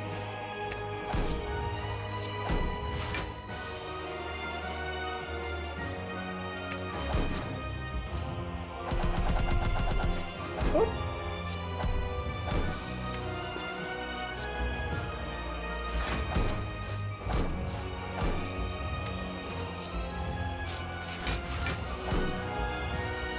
I'm gonna get another 30. Let's play this too. Really good turn.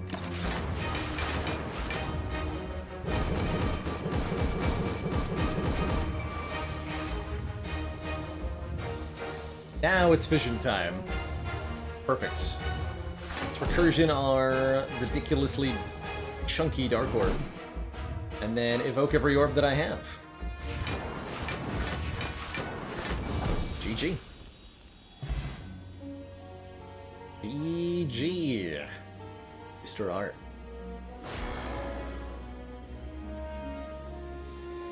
Not too bad.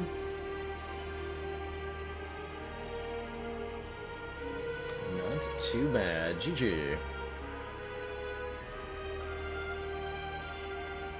Thanks, Gremlin Horn.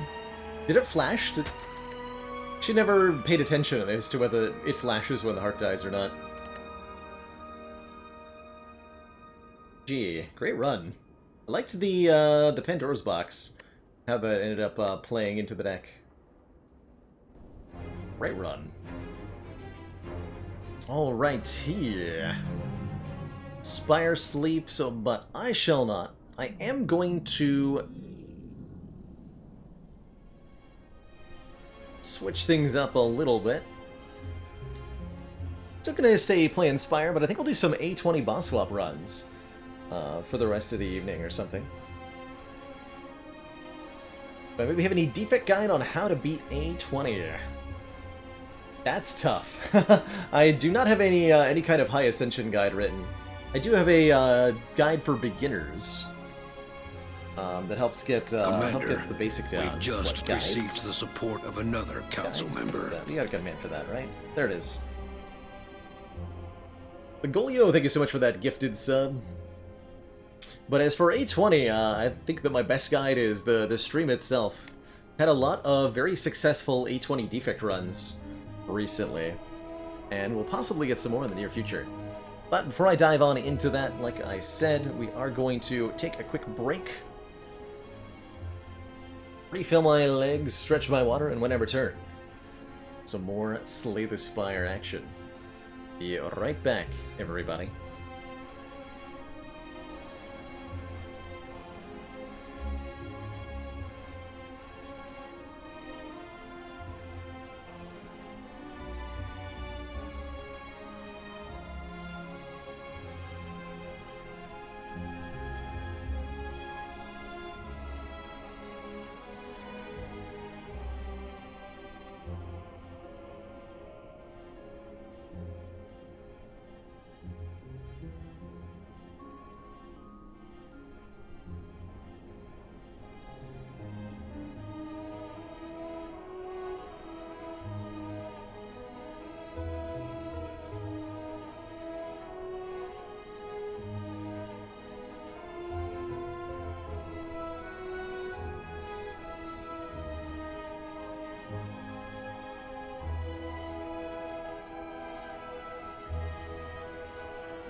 Alrighty, folks. We are back. Thanks for that patience. So our last run on A20 was with defects. Perfect time to swap over there, because with the character order gets to be uninterrupted. A busted crown start that managed to beat the A20 hard, thanks to Snekawai and 2 meteor strikes with the strike dummy, of course, to help them out. Next up is Watcher. My Watcher hasn't been doing that well on A20 recently. He had quite a string of losses here. 4 in a row.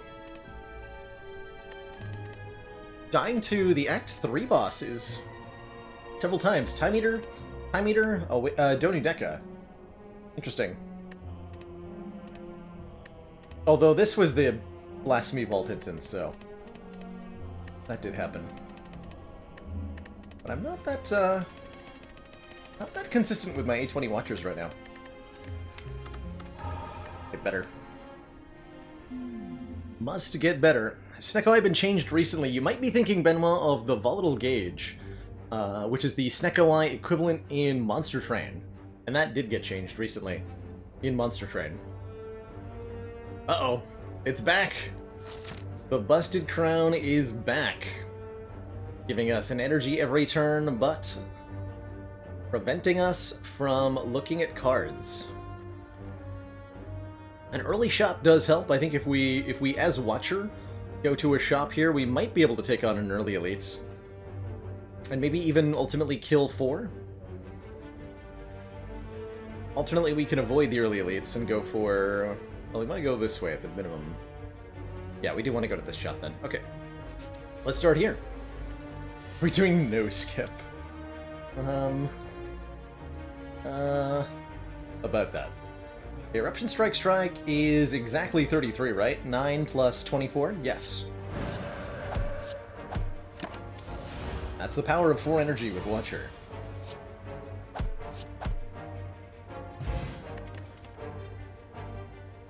Card says block on it, and it says change stance on it. So I like it.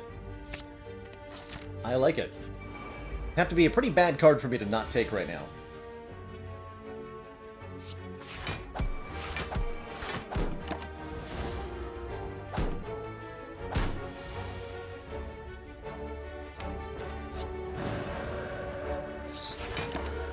For some reason I thought that was going to do enough damage to kill. Why not go too fast here? This card does damage. I'll take it. That's all it has to do right now. Ooh, okay, real good cards. Wheel Kick or Conclude, can't take both. As well as a Third Eye. Gain 7 block and scry 3. I definitely am gonna buy 2 cards here. And that'll set us up nicely to beat an elite. I think Third Eye and probably the Conclude for the AoE here. We're fighting Guardian? Probably the Conclude. Really good against Sentries, who we're currently definitely not very good at.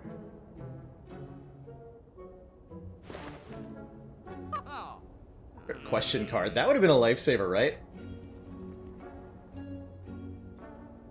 I don't think I've ever started with a Buster Crown and then found the question card.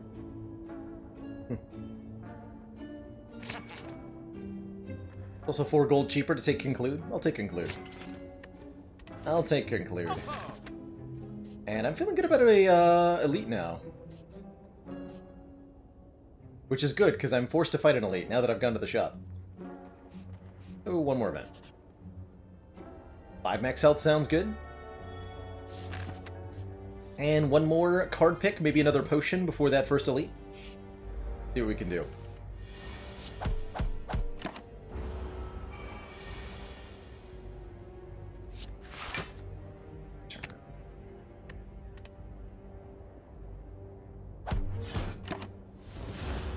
Easy kill here.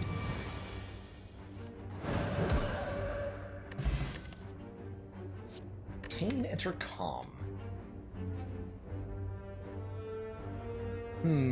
I would take a crescendo here. I don't know about a tranquility. It's a nice exit from eruption sometimes. We already have Empty Body for that, and Third Eye helps us line up the turns. I don't think I'm going to take this. This is our first skip.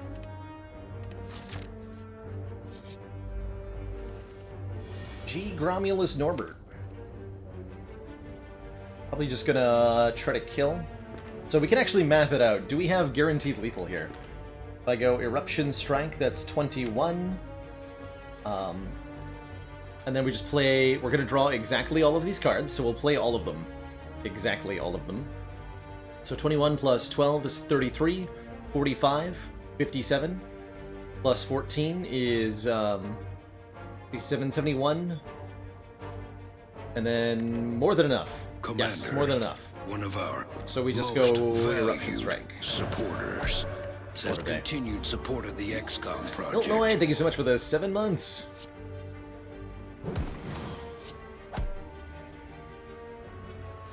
Glad you're loving the content. This saves me 1 hit point. It'll make the Knob gain 3 strength, which is 6 damage, but it blocks for 7, so it is technically beneficial. Could try to use the skill pot, but I don't think it's worth it here. We take a 15 and then win. Price well worth paying, and we get the Mango, giving us 14 health back.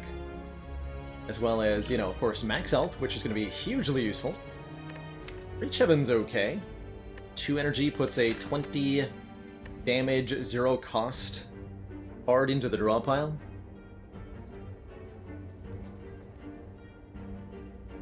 Was there a super small chance of drawing all 5 attacks on 1 turn and being energy short? No, not because of follow-up being free, right? Worst case scenario was strike, strike, strike, follow-up conclude. We just actually kill. Would have been better. Oh, yeah, okay, you're missing the crown. Fair enough. Missing the crown. Not sure if I take this or not.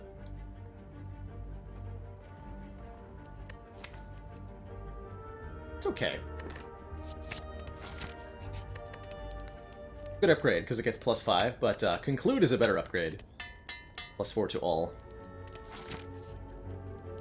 We're gonna go through more elites, because I'm quite sure that we are capable. Go Eruption, Strike, Empty Body. We just do Reach Heaven, Strike, Empty Body, Reach Heaven, Defend, Empty Body. Probably want to play that Reach Heaven. We go Eruption, Reach Heaven, take 20. I think I want to do that. It's a reasonable skill potion.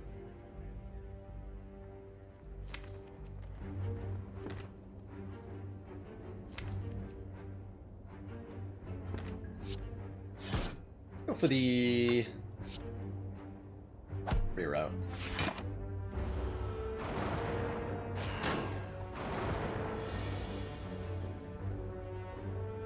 So Strike Conclude will kill you, which means we can Vigilance here. Not a lot of reason to... Wait. That's 22 damage. Hold on. Defend, Strike, Strike, Conclude. There we go. Math. Can you imagine if I played this? Could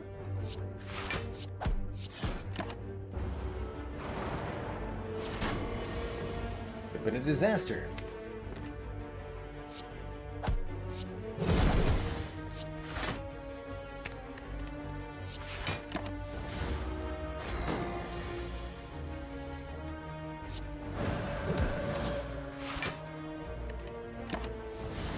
Very smooth elite fight. We get ourselves tiny chest. Every 4th room is like a treasure. Every 4th question mark room is a treasure room. Probably better than not taking it, though I'm not impressed. Another retaining attack in Flying Sleeves. This time I don't think we need it. Between Reach Heaven, Follow Up, and Conclude, we're pretty good on the offense. And adding more unupgraded cards to the deck is not something I'm that excited about. Skip that. Tiny Chest no longer gives you gold. Nope, used to give you 30 gold, but it has stopped doing that. Ooh. Eternal Feather is great, healing us whenever we visit our rest site, so free heals here and here. Means we're probably going to get to upgrade at every fire for the rest of probably the whole run. Lots of money too, meaning we could afford something decent in this shop, like an Ori. Probably don't want Ori. But I do love this mental fortress. Possibly the Empty Fist to go with. Can't do... Wait, can I do, I can do Mental Fortress card remove, right? Or am I 1 gold shorts? No, I can do that. Yep. Mental Fortress remove a strike. Feels excellent. Such a big fan of this card as a block generator. Really powerful.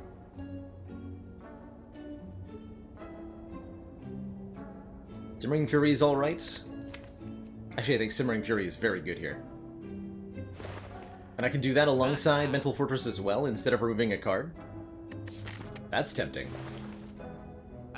I think I am buying Fortress. That. So it's either, I think, Simmering Fury or card remove. Really like Simmering Fury. Yeah. Take that. Says at the start of your next turn, draw 2 cards and enter Wrath Stance. Perfect.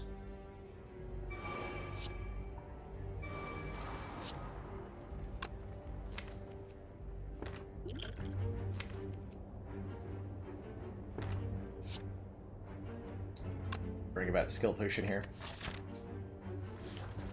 Say no. We get 4 block for free.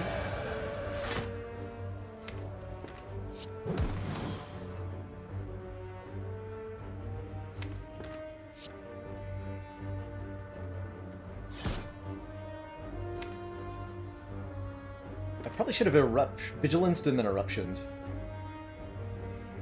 Die. B40? These actually don't block at all. And I won't be able to do 48 if I stay as I am, so I think we just take the 12 here.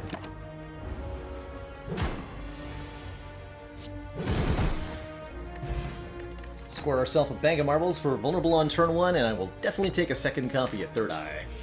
Especially going into Guardian here. Taking a curse for money right before a Burning Elite and a boss is not cool. No thank you. Look at me with all the extreme disappointment you want, but I'm saying no.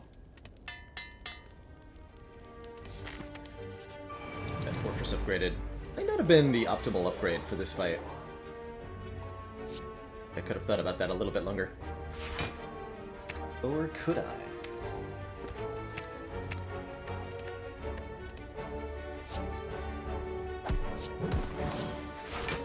Okay, not the best turn 1.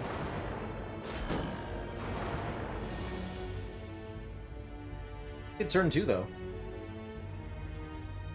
Yo, Mental Fortress, Vigilance, Third Eye, that's not a full block, necessarily. We block for 8, 6, 7. 14, 21, take 3. If we're really lucky, we don't draw Conclude, and then I get to Simmering Fury with it. Cool. Way to end the turn in Wrath and have that end well. Oh, actually, we can scry. Let's see. Conclude is on top. Draw the strike. Okay.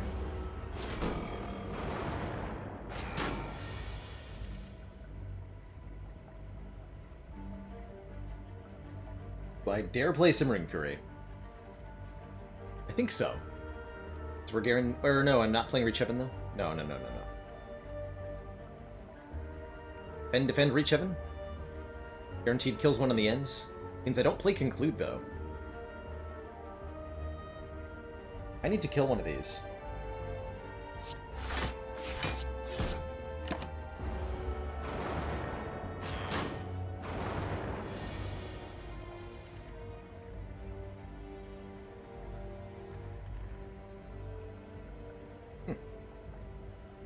Through violence will kill you, Reach Heaven would kill you, sure.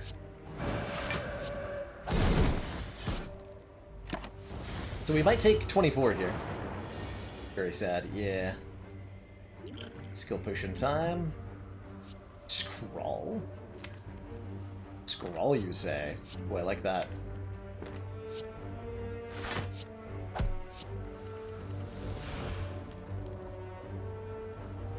I don't know. Be fine holding the speed potion for next act.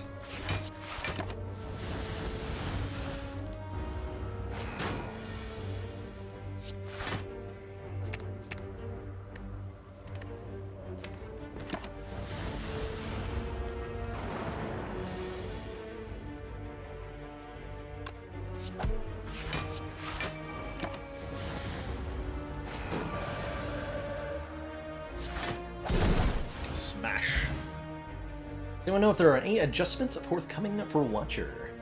Don't believe there are any changes in mind for any of the characters at the moment. But I also think they're all in pretty decent places right now. Lots of good upgrades. Third Eye for more Scry and more block. Simmering Fury for another card drawn. We can make Eruption cheaper. Make Reach Heaven do a lot more damage. We can make Follow-Up do a lot more damage. Upgrade our Third Eye, or one of them rather, for the Scry 5. That's a very, very good upgrade a lot of the time. Yeah.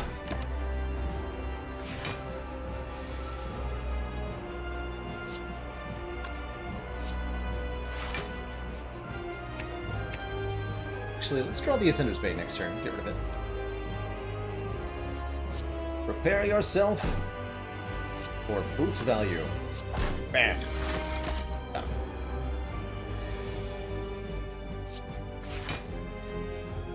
Okay, empty body next turn. I'm going to play Simmering Fury here.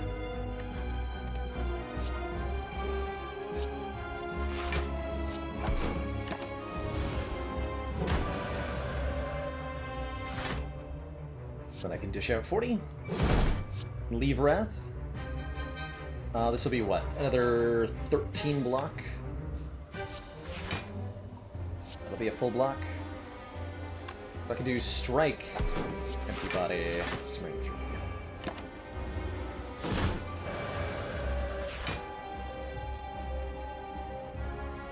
Stuff. Cannot transform, so we gotta go back into Calm Stance.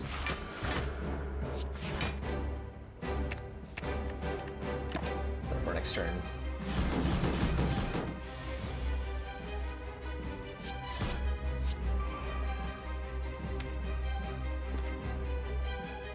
I actually want to transform right now. I want to be transforming next turn with my Wrath. Yeah.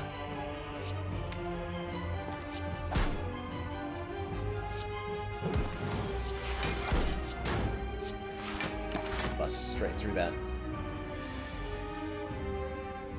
AC is working again. Congrats, Storm, on not melting to death. Huzzah.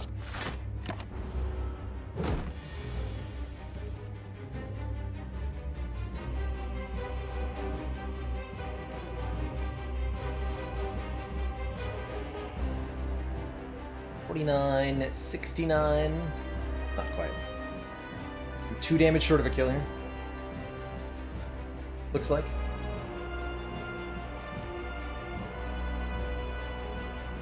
Yeah, we can only do 69 damage.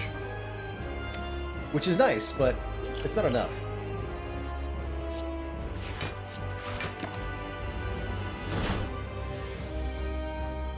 Nice, but it's not enough.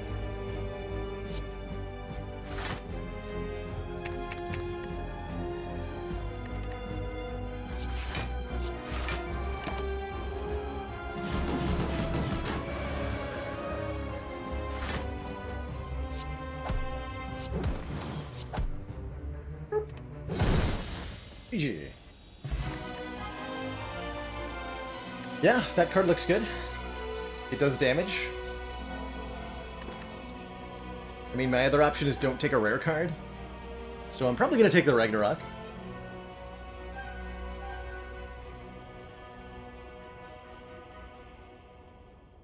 Yeah. Choices are easy with Busted Crown. Makes it very easy to be a good Spire Slayer. Okay. Also pretty easy choice here, I think. Obviously, no, not obviously Tiny House. Tiny House not bad, though. Money's good. Makes our shops better, and shops are important with Busted Crown. The max health and the random upgrade are decent as well. Calling Bell is a curse and 3 relics. That could be alright, although I think we struggle with the curse a little bit. Whereas Astrolabe will transform and upgrade 3 cards, not only increasing our upgrade density, but also getting rid of lots of our basics. I think I would transform 2 strikes and 1 defend here. And random cards are good. Random cards are better than what we can get offered by the crown a lot of the time. 6 odds of getting a rare.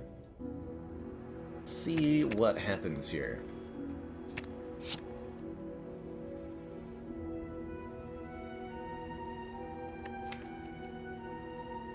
Crescendo pressure points? Interesting.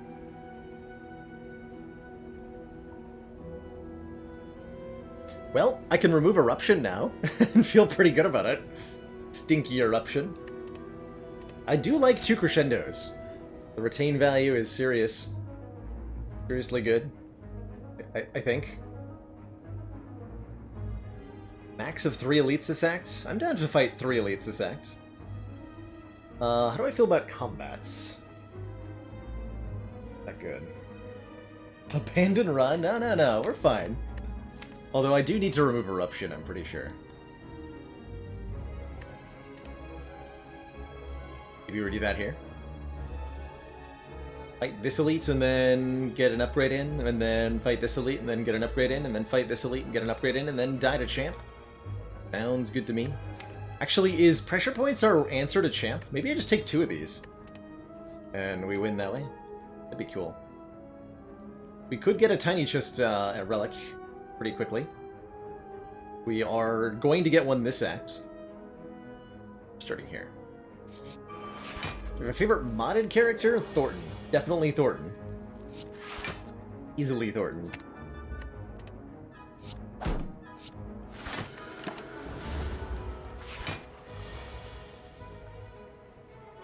Might be a good Distilled Chaos moment.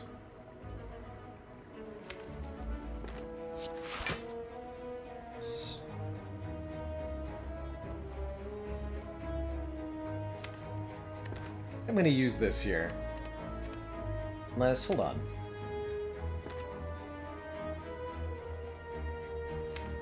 If I discard 4 of these, then I draw exactly Empty Body, Mental Fortress, Crescendo, Battlefield Block.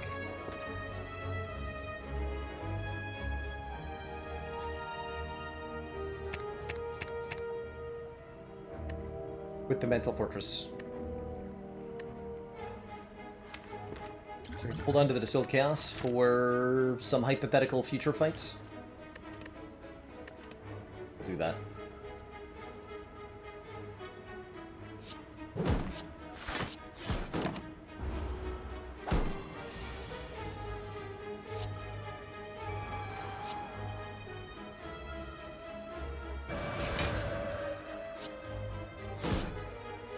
So we get 12 plus 8.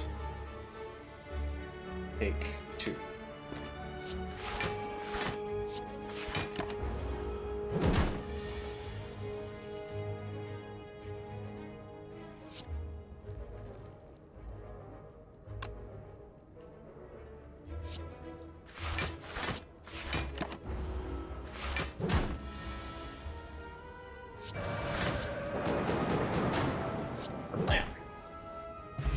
And I get a Distilled Chaos anyway. Well, whatever, I'll have 2 of them.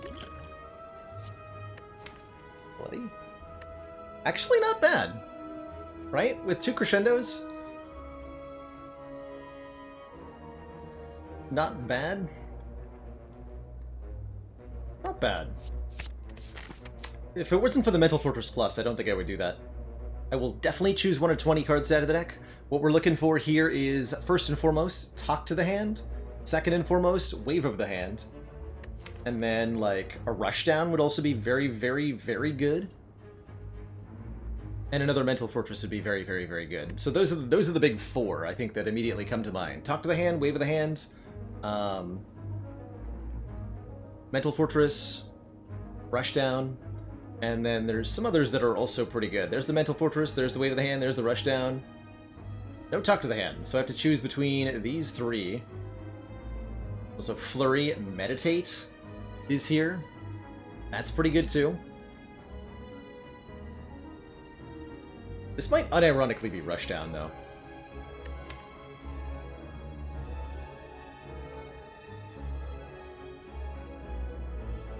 We have 4 ways in a Wrath.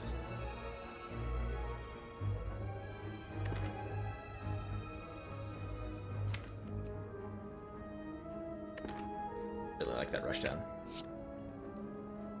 Stories about a man who journeyed beyond the stars and found himself stuck on a desolate, foreign planet. Ingenuity, luck, perseverance, and humor to retain his sanity were his tools to return home. Fascinating.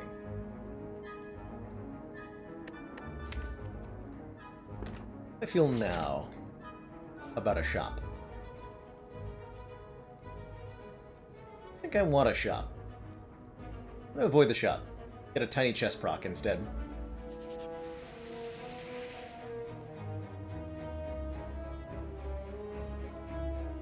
Huh. We could lose the Busted Crown.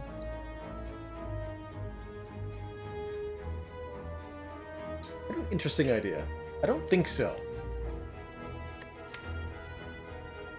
But that would be a hilarious way to solve the starting with Busted Crown problem. Boots? Boot, however.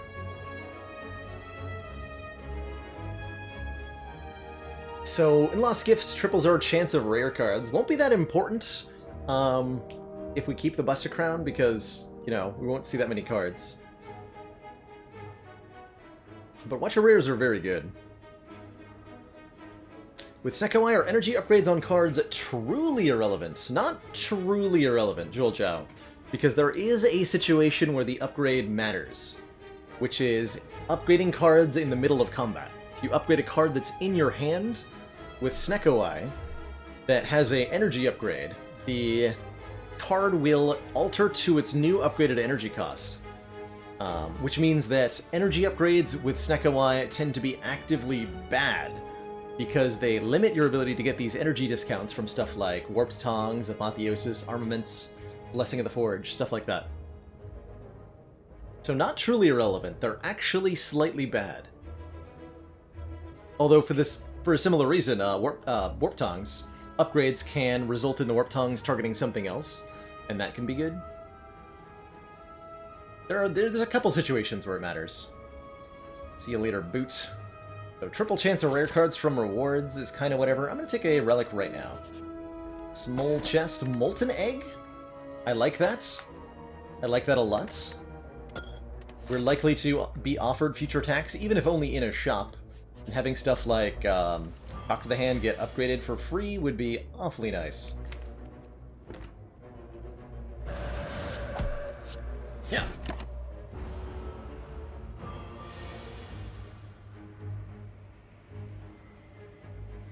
I'm 1 damage short. Damn it. Alright, I'm okay using a Distilled Chaos here.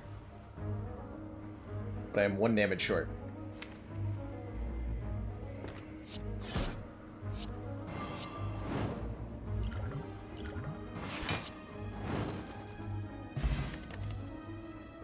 Collect. Puts a Miracle Plus into our hand at the end of the next X turns. I don't want that. I want that. It's Elite Fire Elite into Single Elite, or Elite Fire into Elite Fire Elite Fire. Let's go this way. The Book o' Stabs. Kind of a rough turn 1 here. We may end up Distilled Chaosing, depending on what we see here. Yeah, I'm going to go ahead and Distilled Chaos those cards. Sounds real good to me. Yeah, that sounds really good. Shame we can't be in Wrath for this, but alright.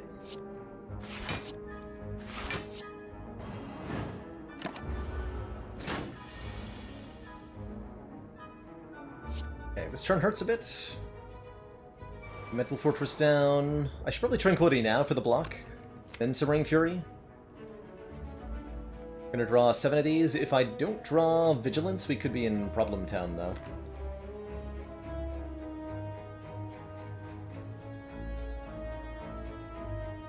Also means I can't play Conclude. Okay, I'm not gonna play Tranquility then. I'm gonna go defend, simmering, conclude here. Try to use our rushdown to our advantage. Find. What's rushdown? So this is 7 times 4, 28. We'll block for probably more than that.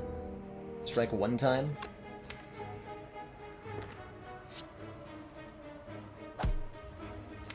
Don't need the eruption.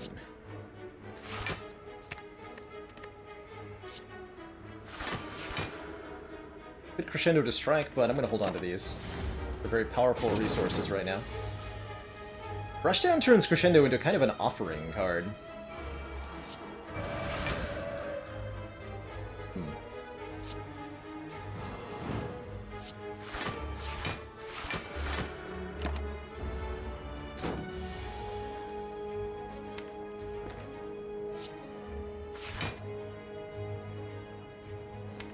Just want the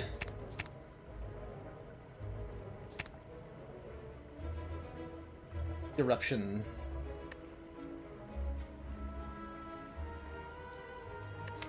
Just want the Ragnarok. And the follow-up.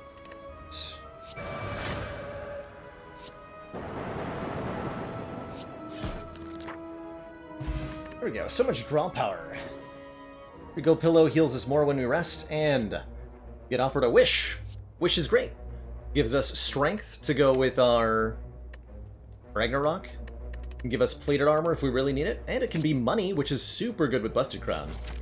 So thrilled with that. Probably going to upgrade that straight away.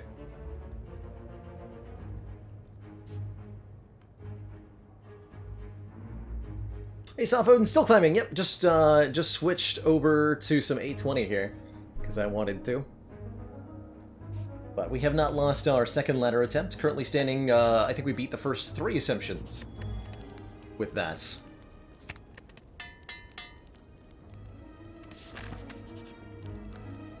Bites? These are molten egg bites. They're actually pretty good. But I only have 2 strikes. 27 max. We'd go down to 60 max health with 5 bite plus cards. Interesting.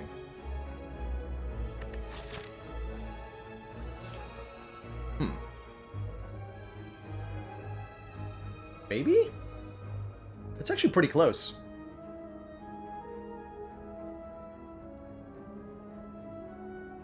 I think with the Eternal Feather, though, we're going to be at max health a lot anyway. If I got to choose here... Oh. These are decent. Quite decent enough, though. Ooh, that's good. Shuriken. Every time we play 3 attacks in 1 turn, gain a point of strength. Definitely a step in the right direction. Especially with Ragnarok. Ouch.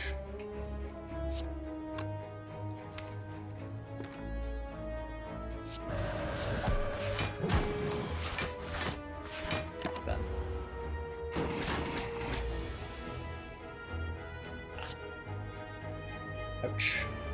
Man, Snake Plant is, Snake Plant's a rude dude sometimes. May end up having to rest at that upcoming rest site.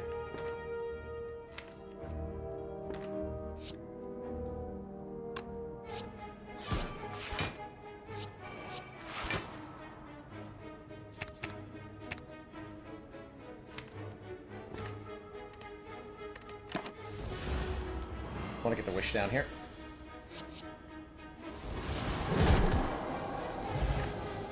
Okay, Blessing of the Forge is good for upgrading everything in hand. A second Conclude Plus is strong enough that I think I'm going to take it here. And we're going to fight another elite. This time, the Triple Slavers. And oof, did we draw badly. If we're lucky, and Blessing of the Forge, Ragnarok Strike follow-up can maybe kill one of them. But that's a big yikes, turn 1. Big yikes. Oh, nice. Okay, we did get him. Okay, not too bad. We're definitely resting, though, with the Regal Pillow. Once we survive, question mark, this experience.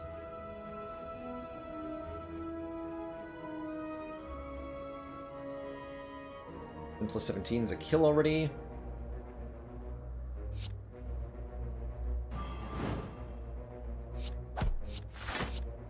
I think we hit a kill on Taskmaster. Maybe I did. Either way, I want to wish, if at all possible.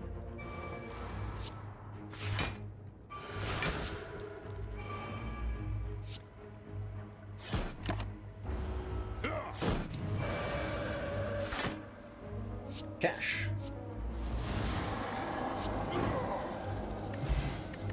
Pantograph heals us at the start of boss combats, 25 health. Very good. Very, very good. And a Talk to the Hand plus. That's why we took our, that's why we took the Molten Egg. Heck yeah. Very, very good card to pair with Ragnarok, which is probably our next upgrade. I don't think 30 health and no potions is safe going into one more elite, so let's go ahead and sleep for 40 more health, up to 71 here. So much. Ooh. And then we go back down to 0. Oh no. Uh-oh. So we could kill the Mystic, but I'd have to be in Wrath stance.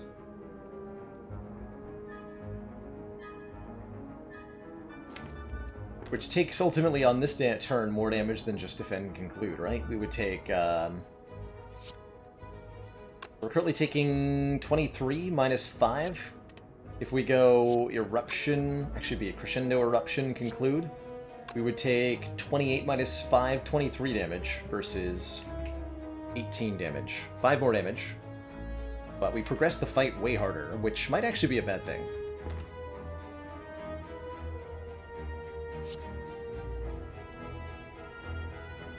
Gonna do this. That'll force the Mystic to heal. Only a chance we get attacked again.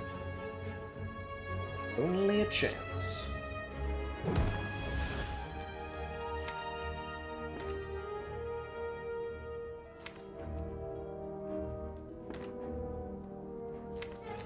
Exits do I have? Just Tranquility? Okay. A bit more damage.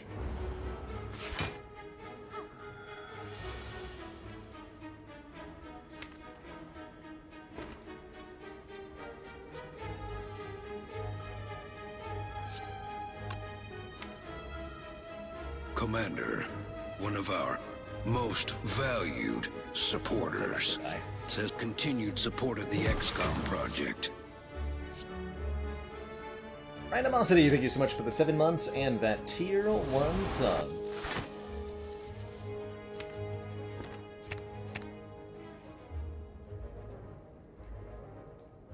Commander, one of our most valued supporters, Smug, says continued support of the XCOM project. Thank you so much for the 15 months. And a Twitch Prime.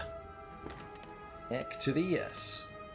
We're guaranteed being attacked by a Centurion next turn. And ideally, I'd like to draw an out. Okay, let's get rid of Conclude then. It hurt. Okay, that's not bad. Not bad at all, in fact.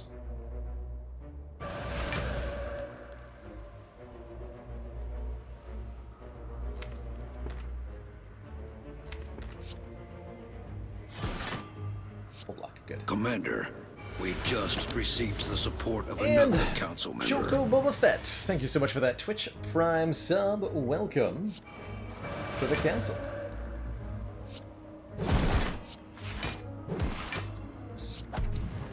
Think about order there. My favorite class is definitely the Ironclad. I think Ironclad has the wildest, wackiest synergies, and gets out of control in the most powerful way. So I think he's the most fun. by far. Super happy with the Cut Through Fate Plus there. Really good find.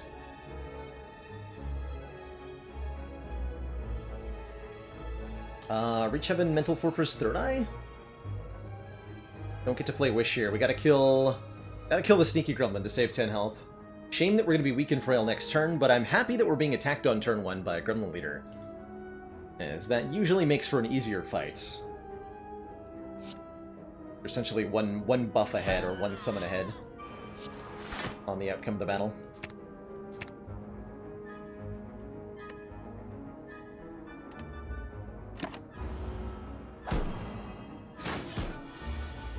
But I'd like to be able to kill this turn. I can't. Okay, fair enough.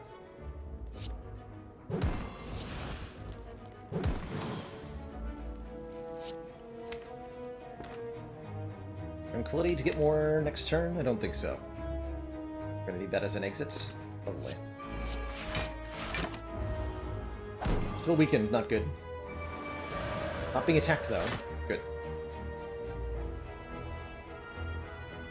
The goal here is find conclude. Should be very easy to do. Found it. It does 24. Perfect. We'll wipe the board. Might as well hold the True Violence for next turn. We won't be weakened. Play Strike, pressure points conclude. Yeah.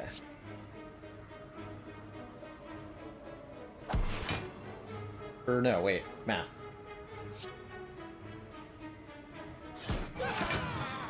No pressure points. Can you imagine if I'd forgotten?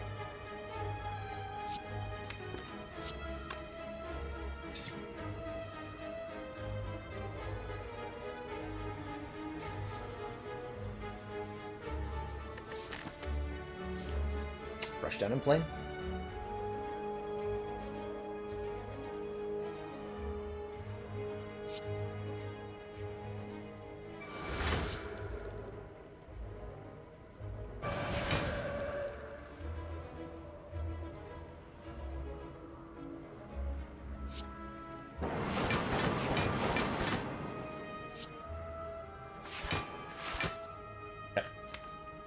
Got a wish. There's a wish in that draw pile, and I want it.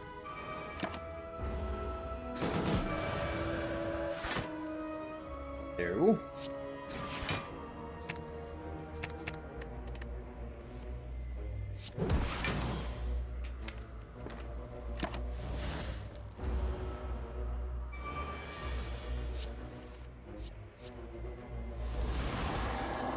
Bye-bye now.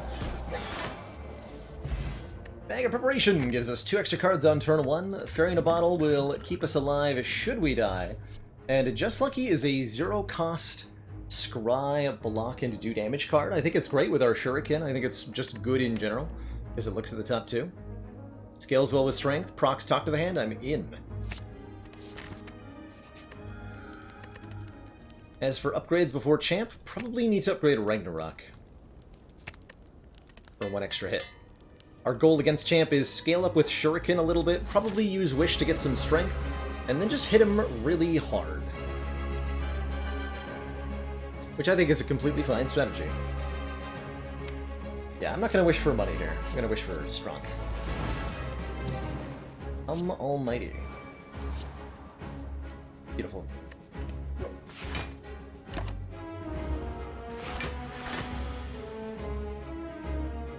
Less beautiful. Could try to draw an answer.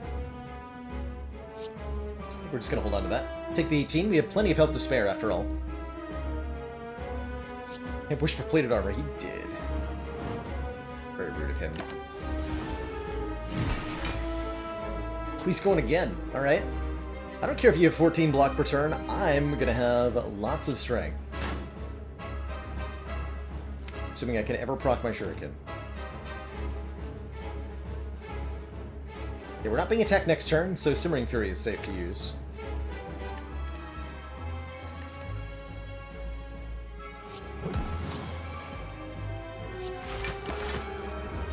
Every 4th attack, every 4th turn, Champ does a debuff move. This one.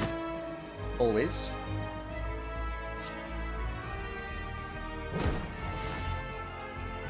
20 times 6, huh? But when I said proc shuriken, I guess I meant like one time. Fine.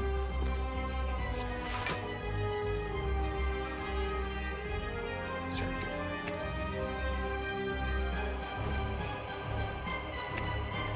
Not gonna bother with pressure points.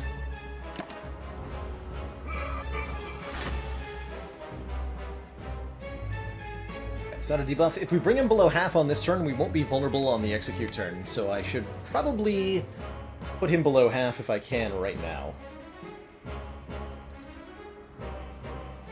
We have a number of ways to do that.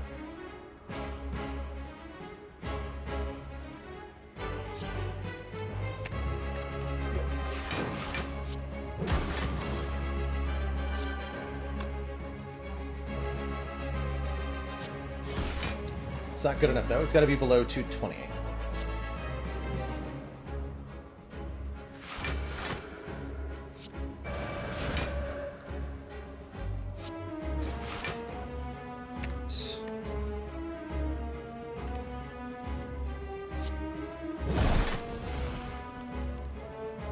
Actually, not a bad conclude.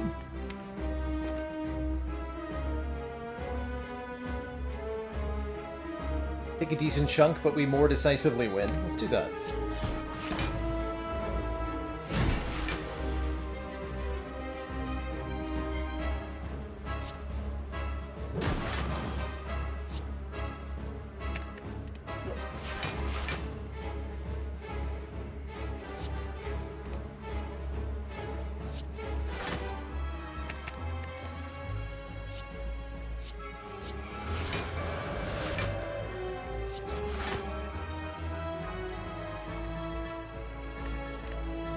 Cards next turn.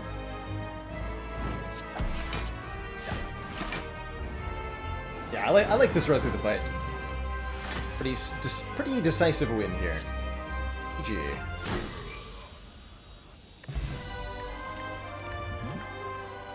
And this one says plus on it. We've got Talk to the Hand. I mean, how could I say no, right? Makes a really good excuse to take a Snecko Eye. Also a really good excuse to take 5 energy. Beautiful. Welcome aboard, second copy of Ragnarok. And there is no... No Snecko Eye here, but several ways to gain energy. Velvet Choker limits us to 6 cards per turn. Don't really like that with the crescendos. Violet Lotus gives us an extra energy every time we leave Calm Stance. We have 2 ways to get into Calm? Almost. Or Slaver's Collar is just an extra energy every single turn in boss and elite fights. Which are... that's good. I like that. I think that's the easy take here. Live with our single downside energy relic.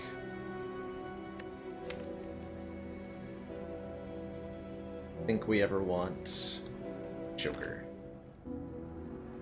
Take that color. Let's take that color and then try to not die to Time Eater. Not dying to Time Eater would involve possibly a second copy of Talk to the Hand. Want to go to a shop at least.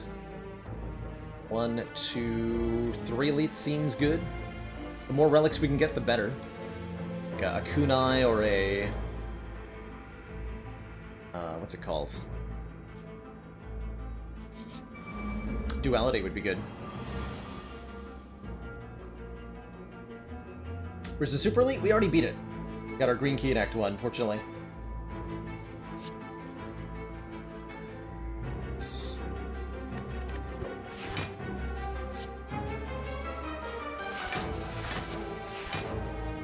Hit the Exploder here.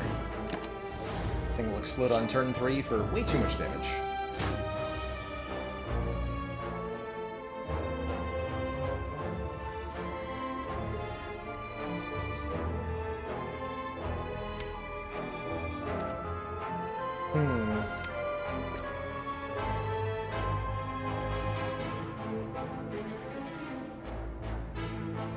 Looks like Third Eye conclude.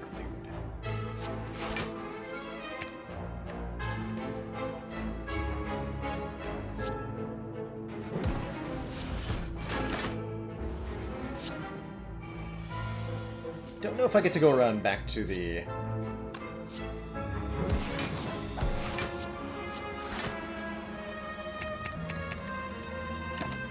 thingy there.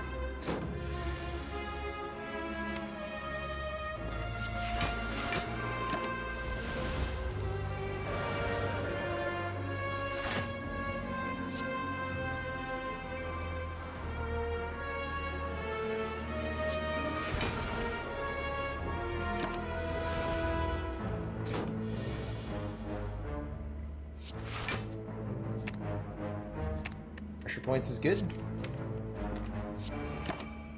It's like backfire. Didn't. Hooray.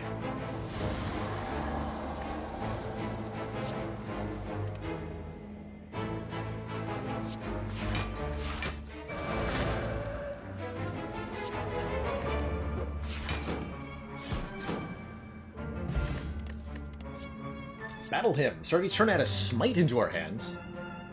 That's actually pretty good. Guaranteed attacks to spend our huge amounts of energy on. Ones that retain? I like it. Spot. Same miracle here. I have a ton of cash for this shop coming up. Good stuff. I'd like to try to get the wish off. Do I have a full block here? No. Well, bad. We're in bad news. Bye. Holding Bash Plus is okay, but I don't think I need it.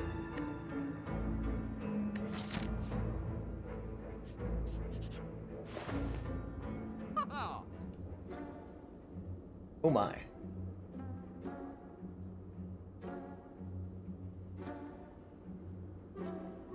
Well, well, well, well, well.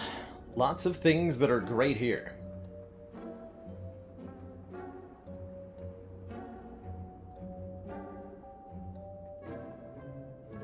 Meditate is a very good way to enter comm, and a way to get stuff from the discard pile.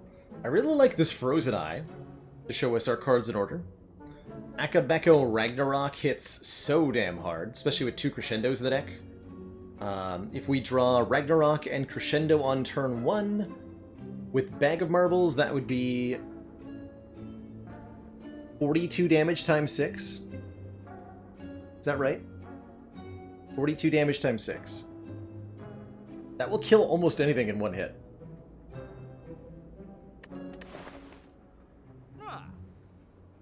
That's crazy. Love the Dark Shackles, love the Cutthroat Fate, love the Crush Joints, love the Meditate. Hard move's good too.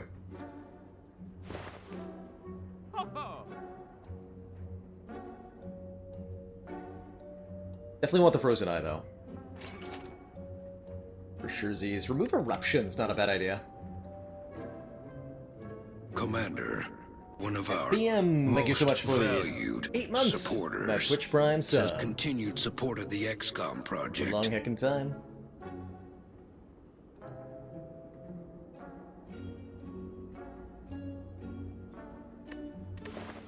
Let's do some math.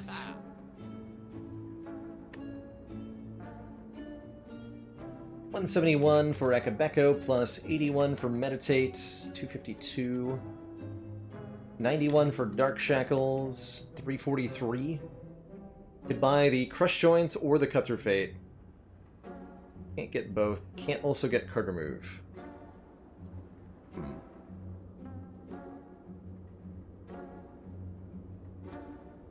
Could also use Scry more swiftly tailor our card draw to whatever we need. Exactly, Jesper Larvitar. I think that's exactly correct, what you just said.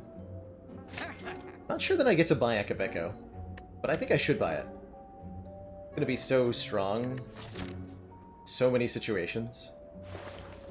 We'll take it. I'm gonna take a card removal. I might regret this. Get rid of Eruption. I can actually still get one of these two, but not the Dark Shackles. Feel about Muln. Muln feels good.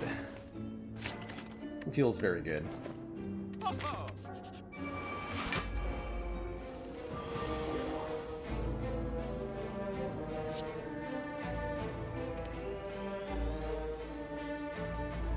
Too shabby.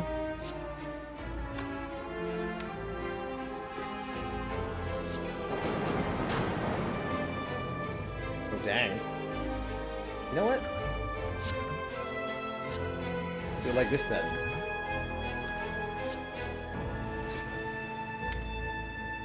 She know exactly where Wish is. That's pretty cool.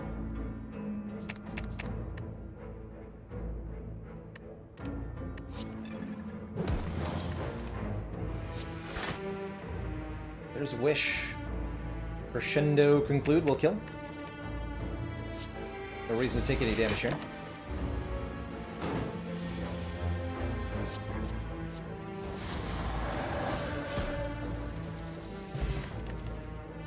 You don't need a third Conclude, thank you. Good try, though.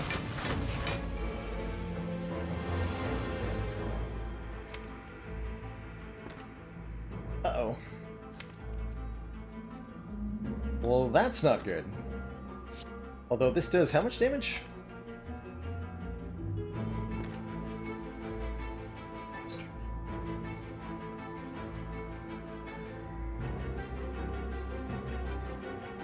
Okay.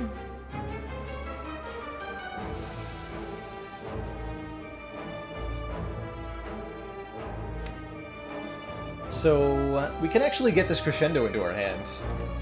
By Third Eye, we can scry all these cards away, and then Cut Through Fate can reach Crescendo. We can play Crescendo Conclude, which will deal 48 damage to all enemies. That's almost enough. Not quite enough. I'd only kill one of them. That's so close to being enough.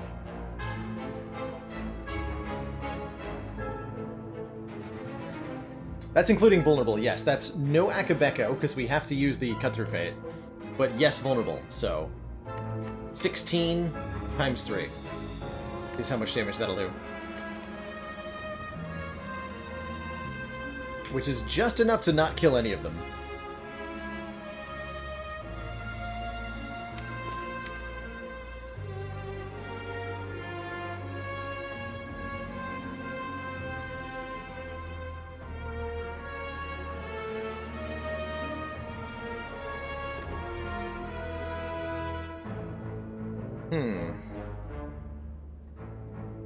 One will die with the Cut Through Fate, yes, but then I'll be in Wrath Stance, and I'll be attacked for 34 times 2. That's too much damage.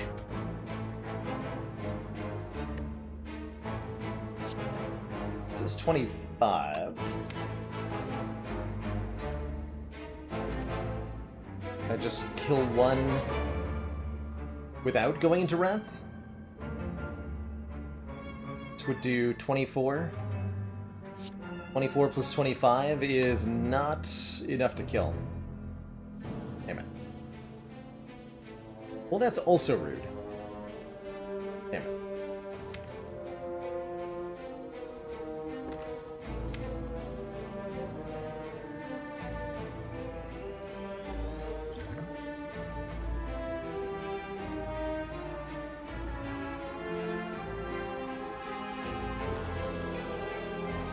We're likely to get a turn off next turn.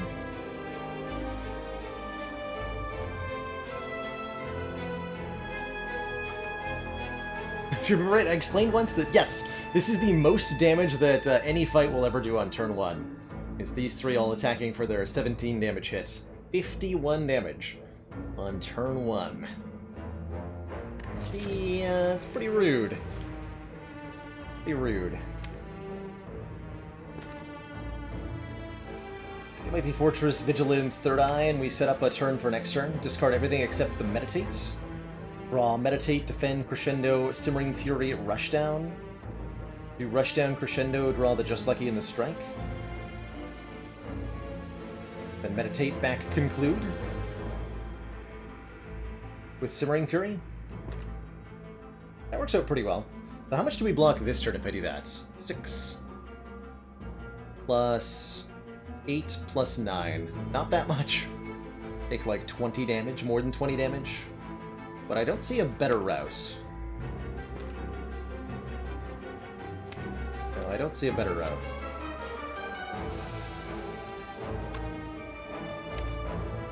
Cut their fake strike conclude does kill one. So that'd be no mental fortress.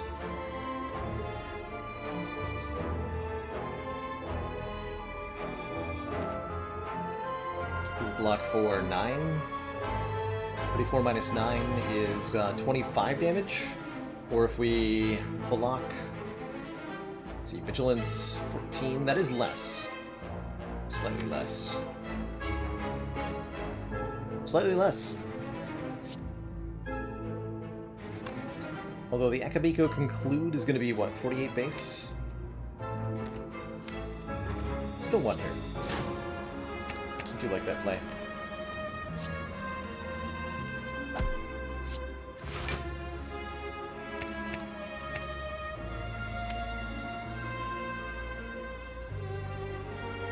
But the Mental Fortress, though, next turn is spooky.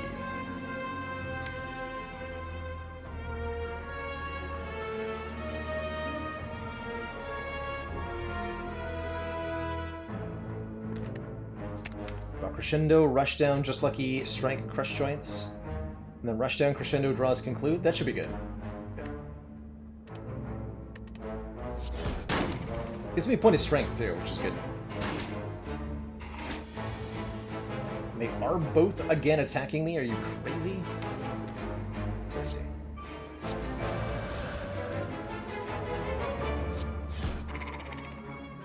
Okay. Didn't have to buy that Crush Joints. I'm not going to take a second copy, I don't think. One is plenty.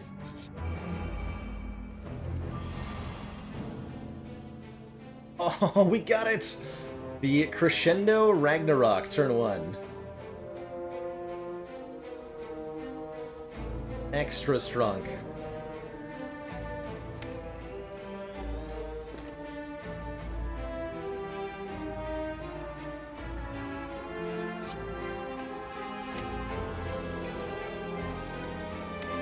Draw one card. Draw Tranquility as an exit, though.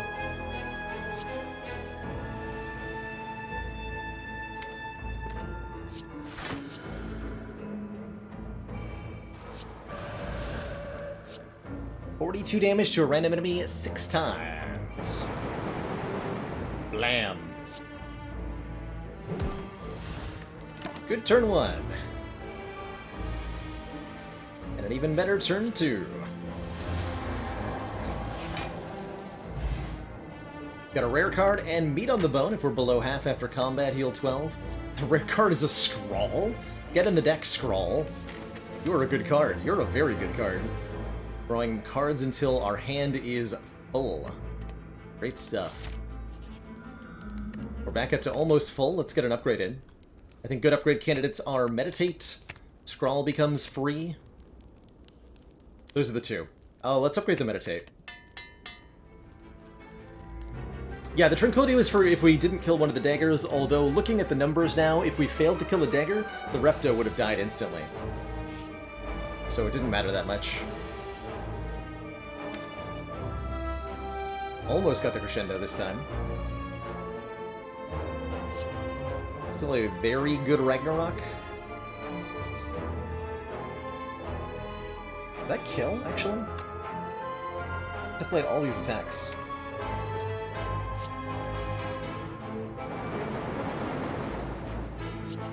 Not quite a kill, is it?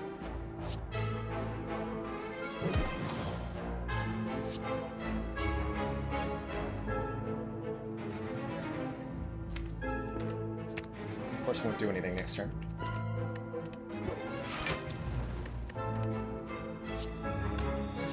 Plus 25. So close, but so far. Next turn could really hurt.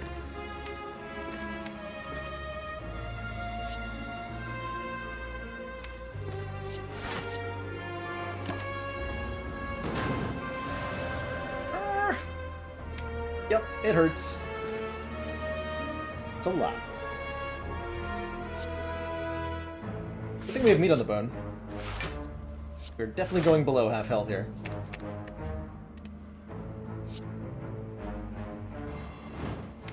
Wish coming up next turn. think we can get the Wish Kill next turn. 5 energy plus 2 is 7. Yeah, that'll work.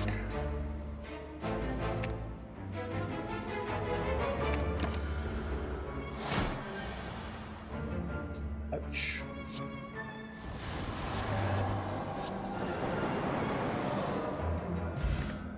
Strike dummy. Cards containing the word strike deal 3 more damage. And just a good old protect. Retain block 12. It's an okay card. It's fine. I'm not thrilled by it. To rename Ragnarok to Ragnarok Strike. The boat thingy. Wait. Oh, I could have taken that and gone a different way. Because we have Tiny Chest on 2. But that would require skipping this elite. Don't think so.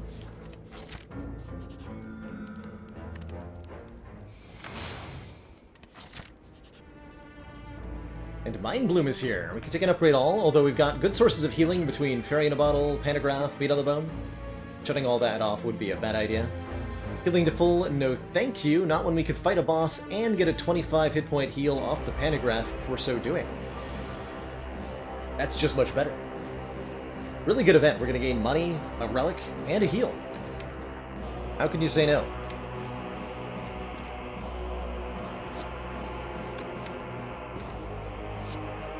Truth is, you can't.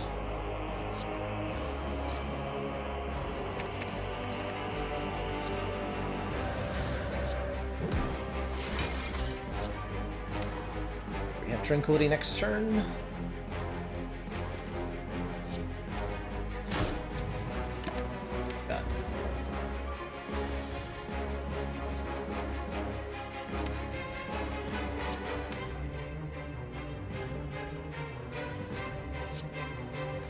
Going to take slight amounts of damage in this fight, I guess.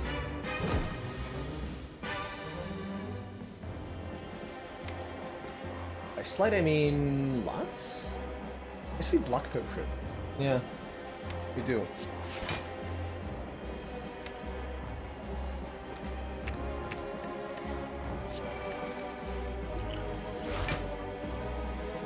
We're taking 1.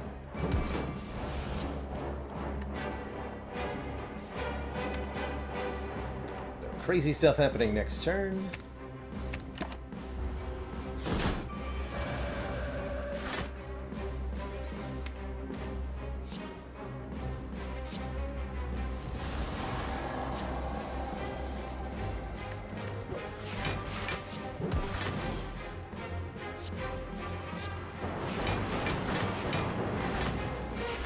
A blocketing.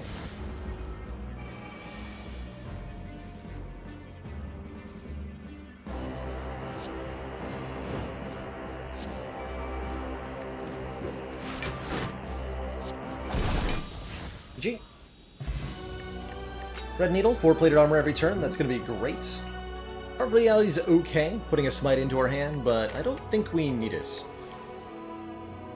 What's usually better to go with, Black Star or Calling Bell, asks Frost Cyborg.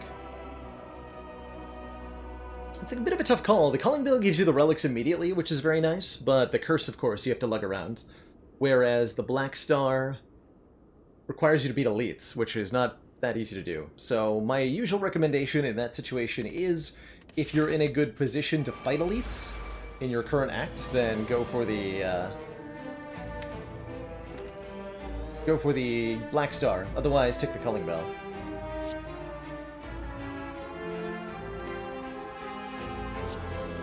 Okay, that won't kill very many of them. I'm just gonna play the Ragnarok here. Yeah, that seems pretty good.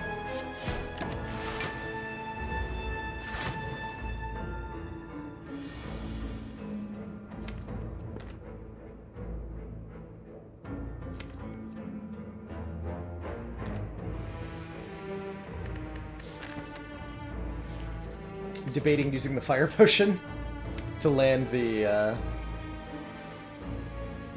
I'll land the wish here. Because otherwise I have to scroll. Good.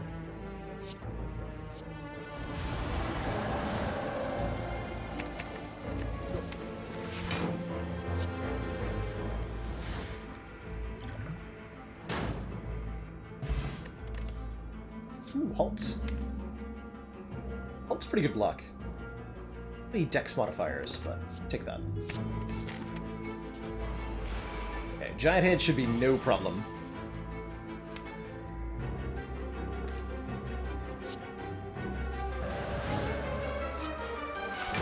Every time we play a card against giant head, it takes 10% more damage from non-attack from attack sources. For the rest of the turn.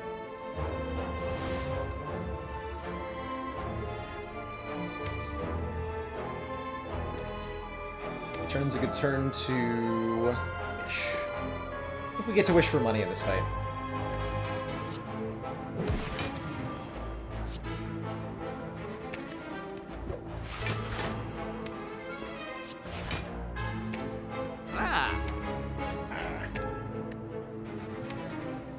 Draw the mental fortress this way. Good.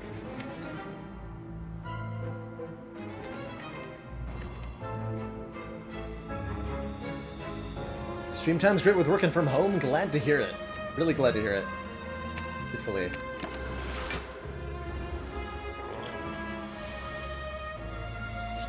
And some tough times, but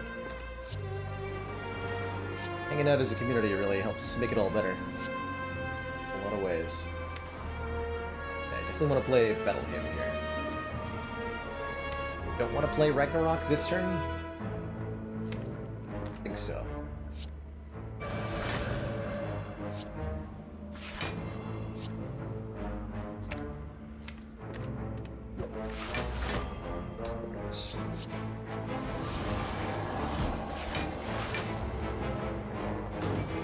Why are you still here?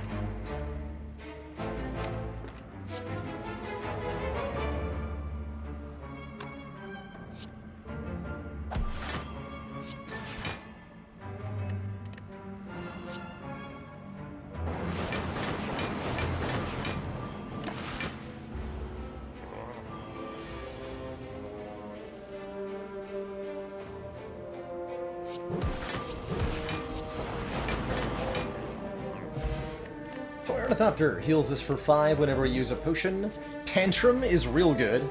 Does 3 damage 4 times, it puts us into Wrath Stance, and then shuffles itself into the draw pile. Very good with Talk to the Hand, very good with Rushdown, very good with Mental Fortress, and it's already upgraded. I'll take it.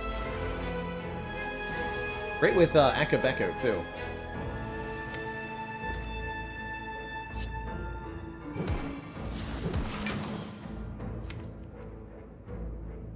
Turn looks relatively awful. Looking to rush down. Energy potion.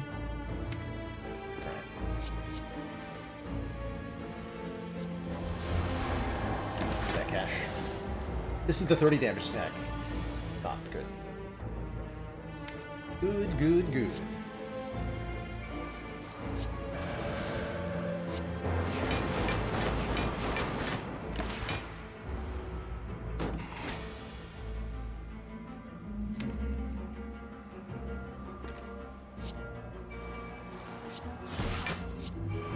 Our next turn, to draw up through the strike here. We can cut through fate to get Tantrum. We can meditate to leave Wrath. Good here. 10 times 2, not too bad.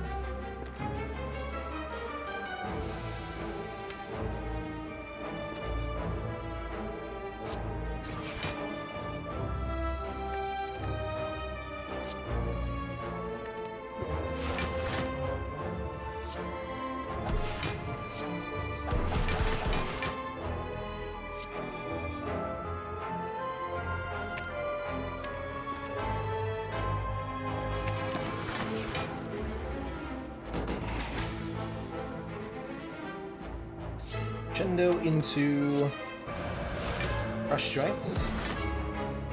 Into that out of here.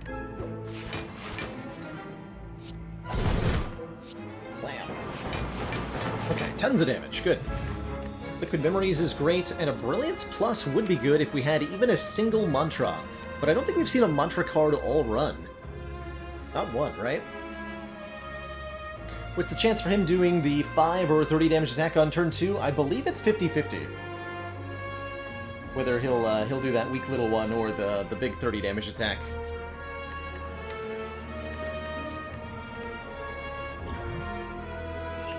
Ma is a whole bunch of 50-50s in the AI, as I understand it.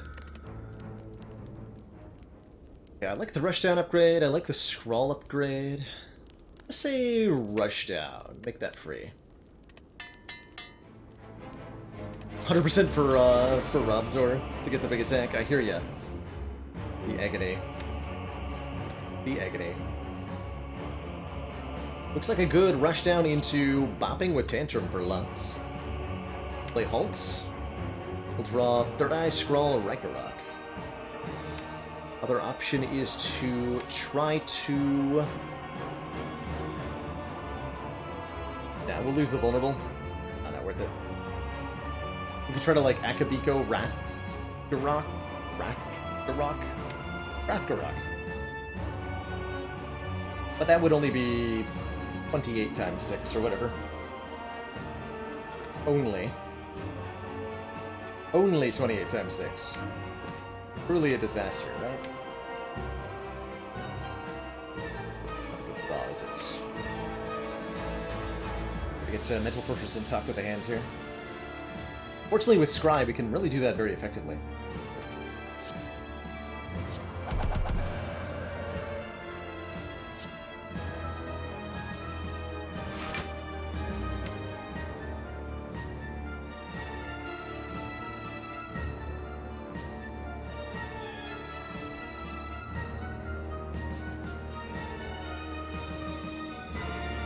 Discard everything except its body. Probably want to wish for strength in this fight. But mostly I want to get Mental Fortress and Talk to the Hand in play. Quickly.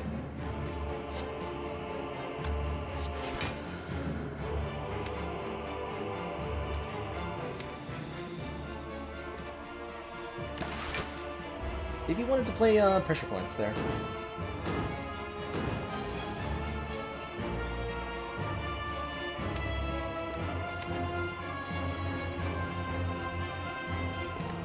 Gonna take back a stance change card. Would be good.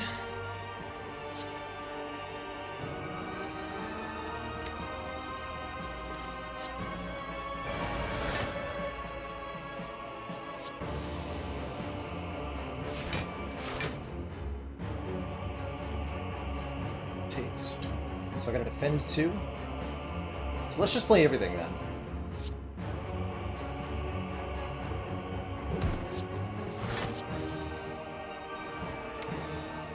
On the way to leave. Like the Crush Joints then. Also get back a Wish and try to play that. Let's go with Crush Joints and a way to... We have Tranquility? Okay, so we don't need a exit then.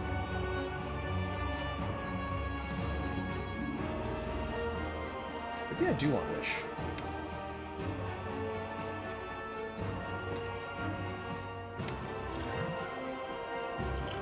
I do want Wish.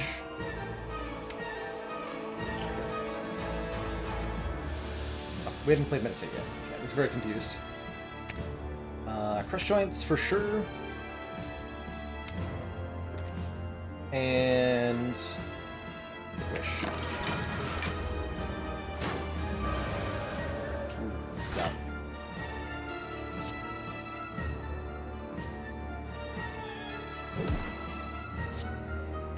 We can bring him below half, we can avoid this incoming attack, so that's a top priority right now, is to bring Time Eater below half health right now.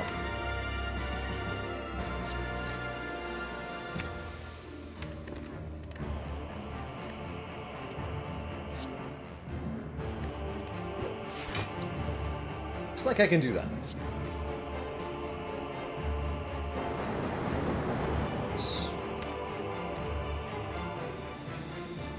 Take another Shuriken proc. Do I stop here? No longer gonna play Talk to the Hand.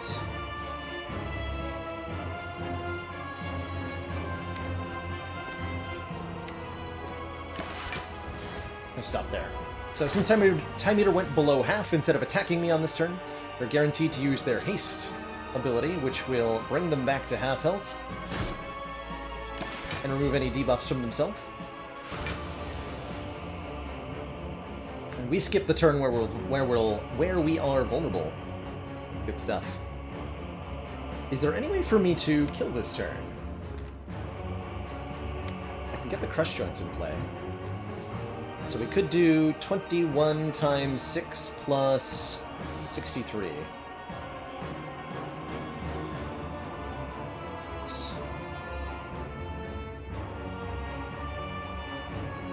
It's only 189 damage, so that's not enough. Well, dang.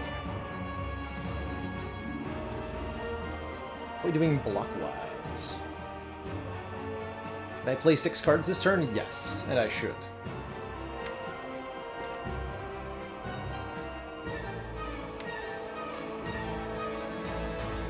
Yeah, we could Shuriken for the Ragnarok, indeed. But it is, in fact, not enough. Next turn we draw, what? 4 cards? Crush Joint, Slime, Follow-Up Strike. Ew!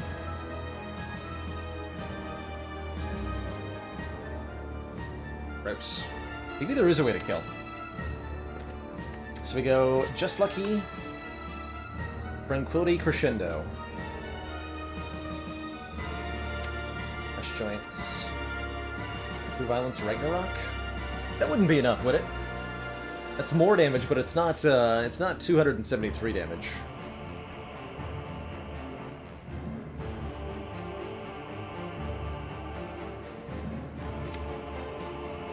Not 273 damage.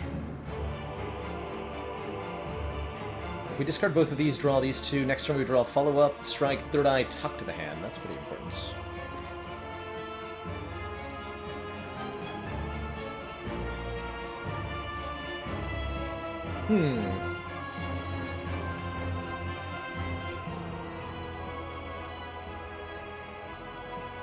We could kill with the Liquid Memories, that is a possibility. I don't think we need to.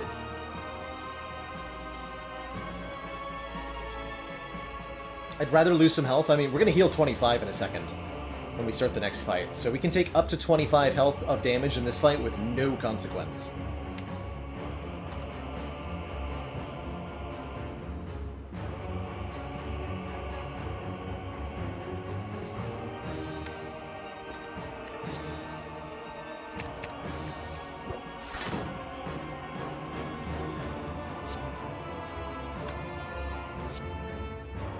Vigilance, Crescendo, Tranquility.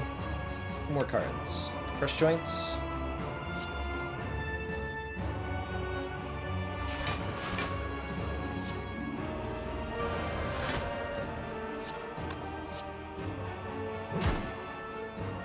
Should probably play the Ragnarok.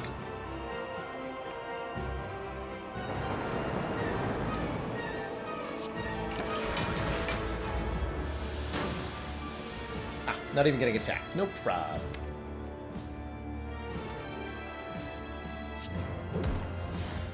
So then the question, of course, becomes, can I wish for money? I think the answer is yes, I can, because Scroll is coming up. Scroll Tantrum will be good. Just gotta be careful here.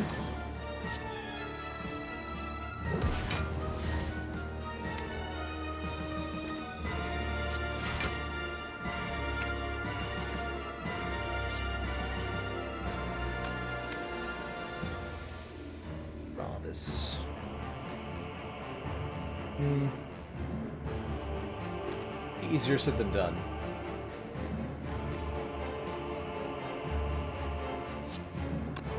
We can, of course, just kill right now.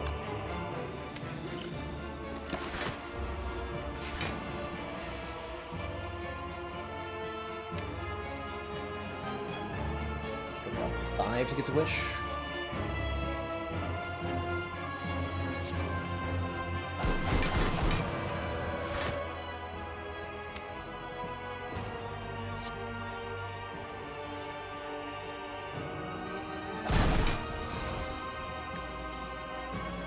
This is one short of a kill.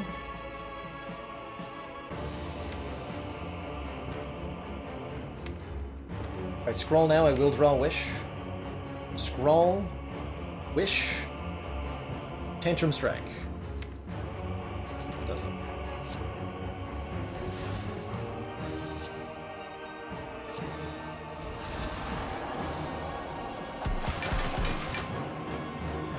That's a big number. Alright, get out of here.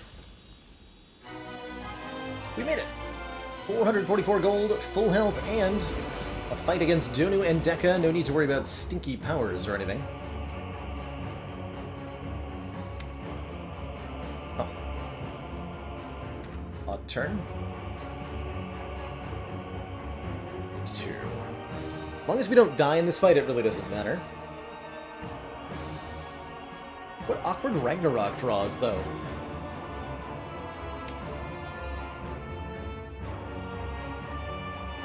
Mental Fortress is fortunately early on. Wish is Ascender's Bane last card is good. Good stuff. Very happy with that. Definitely play you. Guess we're just gonna play a Ragnarok. Although then I can't both Meditate and Simmering Fury.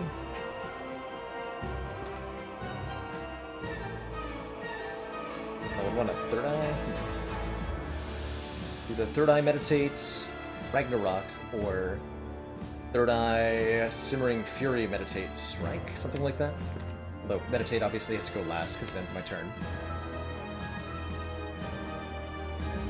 Let me block more effectively with halts. Discard to conclude. I want to discard both of them.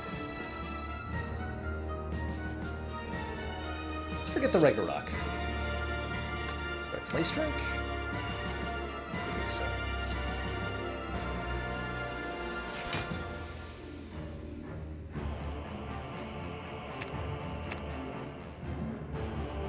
Talk to the Hand's not going to land. We should discard that too. We can meditate the Mental Fortress if we want to.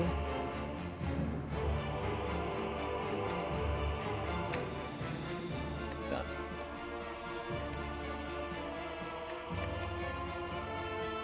I don't have to Simmering Fury, but I would like to. Puts me in Wrath next turn.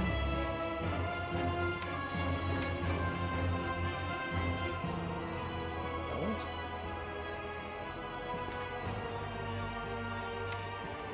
5 versus draw these 7.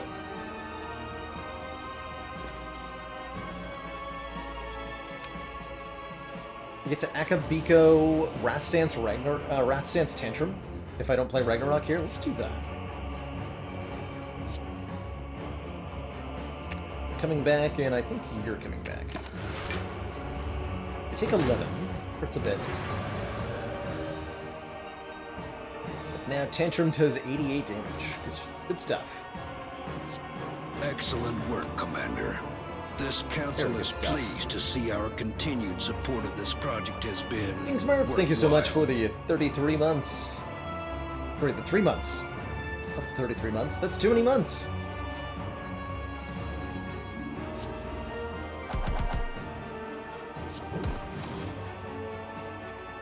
That's just way too many months.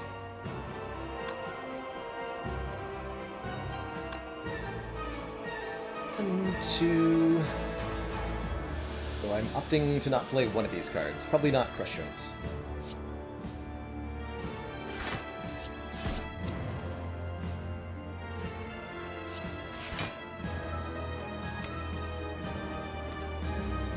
Scryed first, we could have discarded pressure points.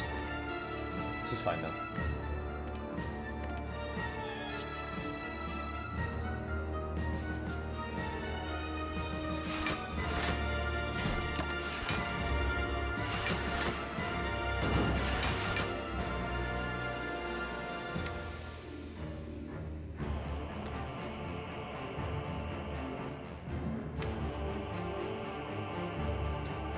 We can draw into Vigilance here. I think we're switching stances many times this turn. My 820 win percentage, do I think? I think I'm getting close to 50% these days. I'll have, we're getting close to having done 50 runs with boss swap A20.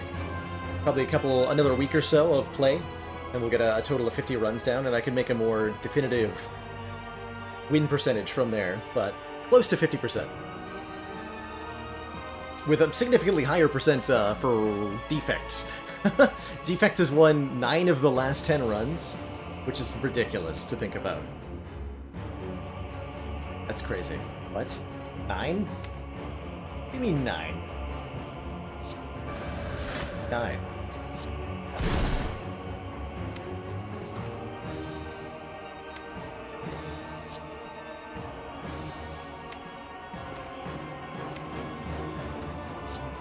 Use this crescendo. We'll use the tantrum.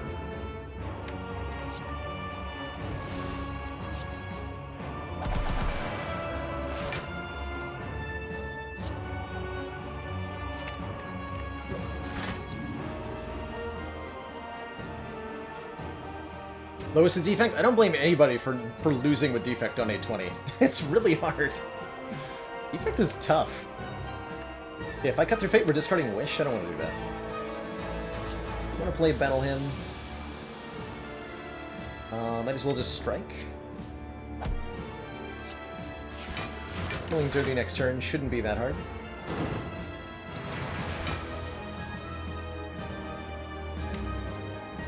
Oh god, the dazed are real. Oh dear. The dazed are real.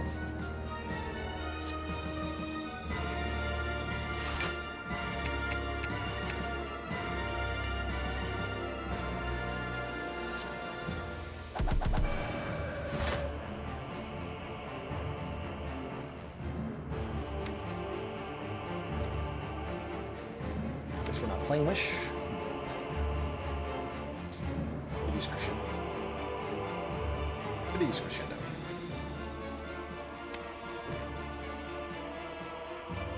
No Crippling Horn.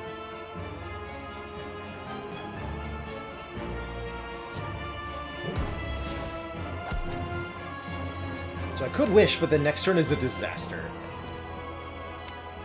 If I don't also meditate.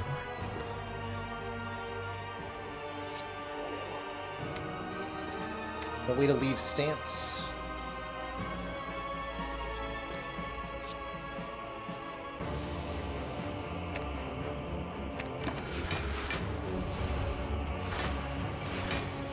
Okay, this hurts a bit, but as long as we leave the fight with hit points, we'll be alright. So I think we can get back to Wish, actually.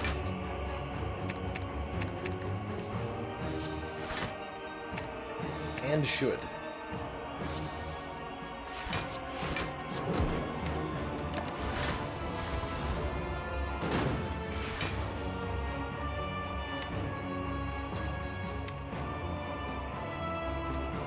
Want that vigilance?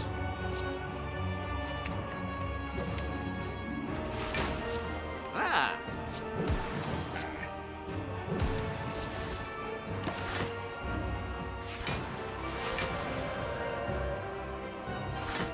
The champion has 9 wins and is an outlier that shouldn't have been counted. Aha.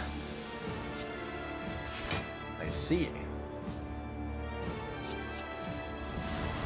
That's how we're doing things.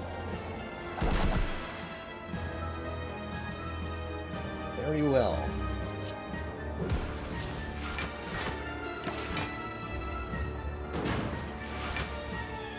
Someone should tell this champion that their win record is stinky. And I'll teach him.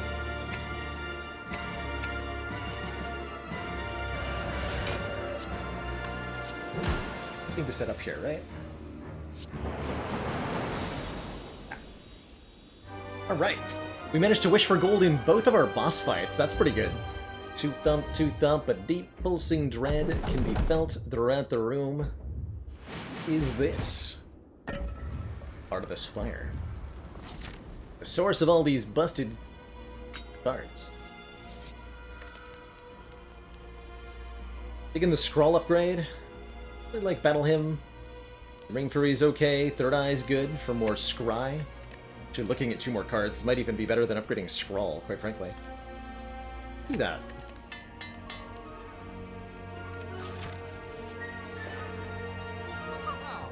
Water. There's our first chance at a mantra cards. Worship and Prostrate. We're okay. Potions are okay. Centennial Puzzle draws 3 when we take damage. That's pretty good. I don't mind a little bit more stance change. I think another Cut Through Fate would be very good. I do want to keep Fairy in a Bottle. So I don't think I'm buying the Cauldron, although it would show us 5 potions. I'm not confident that any of them would be any good. I do want to buy Cut Through Fate. We do want to remove a card. I do want to buy Centennial Puzzle. And I could still afford to buy Orichalcum if we wanted. Or Like Water. I think I actually remove a Defend. Defends are very stinky.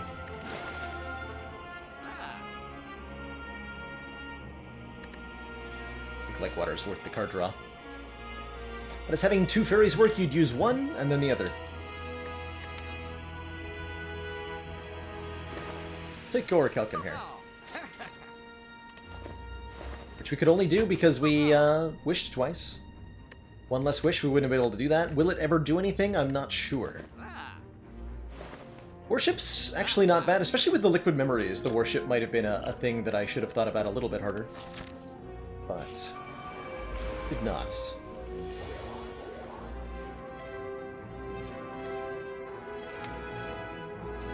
Next card, Crescendo, huh?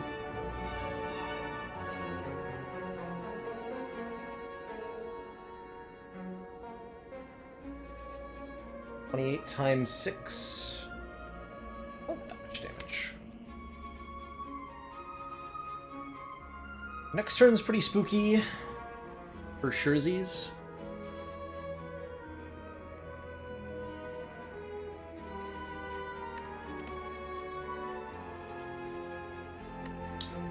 This turn's pretty spooky.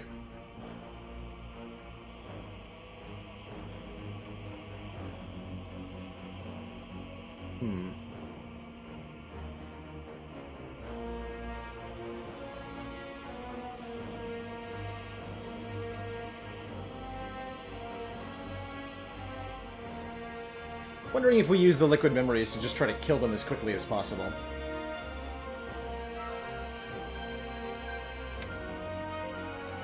Light on blocks, we're a little bit light. A lot of our block is coming from the Mental Fortress and from the Talk to the Hand.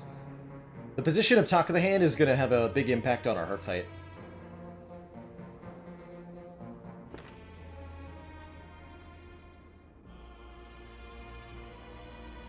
So block for 13, we'll take 24 if we're in Wrath here. Yeah, exactly, I don't need block if I kill before they attack me. That's exactly what I'm thinking. It's a really good set of cards to discard. We can actually just look at the top cards, discard all of them. Liquid Memories, the Crescendo, and then play Ragnarok for 28 times 6. Play Follow-Up for some damage. Hit him with Tantrum, too. Would I say there's a boss harder than the Heart? In general, no, although certain decks that beat the Heart will lose to other bosses in the game. With, I think, Awakened One and Time Eater most frequently occupying that slot. There are power-based decks that'll beat the Heart, but Awakened One will gain 40 strength against and kill instantaneously. Or infinite combo decks that can beat the Heart, but can't beat Time Eater.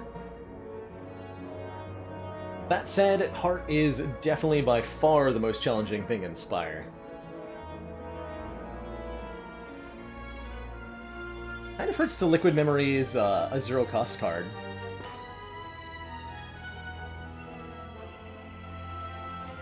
But I think it might be correct.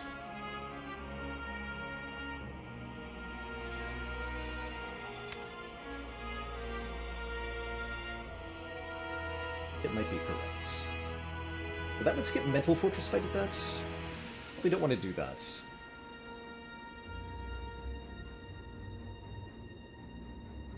So we would draw 1, 2, 3, 4, 5, 6. These 6 cards. Or, yeah, 6 cards, right? We draw 8, minus the 2 burns that are going to get put on top of the deck, so we'll draw these 6. And we can cut through Fate to get Halt. Then Empty Body, then Meditate with Mental Fortress. That's pretty good block.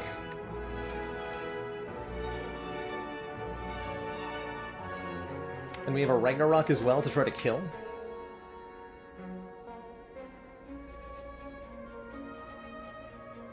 So 28 times 6 is how much total? I think 168 health off of them. And then I'll do another... a bunch. Okay, let's do this play.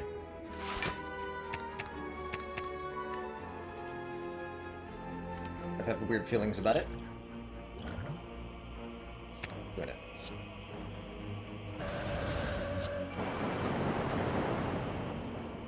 Rip that guy. Damn.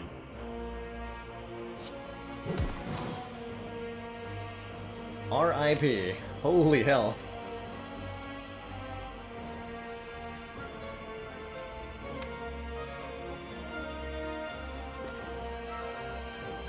Dang. So Ragnarok does how much damage? It'll be 14 times 6? Which is 84. Probably close enough.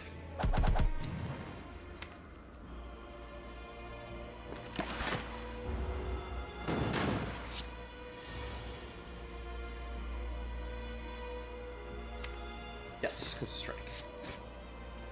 Okay, really good fight. You don't need to block if you kill them before they attack you, indeed. And we even get our potion back, or a potion back. Bottled Miracle adds 2 miracles to our hands. Empty Fist Plus is actually pretty good here. Giving us some more stance control. I'm going to take that for the heart fight. Alright, full health. Talk to the Hand is not on the bottom of the deck. I think we're good here.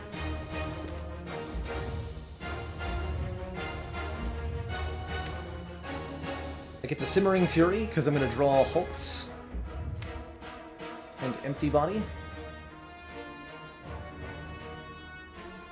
Next turn we can play Talk to the Hand, possibly also Ragnarok. And then the turn after that we get to Mental Fortress Rushdown. All the important stuff... Oh god. Well, almost all the important stuff is early on. So what is this? Vigilance, Simmering Fury, probably play Reach Heaven and Just Lucky. No need for pressure points. No need for Empty Fist.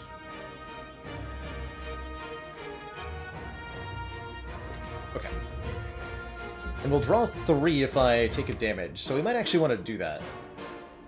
That would let me play Wish on turn 1.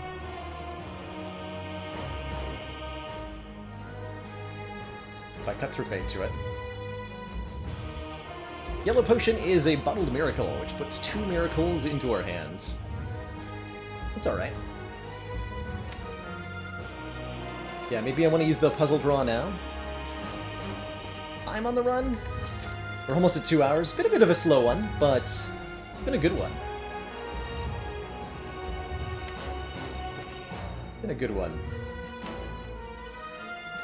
We draw these 3. That means no Empty Body, which means we can't be in Wrath Stance, right?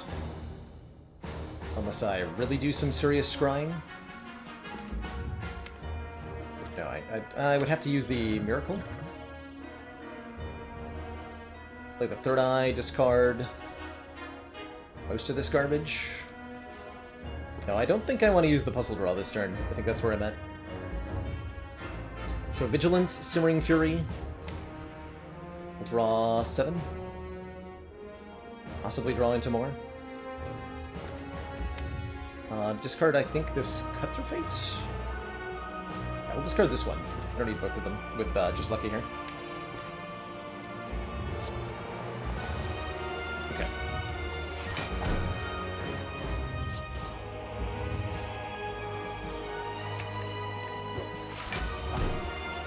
We do lose our Akap Echo to that, but that's fine.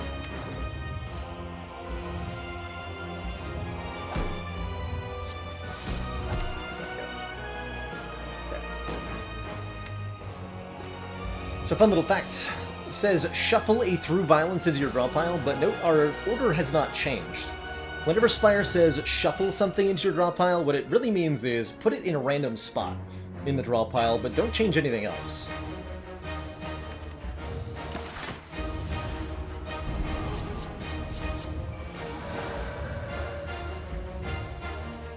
That number is terrifying, Heart. Just need you to know that. That number is very terrifying.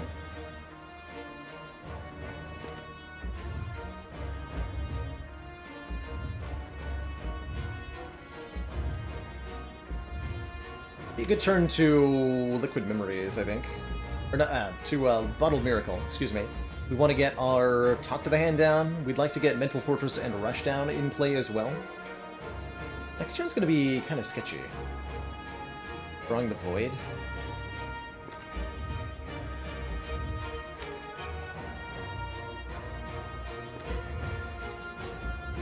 We could just tank the hit with Fairy in a Bottle, that's true. The interesting option. I like that option.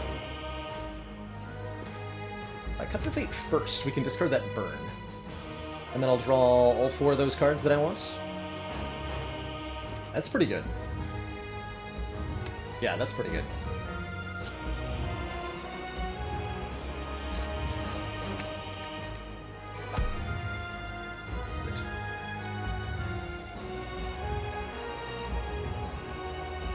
So we definitely play Talk to the Hand and Mental Fortress and Rush Down. Probably gotta play... Yeah, we're gonna play Third Eye to get rid of this junk. There's a lot of junk in the draw pile now. We drew most of the good cards a little too early, I think. So I can Third Eye once to get rid of these, and Third Eye twice would show me these 3 if I don't discard Battle Hymn or Scrawl. We could discard Battle Hymn, and then I could discard Through Violence. I don't want to do that.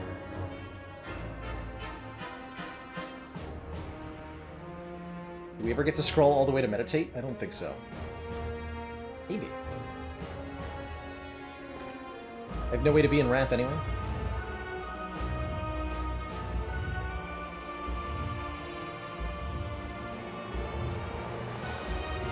Okay, so I never don't play Talk to the Hands.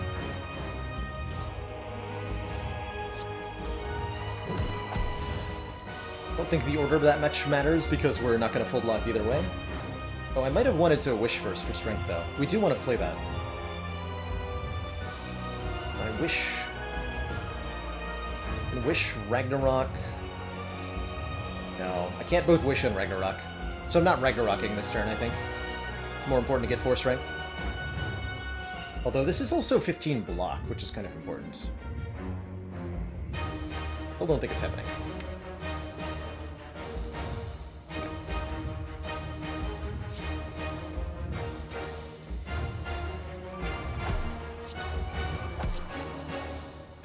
I almost clicked on the gold there. That would have been really bad. Okay, with 4 Strength, we don't have to block that much. Might end this with a Conclude. Think about it. Only Miracle time. We get 5 health back, courtesy of Toy Ornithopter.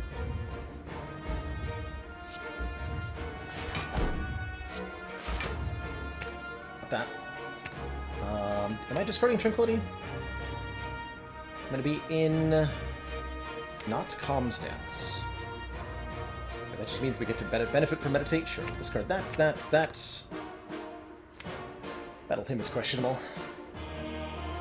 No, we don't discard anything the second time, so I don't play that with Third Eye.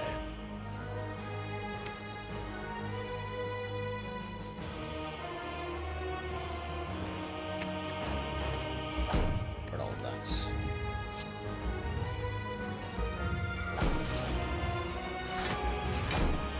Okay, that saves us some health. Miracle next turn, probably more important. I'm gonna stop here. Ouch! My entire face. Though. So the good news is that we counter Beat of Death with Talk to the Hands. So Crush Joints, probably Through Violence second. Skrull has to draw at least 6 to get us to Meditate. We can get to Tantrum this turn. Okay, we're doing stuff this turn. Should have been in Calm after all. Dang it. We definitely play Crush Joints. So if I'm going into Wrath, I'd like to through Violence later, but Miracle Scrawl draws 7, gets me to Crescendo. Which will then draw me Tantrum.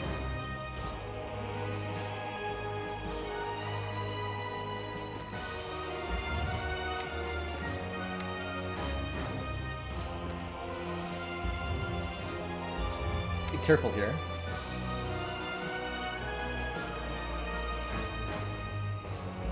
I think we're again not playing Ragnarok. If I played the Through Violence, I'd rather Dazed. Let's see how that helps me. And then shuffling the deck without Wound is going to be good. So, get all this. And we have to play another card before Crescendo so that we can draw the Tantrum. Play the Tantrum, play the Meditate, play the Follow-Up. It'll be good. That should block for enough to keep us alive. And then we're going to try to win the rest of this on Fairy in a Bottle.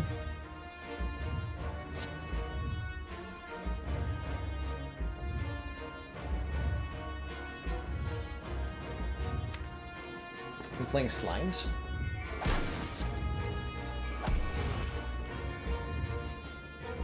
Here's our hand now. Crescendo is the last card that in the... Over a little bit. See the crescendo there. At least a little bit of the crescendo. It's important to see that.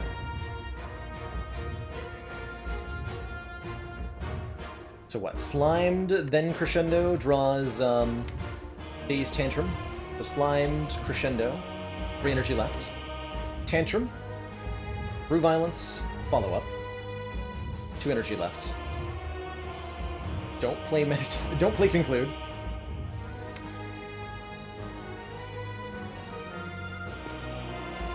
Playing Meditate at the end. Can sneak a Defend in there, although Strike blocks for just as much as Defend does, so we never play Defend over Strike. This is why I removed a Defend earlier, for this exact situation.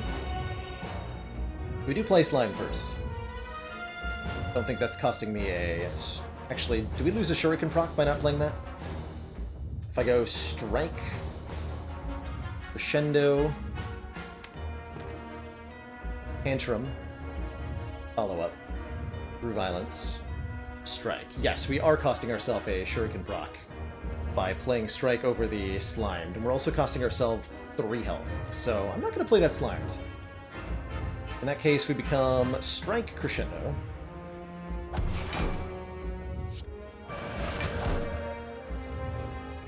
Tantrum. Actually, no. Through Violence, and then Tantrum. Shuriken.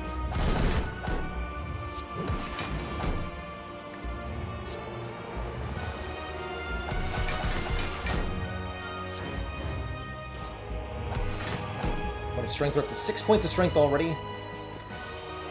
Tantrum next turn.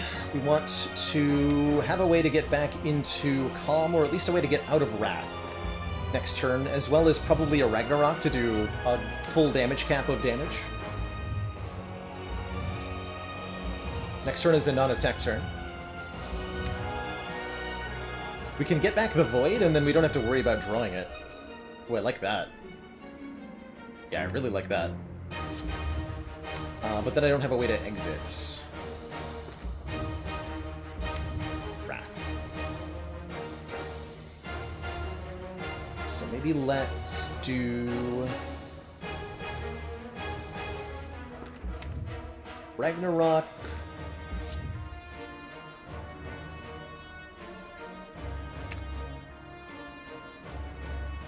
And some way to scry. Either Cut Through Fate, Third Eye, or just an exit with Empty Fist would be fine too. But I'd rather be in Calm Stance. Shame I can't Meditate back the Meditate. It would be awfully nice. I'll go Empty Fist. Rest in pieces, Blade Armor. Was nice knowing you. Draw order says Vigilance is coming up. Good.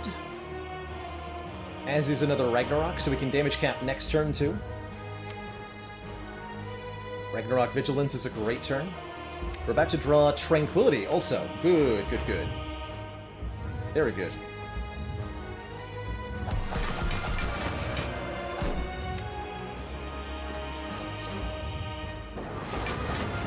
outright caps the damage. Awesome. Cut Through Fate would draw halts. I don't want that halt. It's 12 luck.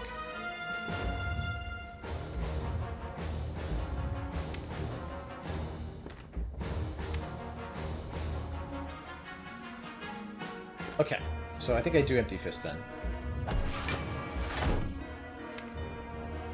Draw. Actually a perfect draw. We don't even need to Third Eye. They want all of this. Then this Third Eye can discard this garbage. Cool. Hopefully that'll be enough block.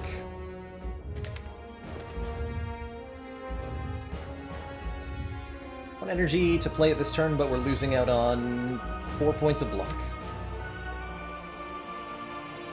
I don't think so.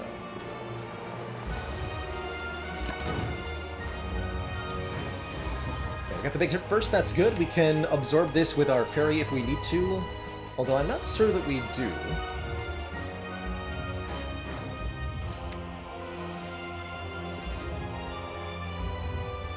Caliber sure would have been good here, right?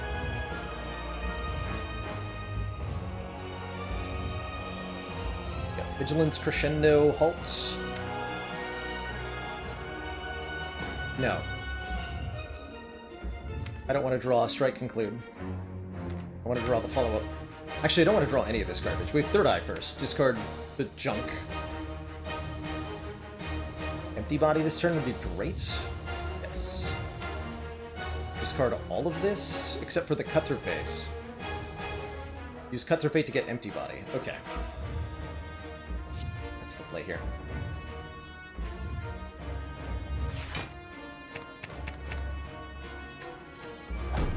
Let me draw Strike, Cut Through Fate with our... I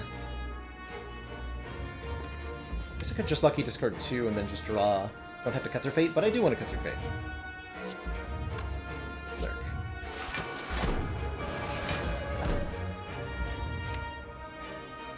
Although that means I don't get to Ragnarok, right? I don't quite have the energy.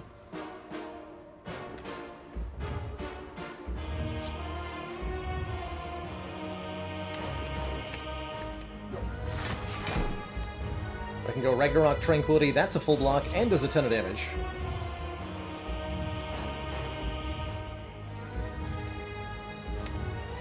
And next turn we have Empty Body and Meditate, although the rest of the hand is kind of crap.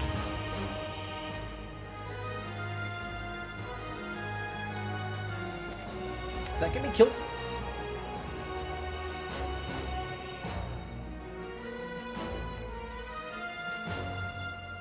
If I don't find Tantrum next turn? Getting Tantrum next turn is kind of a big deal.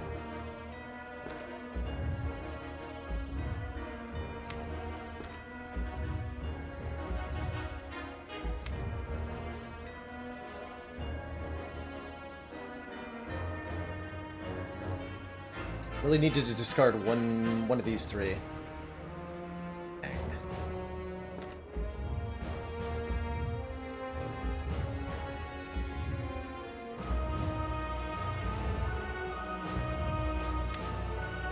So what then becomes the play?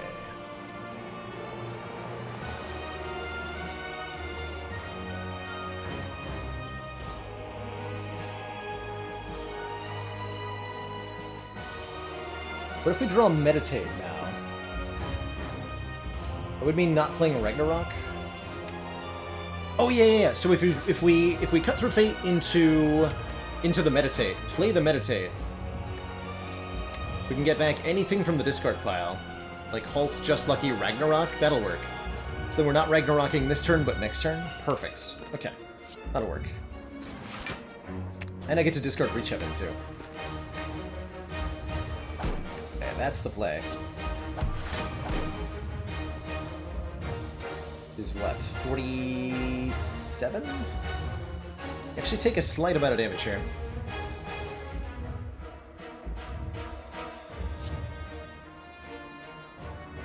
I would like back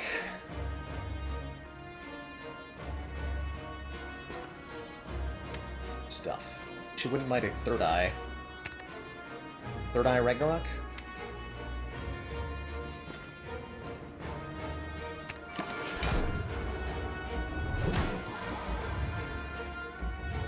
So that number's very big.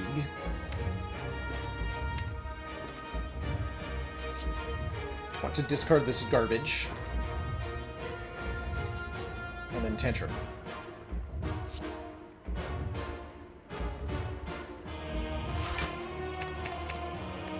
Which will draw me 2, so we'll shuffle the deck. That might be a good thing. Hopefully that's a good thing. Oh yeah, we also guaranteed redraw Tantrum there. So now we can Ragnarok. And Tantrum and Tranquility, and that should keep me alive. Yeah, that'll keep me alive. Even if we use the fairy.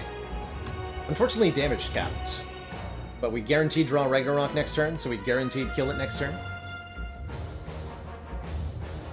This is actually more block than the defend is.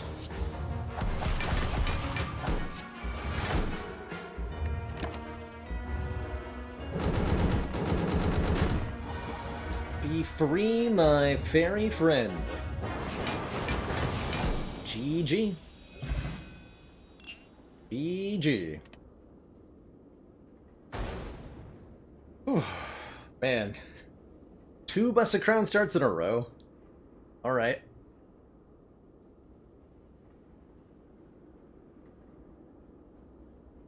Alrighty then. If that's how it'll be. That's how it'll be. GG. GG. I think Busted Crown is probably one of the single hardest starts you can get in Spire. Watcher pulled it off there though. We got some good stuff together. Definitely that random wish helped a lot. This never did anything, by the way. But it might have. But yeah, random wish was a lot of money, and that let us buy some important stuff like the Frozen Eye and the Akabeko. This store was huge. This store was very huge. Don't think I could have done that without Frozen Eye. To let us know how to scry to get the blocks that we needed. GG. GG.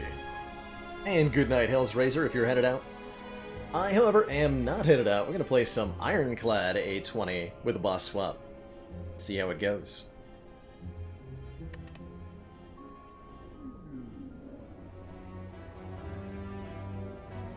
I normally would take a random rare here, by the way, if I was playing purely for win rate, but right now I'm trying to determine just how good boss swaps are. Cube is definitely a tough one. When a cube says, whenever we lose health, draw a card.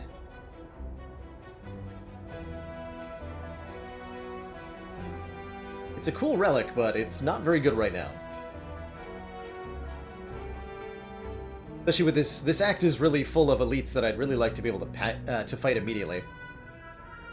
And I just can't do that. God, the whole right half of the Spire is stinky. So we want to get over here. Possibly this way. It's gonna be a tough sell. We have the optionality to change our pathing though, so let's start on an elite heavy path, and if we have to change it, so be it. Looks like we already have to change it.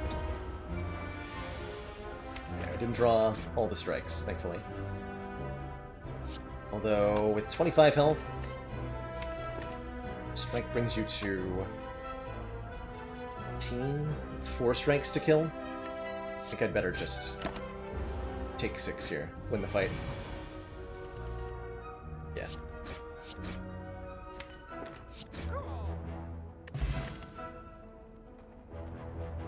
Rampage is alright. As a first pick. Good for fighting elites. Good for fighting Guardian.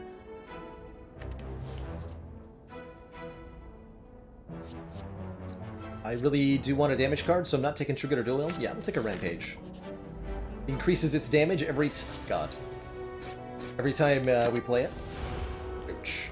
Okay, we're leaning more in the don't fight the elites direction right now. Quite strongly, in fact.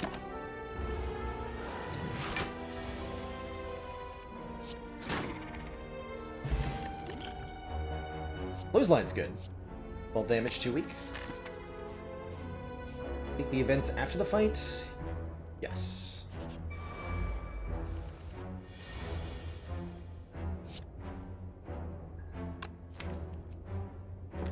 I think 1, just to make this smooth.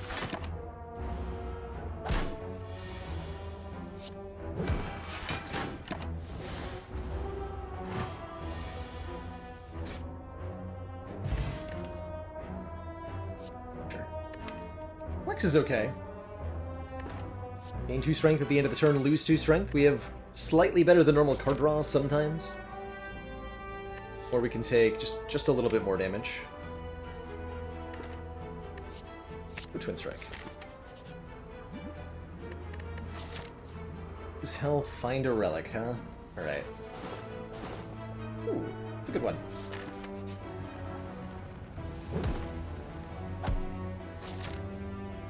The gold medal. So that did not make us better at elite fighting, not even a little bit.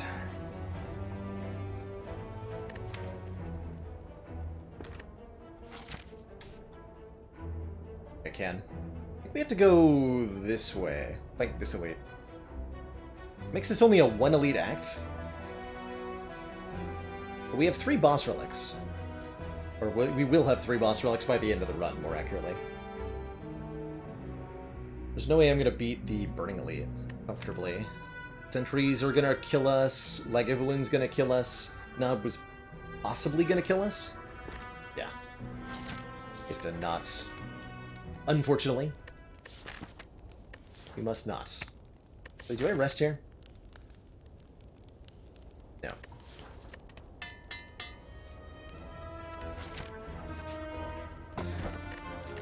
Ew. Ew. No. Stinky relics that don't do anything. Okay, Burning Elite would kill me, so we're gonna go here. Die to these 2 instead. Damn it. Okay. Right. The big ouch. At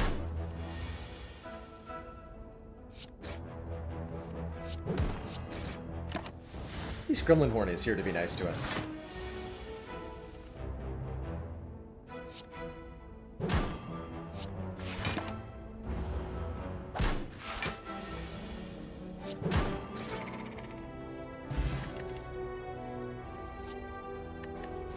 Bloodletting is kind of interesting with the Running Cube, because it will draw me a card.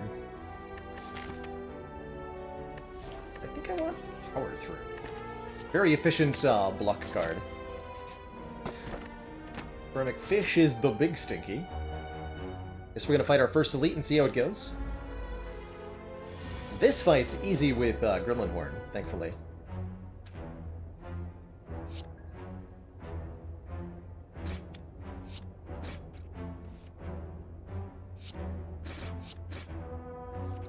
Draw a card every time.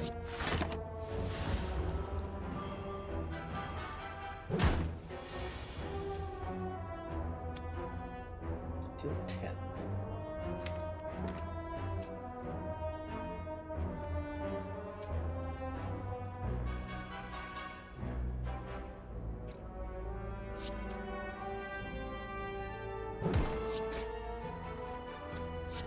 And get the power through. 3. Don't think there was a better way through that.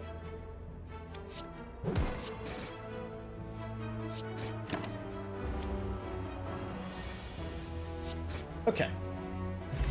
Big pot helps. Seeing red is a thing. I don't think Berserk is good here. Seeing red's okay. A little bit of extra energy. We have card draw with the cube. I think this Berserk would be very hard to get into play. Although I do kind of like it. This is a take a Berserk kind of situation. I don't ever see that working well against Knob or Sentries. Lagavulin, yes. We would have drawn it turn 1. Damn it. Okay, we'll wait patiently.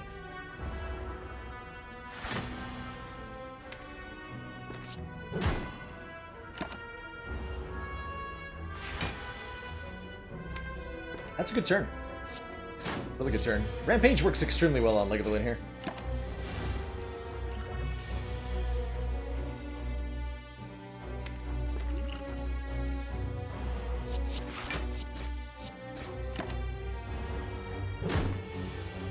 The power of the full block.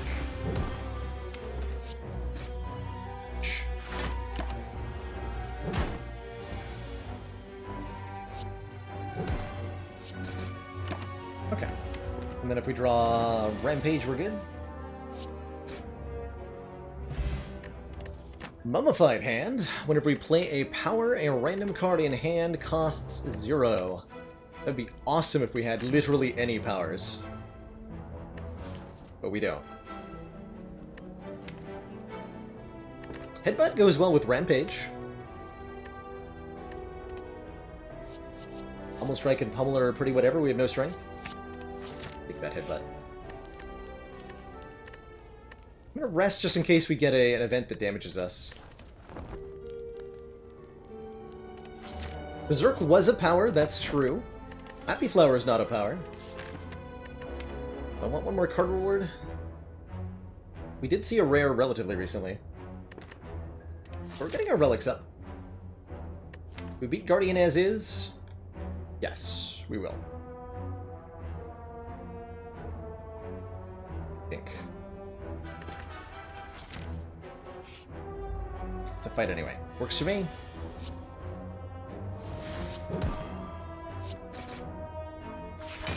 Works for me.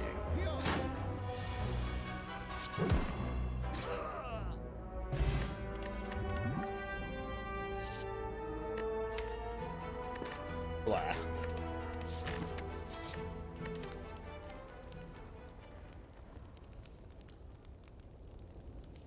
Okay, we're not very good at blocking, huh?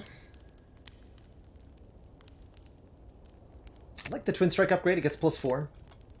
We can upgrade Power Through, maybe? Or Bash, for more turns of Vulnerable. Probably the Bash upgrade ends up being the most important here. But I'm going to hate it in Acts 2 and 3. I'm going to hate that.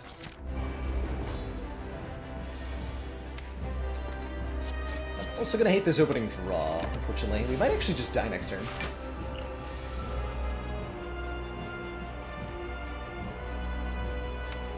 Well, Speed Potion says we only lose 16 life. But I don't think we're going to get out of this fight alive. Sneaking suspicion we're toast here. We did not take the Berserk, no, which I kind of regret. Kind of? Kind of. Take the Seeing Red instead.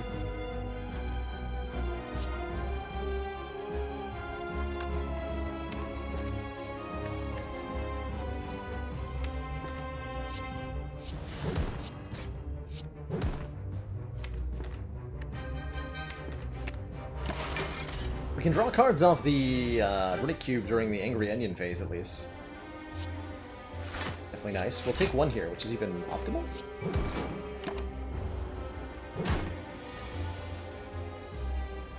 And again. We have to play Rampage every time we see it. That's not a good draw. Well, actually, that'll be fine. Okay. This is weakened still, so it's only 12 damage. Yeah. Looking a little bit spicy, though.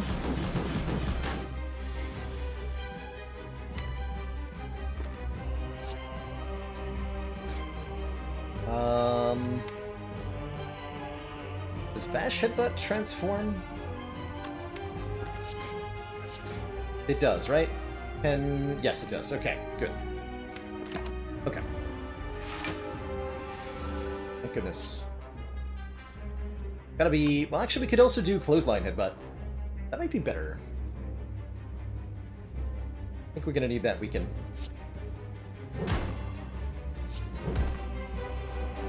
Can't really play Power Through again. I think that would end well.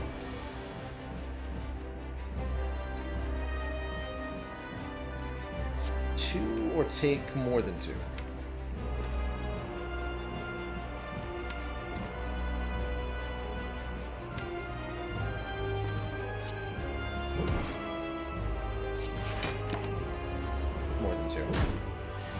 Power through here? Yes, we got there.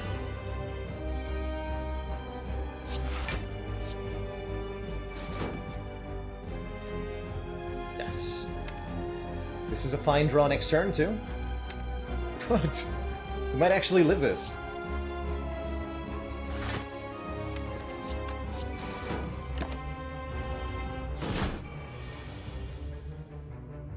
We're gonna go to 1. Heal.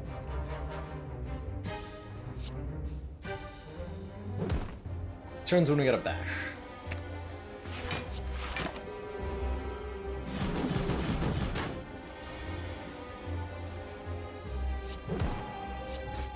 And I kind of have to draw Rampage next turn, or we might just die anyway.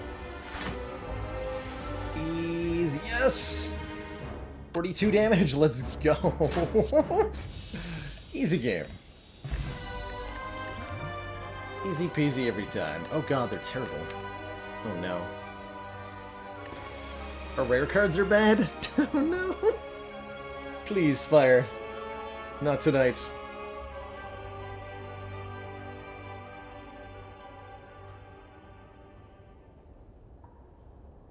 I guess we take Juggernaut because we have Mummy Hand.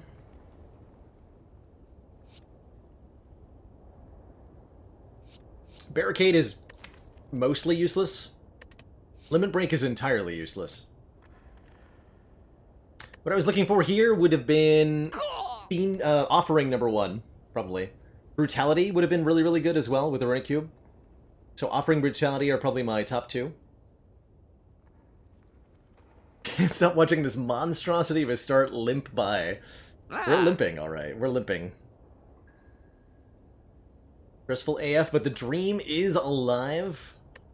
We're gonna get a 90 gold ceramic fish to Pandora's box next. I'll take the Jug. I think Jug has the most future potential.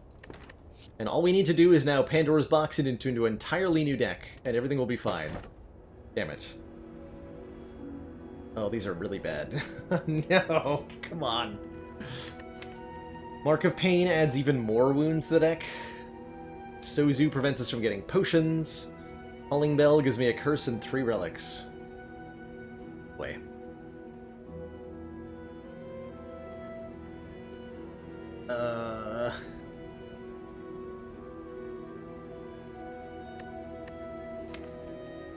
Huh.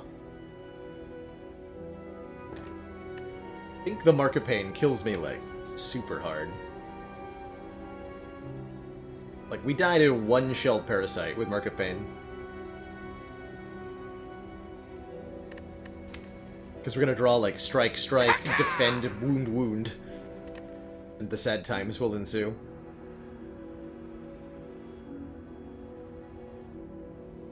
Now, if we got an Evolve, that would change things a bit. Yeah, we might have to high roll the Bell. Bell giving me Pocket Watch? That would work. Please save me. I'm trusting you. Hey, that's pretty good, actually. Tori and Runic Cube work well together. When we would receive 5 or less unblocked attack damage, reduce it to 1. Every 10th attack is doubled, and enemies that are vulnerable take more. I can think of worse.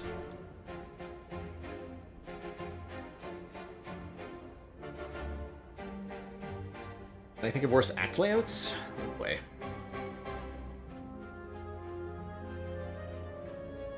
I think we have to fight this elite. We need to get to a shop immediately. We have a lot of money, and that money could, in theory, turn into stuff. If we're really lucky, we're gonna get a Bloody Idol, and then we have Bloody Idol Ceramic Fish, and that would be, like, cool. And stuff. I don't think we go for the Burning Elite. I don't think we take any route that puts me through multiple hardpool fights, either. So I like this path. It's also maybe, like, try to beat this elite before the shop, which I don't really like either. Let's go to this early short. Please don't kill me. God. Yeah, this is what we're gonna draw most of the time.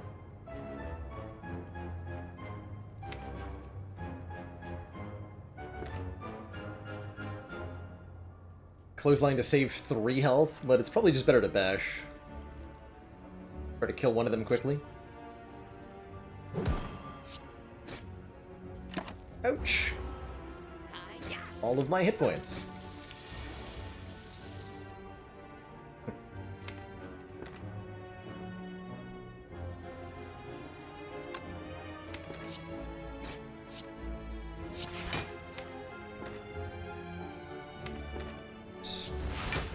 And I intentionally take 1 to draw 1 more card here.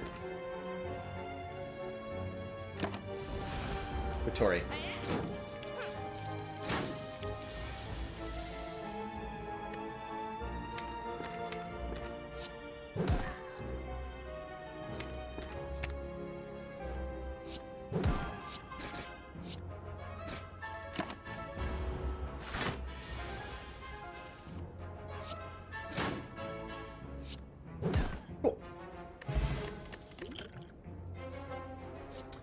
Infernal Blade's good if upgraded. Becomes 0 cost.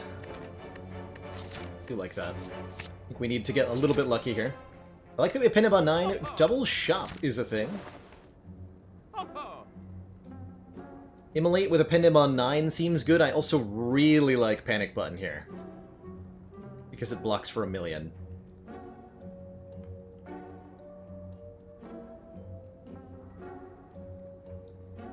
But Immolate, Panic Button looking pretty good. Maybe take the Inflame too. Strength and a Mummy Hand.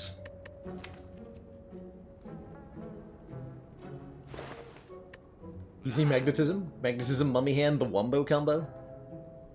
And we'll gain 27 gold back for buying these 3 cards. And probably just progress to the next shop. Would like to leave enough money left over to afford like a Lee's Waffle or something. Definitely Immolate Panic Button, 100% of the time.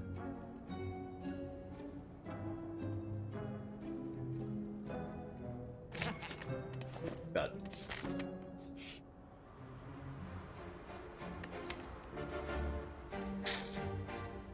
First with Writhe. So I'm gonna have to remove this. I don't think so.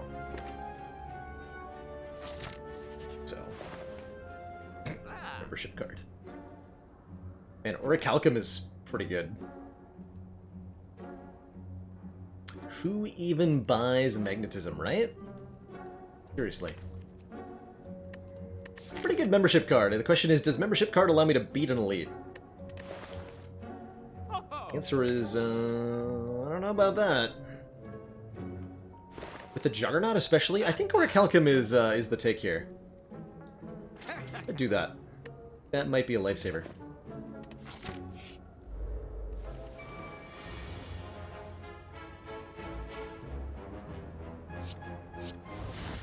Dang it.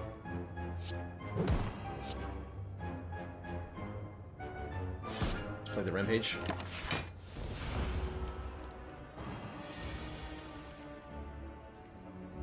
Oof. Not the turn we needed. That's pretty good, though.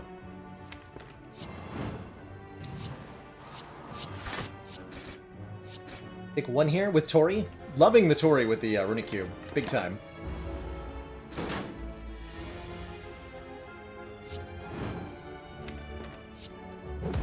Wow, that was smooth. That could have gone way worse. We even got Pendant back up to, like, a reasonable number. And a Shockwave? Actually, not a bad Fire Breathing, TBH. It's not a bad Fire Breathing, but I really like Shockwave. Weak and Vuln with Paper Frog. Okay, so we have to beat this elite. Book of Stabbing shouldn't be too bad because of Tori.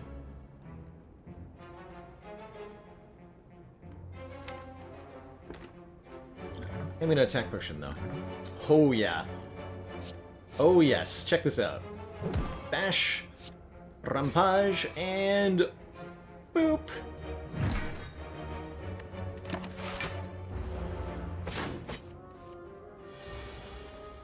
The big boop.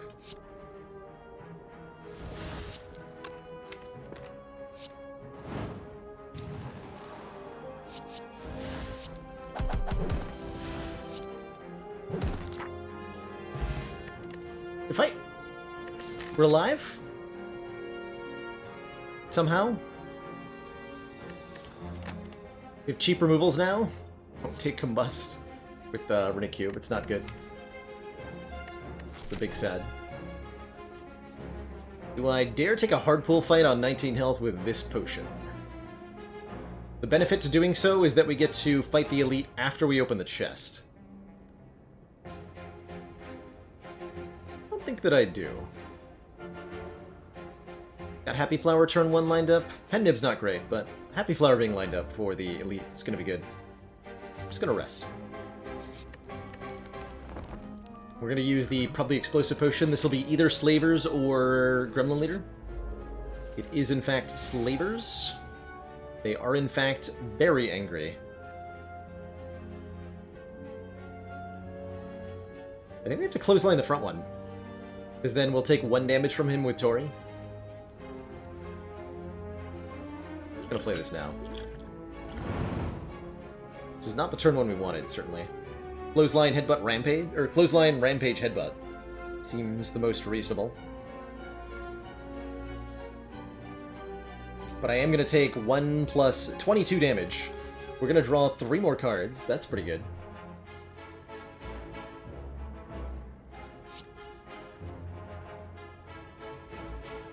Otherwise, we just, like, almost die. Let us not almost die. The goal is just to kill in a couple of turns. Don't have to worry about it.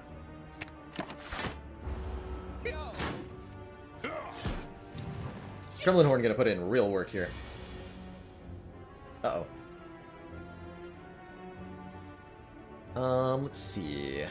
Let's be 23 plus 15. So close, but so far. But if the Inflame makes either Strike or Rampage free, we should be good to go. Nice. Good to go we are.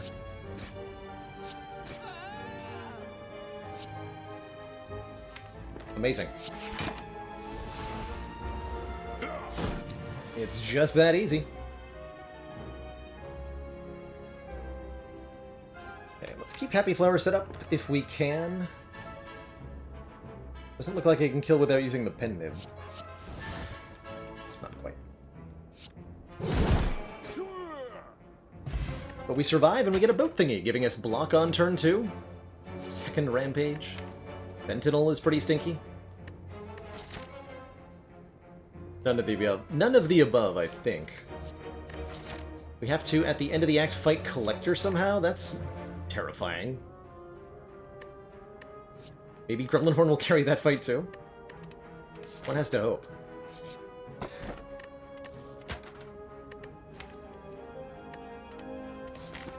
Relic. Ooh. Yes, upgrade all our strikes to defense. That's 9 upgrades. Finally. Something really good happens. Yes. And I can choose a heal or choose one of 20 cards to add to the deck. We did not get, however, was Bloody Idol, unfortunately, which makes me very sad. Are there any cards that would be game changers right now? Powers, mostly. Feel No Pain. Demon, like any power. Literally any power. Because Mummy Hand is a thing. Do I just try to get Mummy Hand and rest at this fire? We could take an event to try to get one more chance, but I'd really rather rest, please.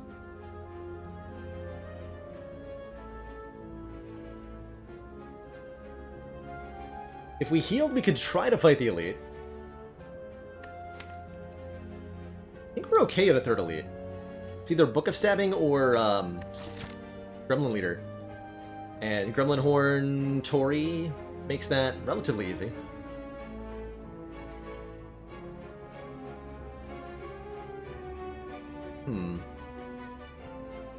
That might be what we need to do.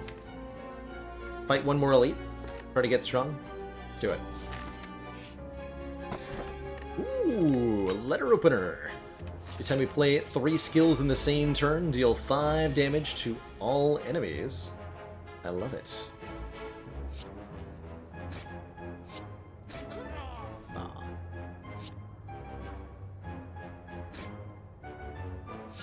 Let's go ahead and panic button here. There's no reason not to. We won't be attacked next turn. Grim Leader never attacks twice in a row. Very good block card for this situation.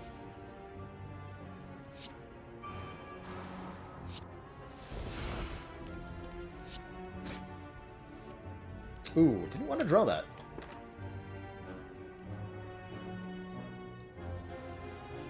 One more damage.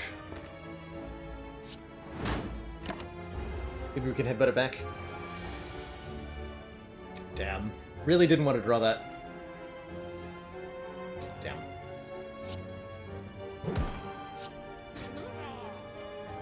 Really did not want to draw that.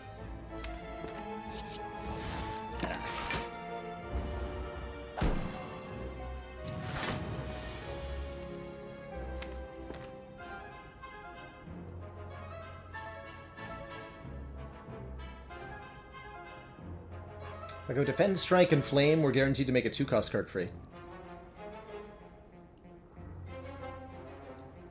Then we have to play our cards in the wrong order and stuff. Just land the Shockwave for free anyway. It's that easy.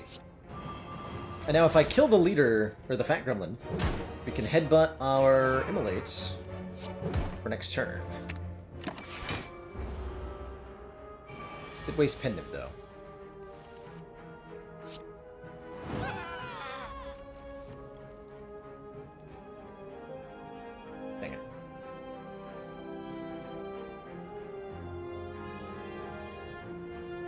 This Defend doesn't really block for anything, so I'm not going to play it.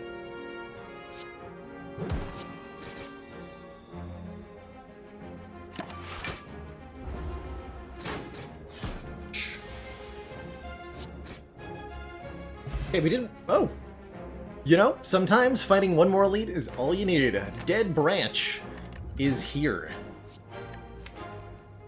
Will it be enough? Not sure. I'm going to take the Shrug, though.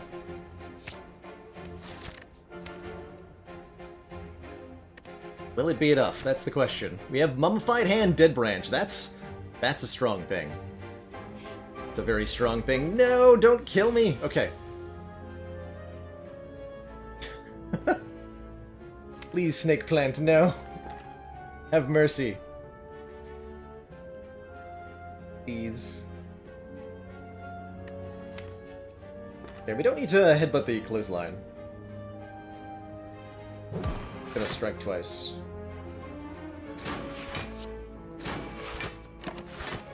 Do we have a Distill Chaos? Oh, we have Boat Thingy. Huzzah, Boat Thingy. We'll only take one, which will draw me a card. Perfect.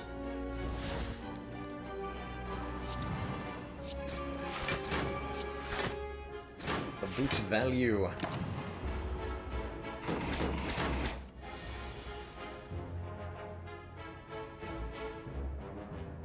We're alive. Amazing.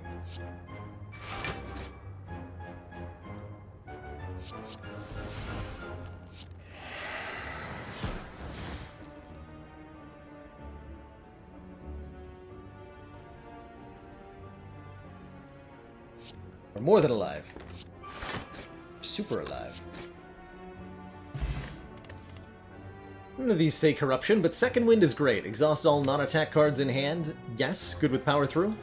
Good with Curse of the Bell. Good with anything that isn't an attack. And it's great with Dead Branch.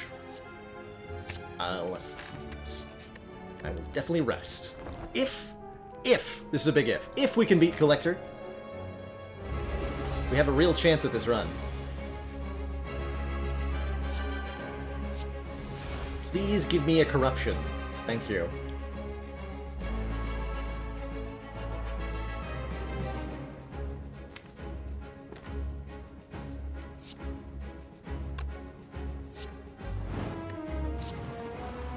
Do you think I want to headbutt one of these defends? I think I'm playing this, although it draws me a card right away.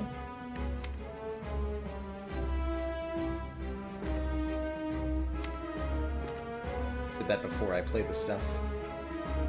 I'm gonna headbutt a defend here. Play this for 5. Don't play this.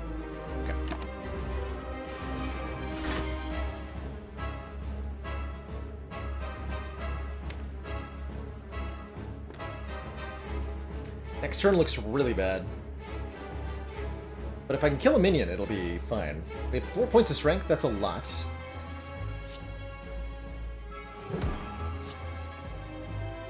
$51. Perfectly in letter opener range.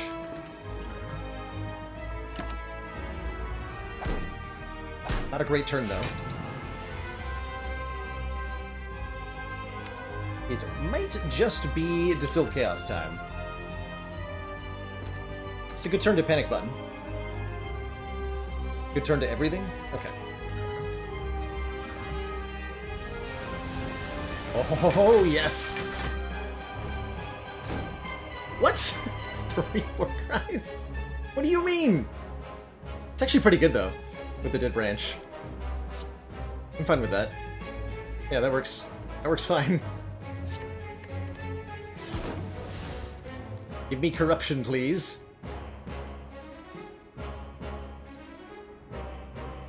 Please. Anybody. Ooh. It's pretty good.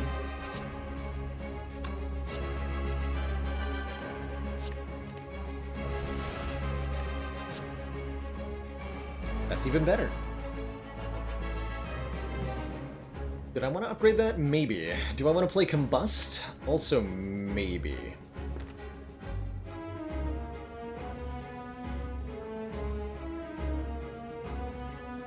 Yeah, big maybe there.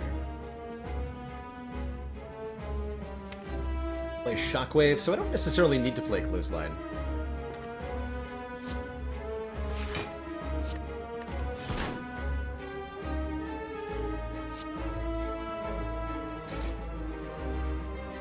And maybe it's the thing.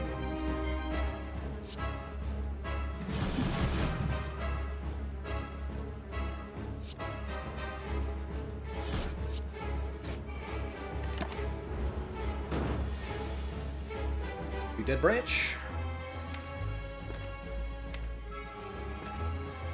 Not a good turn to have drawn Panic Button. I think I'd better play that. We're getting there. Yes! It's here! Corruption, save me. Please. Let's go. Shockwave first. So I want the Juggernaut to make a card free. I'll power through first. Still want the Juggernaut to make a card free. It's a good card. That one.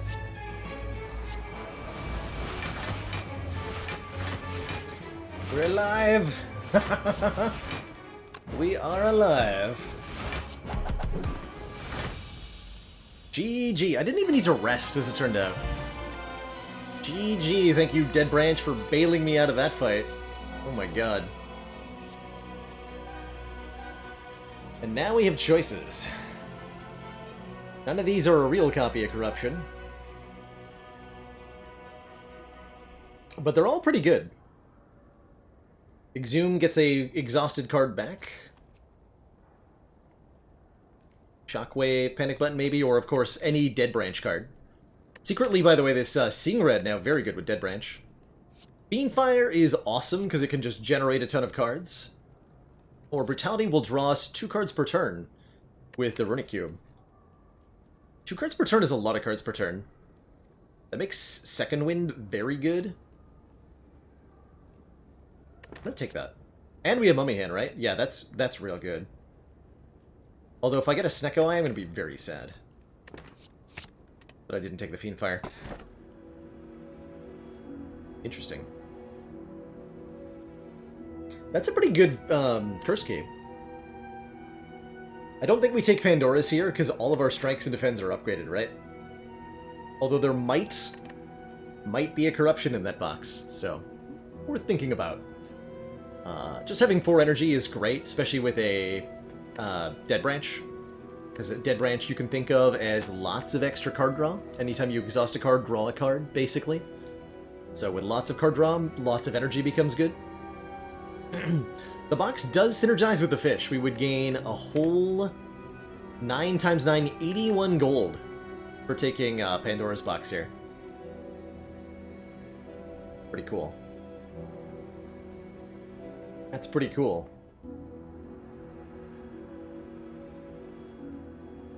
But I think this is Curse Key.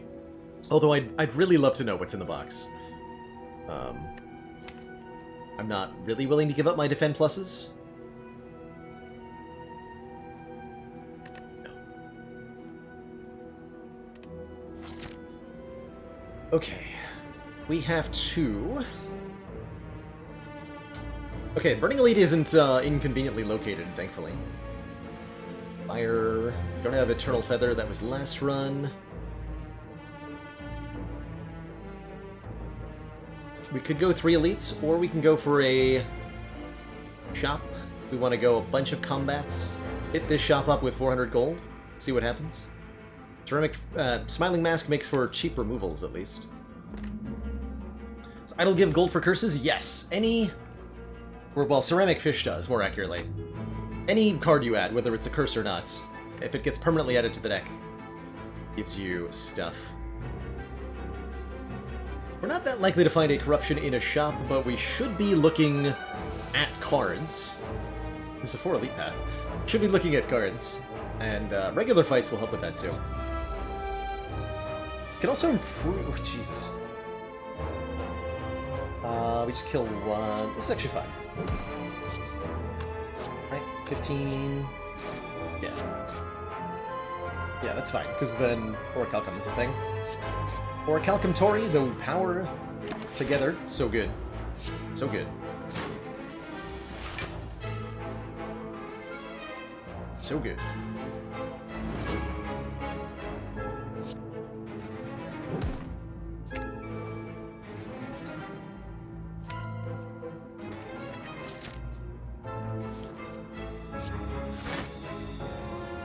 Might not end well. Only do 1 damage to me per turn, though.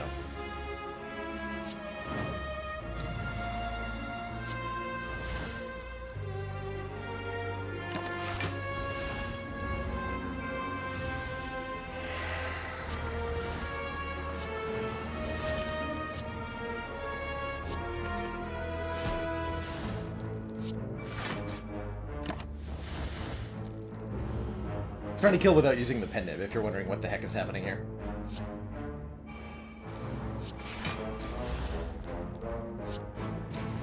We're also going to try to set, Happy Flower to 2.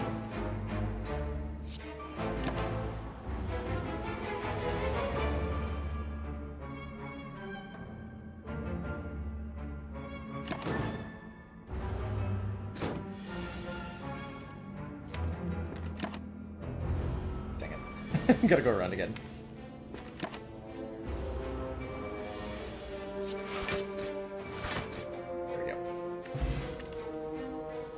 There's that Evolve. Whenever we draw a status card, to draw 1 card. You have to beat Awakened 1, right? Yeah. Can't put too many powers in the deck.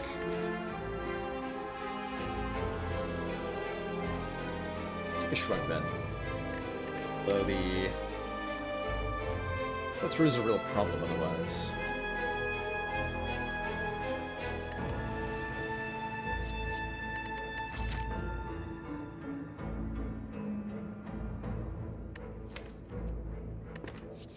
They can evolve. That's a good idea.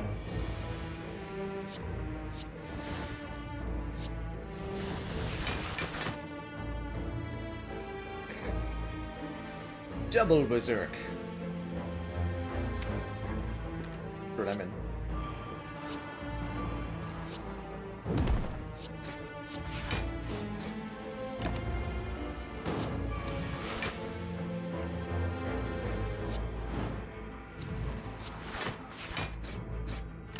Old Strike and Defend build.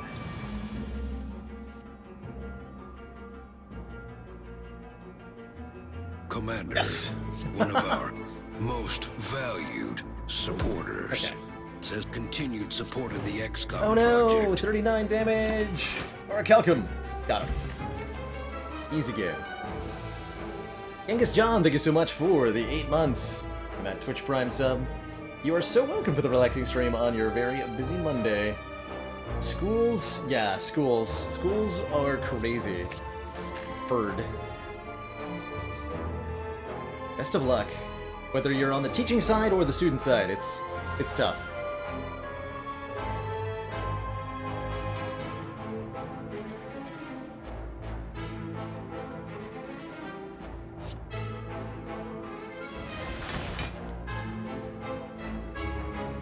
This me a card. Yeah, I'm gonna do that. Nice.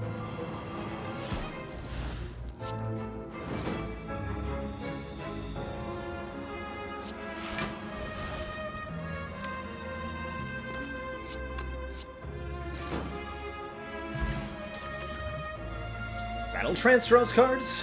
Warcry makes cards. I want to draw cards.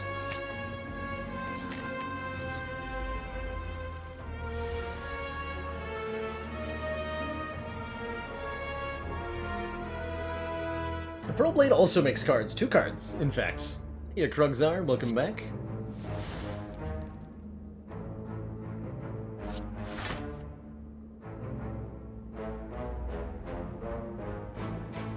Rampage, double the immolate, headbutt the rampage. What the second wind? Next turn could be scary.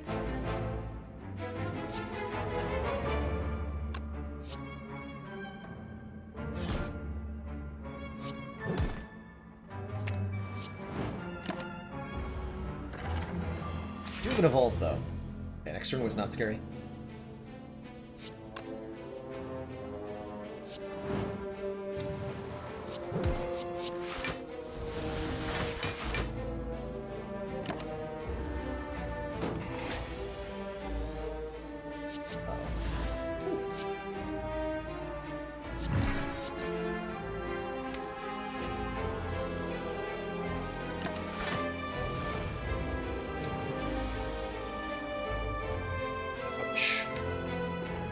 Yeah, these draws are gonna happen occasionally. Oof. Big sad.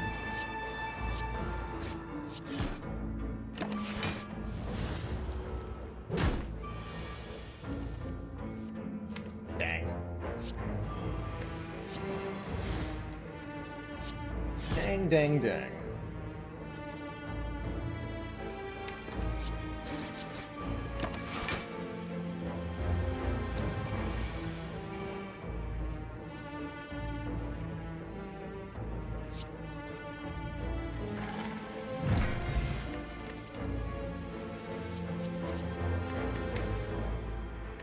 Nothing good.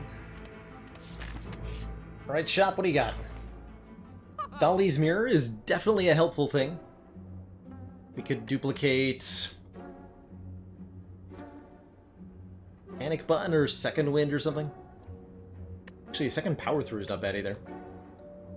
Not thrilled with a Dolly's Mirror here.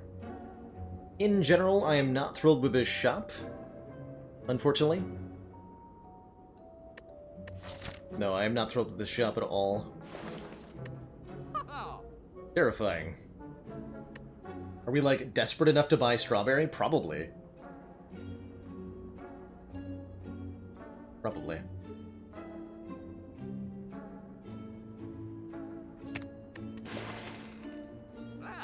Metallicize works with Orichalcum. They're a good pairing, but Metallicize is... That's actually not bad to have one copy. Especially with Juggernaut. Be good. Be good. Violence does say exhaust.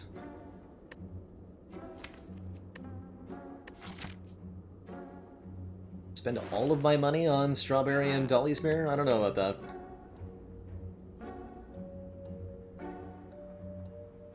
I think if we take anything, it's going to be Second Wind that we duplicate.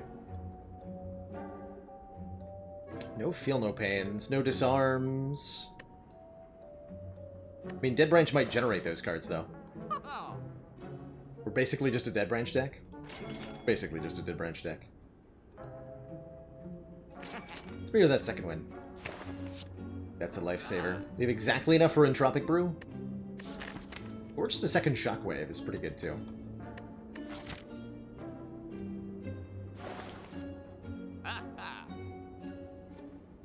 We do have another shop coming up. We might not go to it though. I'd probably prefer to fight the elite. Shockwave. Good luck to us. Coupon Battle Trance. I don't think it was a consideration. Admittedly.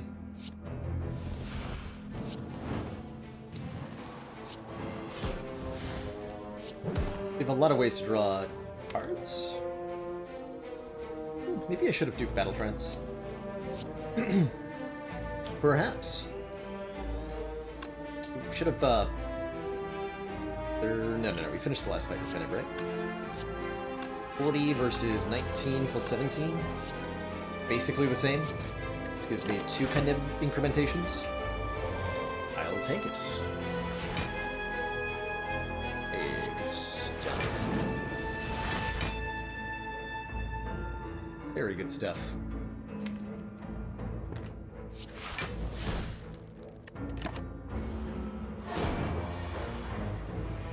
Didn't die. The value.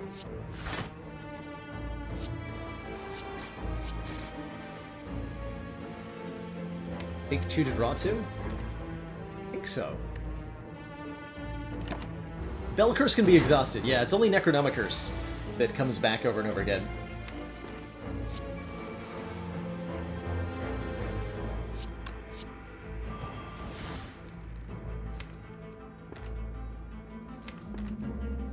Sorely tempted, but it's a bad idea.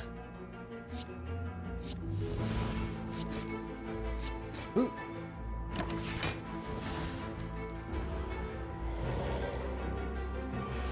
Yeah, would have been a terrible idea to be vulnerable on this turn.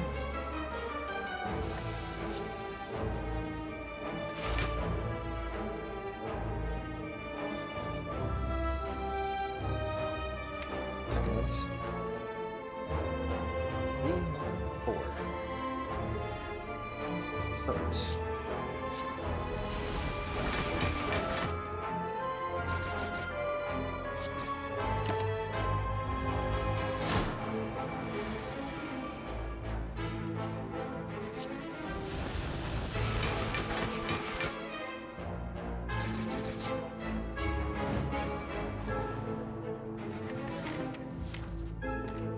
Good stuff. Try not to use the pendant if I can avoid it.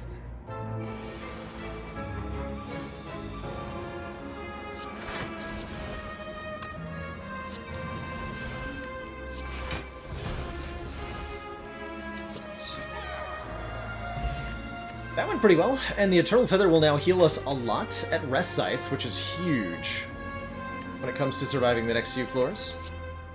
Havoc Plus is really good too. Play the top card of your draw pile and exhaust it. I like it. Burning Pact not bad either, but Havoc? I think a Havoc. I'm gonna take events because Mind Bloom. Basically. A double Orb Walkers would be good too. Pop Potion. And I am gonna fight the Elite. I'm feeling good.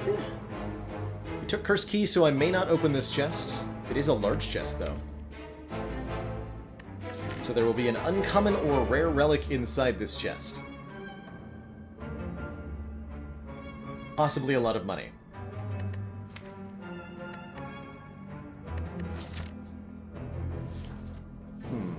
That's a tough call. Could even be a dead branch. Right. So what can I think of that would be really good? Mango? Would be great. I actually really would like a Pain. Pain would be excellent, in fact. It'd be a Pain. Parasite and a Sundial. Not worth. Definitely not worth. But I convinced myself I wanted the Pain.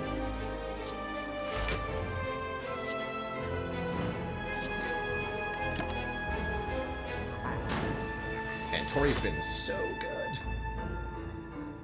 Free time. I think I needed to use Cultist Potion here, actually. I'm gonna do that now. Hey, Blind Fox, congrats on finishing your first A20. Huge accomplishment.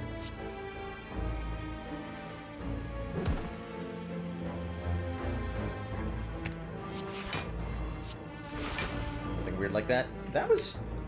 yeah, I'll call that correct. I just gotta get back to that now. But it's there. Generate a headbutt for me, please.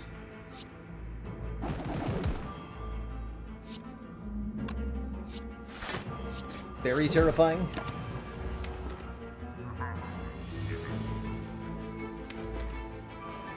Bad.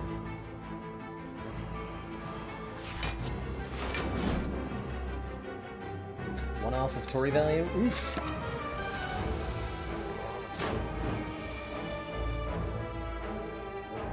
So many shockwaves. I don't need this many. I don't need that. I don't need that at all.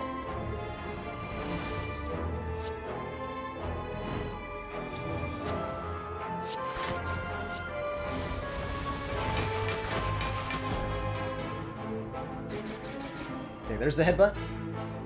Make it free. Yes.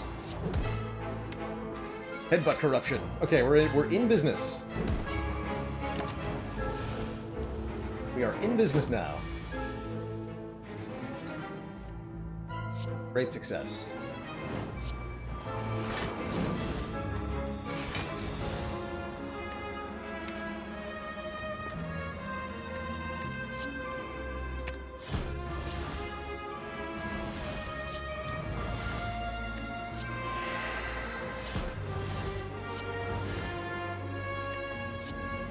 $157 damage. Okay, I think we win.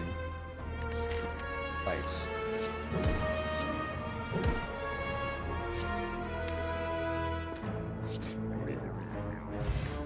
Regal Pillow, more healing at rest sites. Liquid Memory's good. And there's the Disarm. Enemy loses 2 strength. We need to take that to beat Awakened One with. Have to.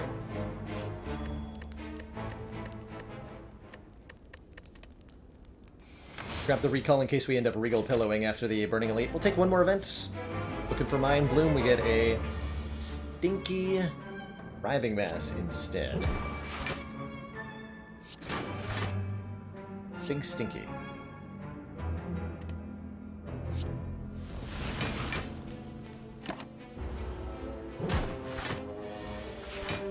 You dare. Don't you dare. Dang it.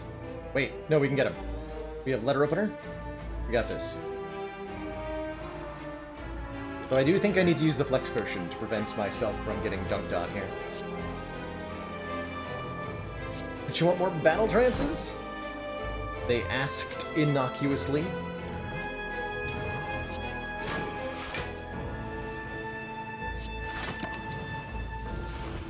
Your friends are doing it.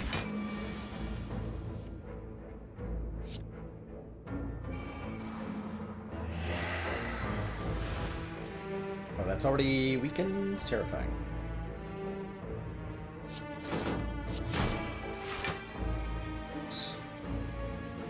So I can just shockwave. Got Orichalcum.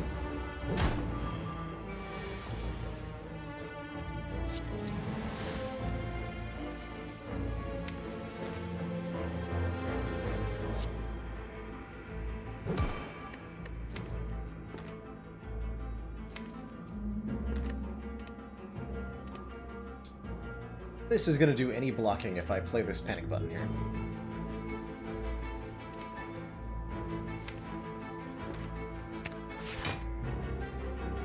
That's fine, though. I don't have to play panic button now. Another 1. Good.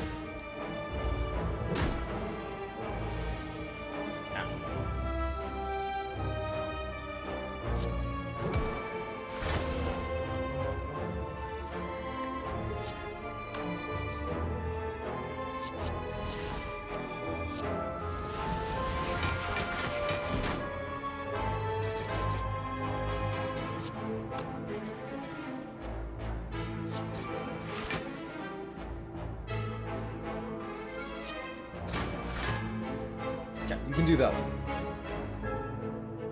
Stop here.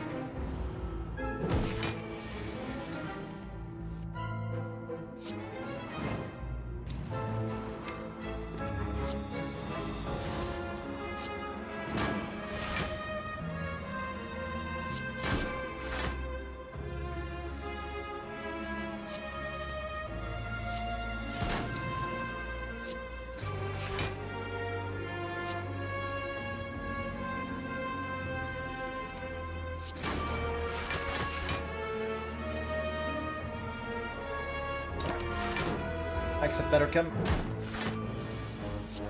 Commander, one of our most SD89. valued supporters says continue. Thank you so much for the support of 7 heckin' XCOM months. project.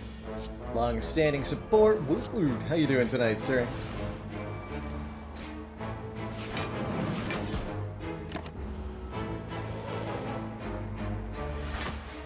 Oh god, it's +4 strength. Terrifying. Please die. Appropriately. Sir.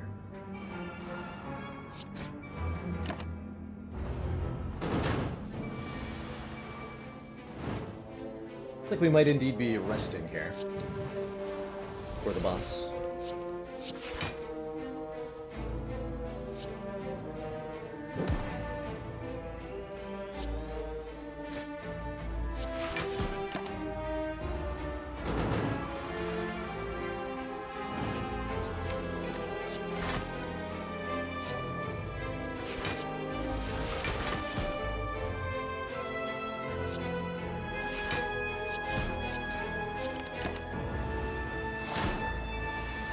Spooky.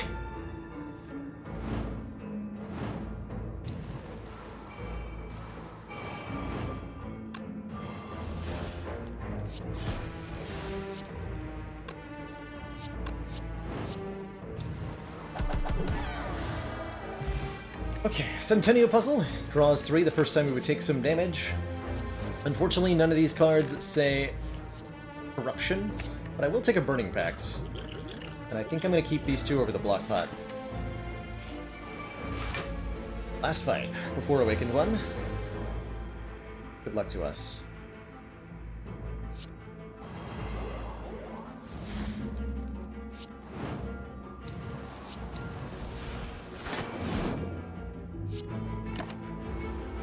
On the turn 1.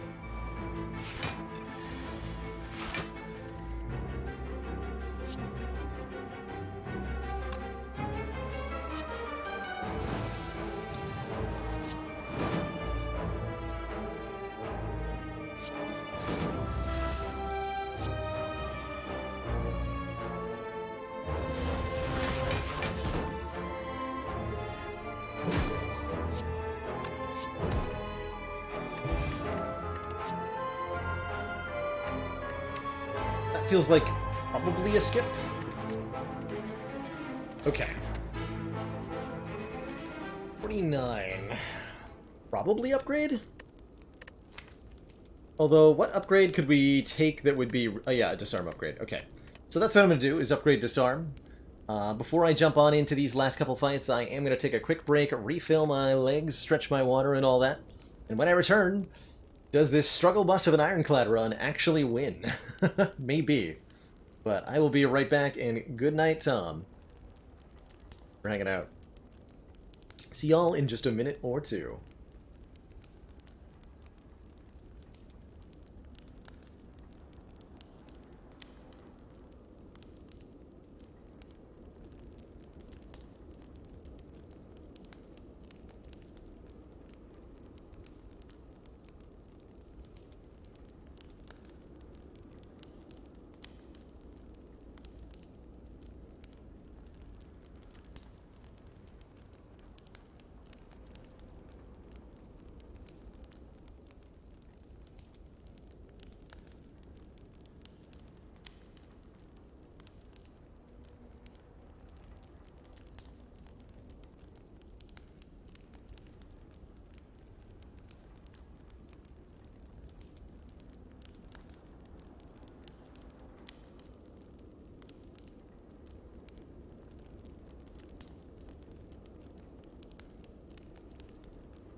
Alrighty, everybody.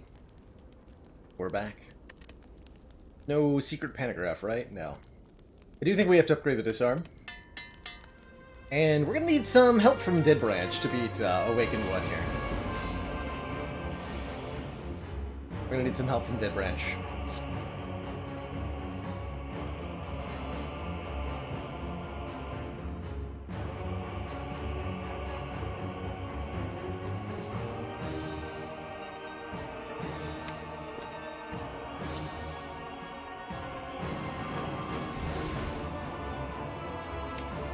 So we do play, I think, Brutality.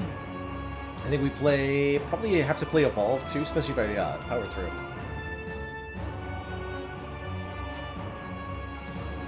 So 10 block. 15 twice. This would deal 15.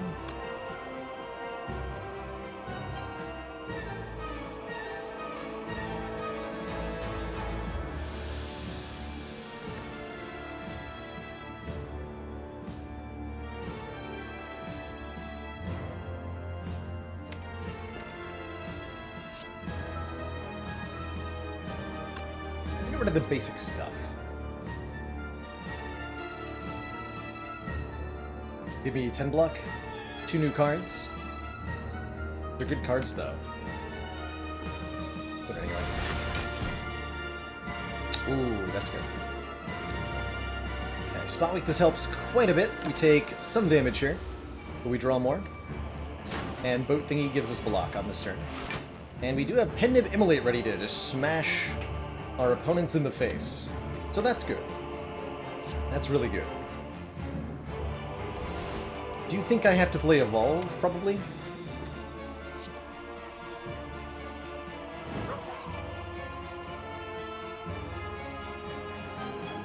I think so.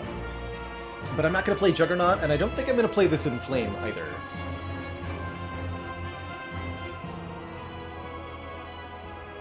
Putting Power Through on top for next turn seems pretty wise. We'll just Havoc randomly. We'll do, like... That might put Inflame in play. That'd be okay. Wouldn't be good, but it'd be okay.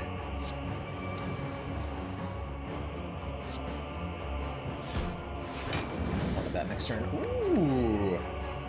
Now, hold on a minute. So my cards.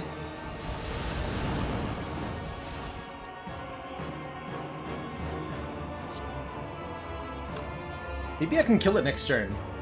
And then we can play our powers freely. Feel No Pain's pretty good. As well.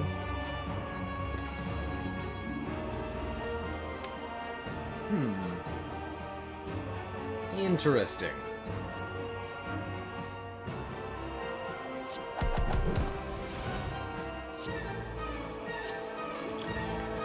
Flare next turn helps. 7 times 4. And we got the disarm. Good.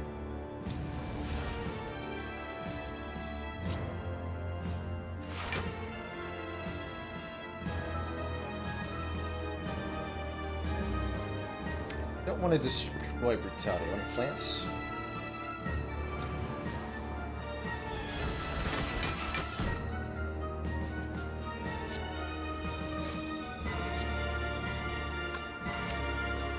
Did that in the wrong order, right? Could have killed and then played Brutality and not given 2 strength. But we'll wait until a turn where I do draw power, at the very minimum. This one looks fine. Next turn a little sketchy.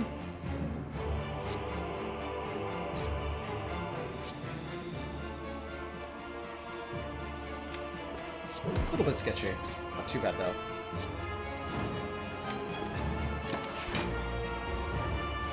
We have potions if this is truly atrocious. I'd say that looked pretty good.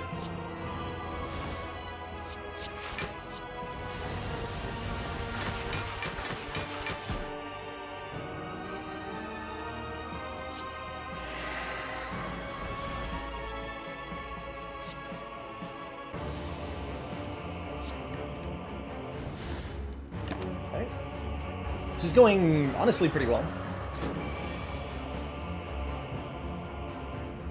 All things considered. Ooh, that was a good hit.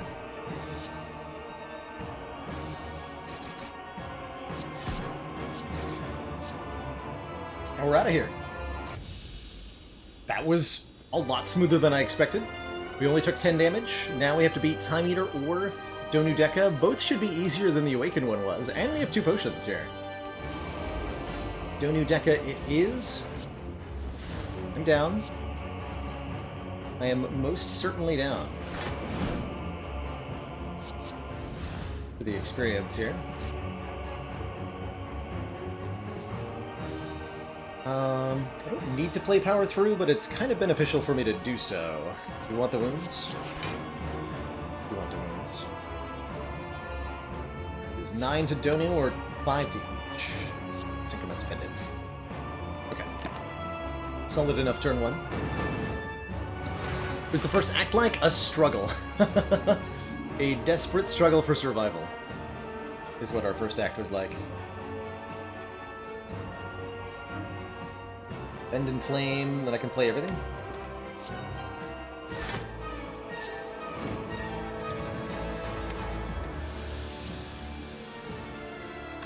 Let's double yeah.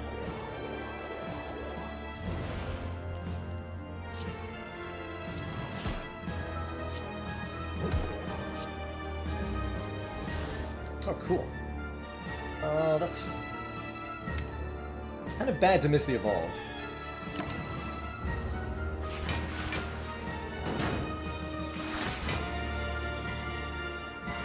Good otherwise, though. I can probably Pendant this Immolate with a Shockwave. Play the Inflame. Strike. Shockwave for free, though. That's good. No weaken, unless I change something.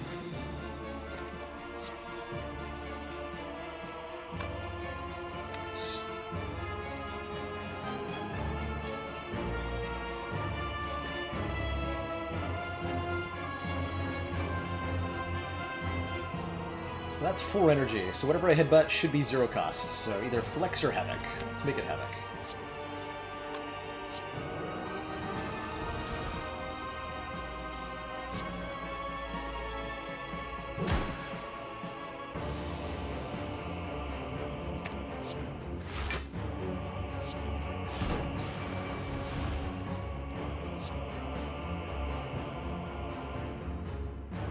Do many damages to both of them.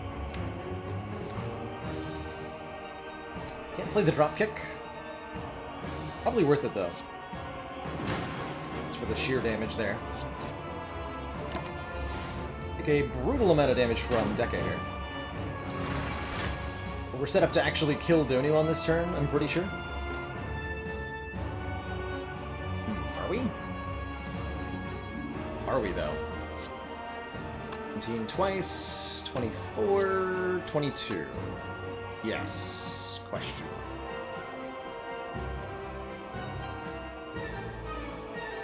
Other option is to try to play Jug.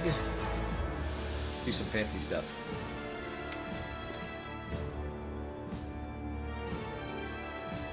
Could even try to kill Deka next turn.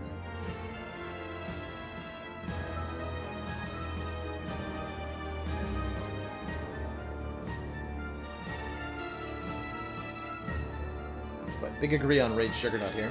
Does activate Mummy Hand. I think I am going to play this. What we got for here? Defend? Sure.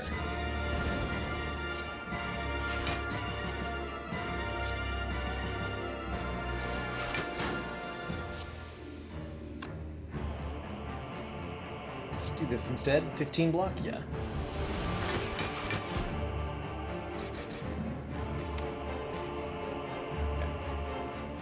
Might have been a bit iffy. But we have potions.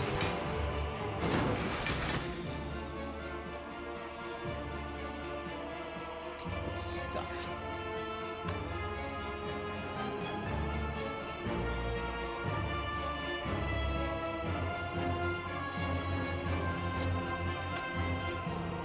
Maybe there's a way I can either kill or full block these.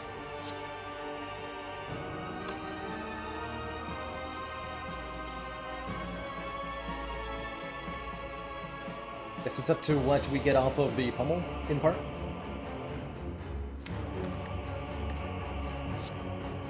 Bring the rampage back for quite a bit of damage.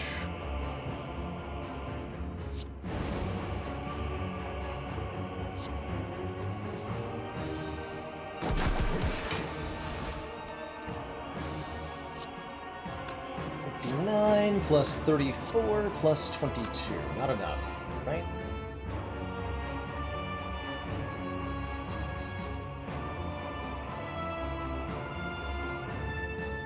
Although we also get rage procs. We can also kill Donu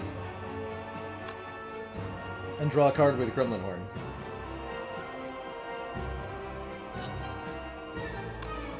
Do I have a Liquid Memories kill? I think so.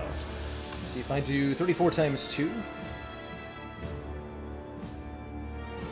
Plus 29 plus 22.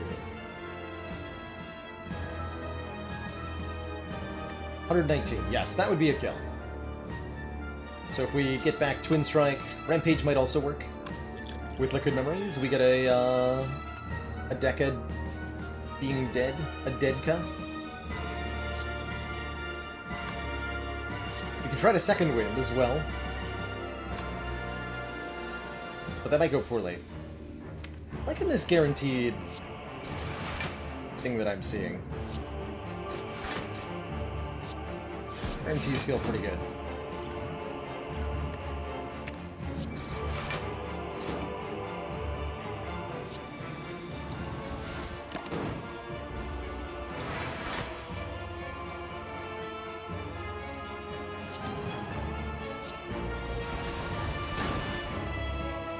And Pinib on 9. Nice. Okay. We're into Act 4 here. We did use a potion, but I think it was well worth it. 2 thump, 2 thump. 2100 damage. Good year. Okay, we do heal to full. Yeah, to full. I really like making this an 8, so that we draw it on turn 1. I really like making that an 8, so we draw it on turn 1. That. That damage number is your score for the run. Where that comes from. Ooh, Cultist Potion for Heart. Could be a game changer. We can do a card removal as well. No corruption here, unfortunately. Frozen Eye is pretty good. Actually, Frozen Eye with Runic Cube against Heart is a thing and a half. I really like this Cultist Potion. How do you evaluate these two? No idea, comparatively. Do I like making Brutality an 8? In this case, it's because of the Runic Cube. Because we draw 2 cards per turn every turn it's in play. And we're up against 2 fights where we're going to want to draw a lot of cards very quickly. So that's the logic in this circumstance.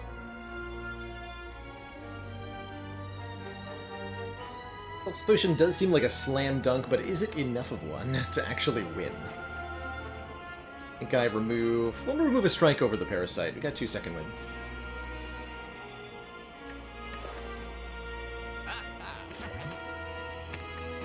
Good luck to us. I think the Gambler's Brew is better than the Blood Pot. Okay, here we go.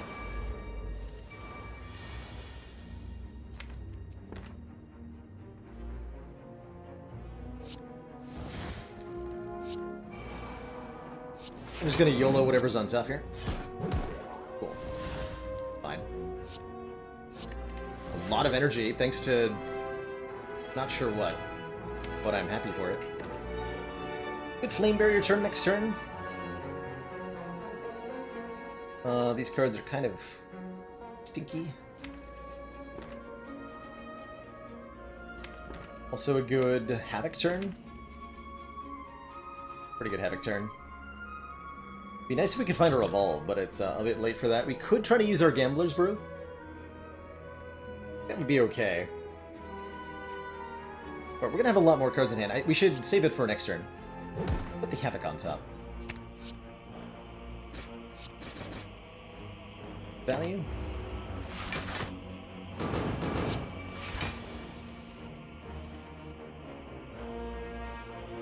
That's pretty good.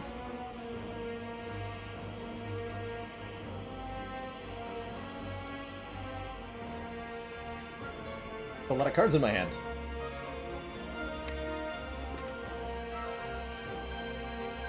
Evolve, Juggernaut, Power Through, possibly Panic Button, although next turn's gonna be ugly if I play Panic Button here. Start with Evolve, which made Jug free, good. Which made Infernal Blade free. Give me a Blood for Blood, which is free. Power Through, and then Havoc trying to hopefully hit a second wind. Two. Now is it Gambling Potion time? I don't think we Panic Button here.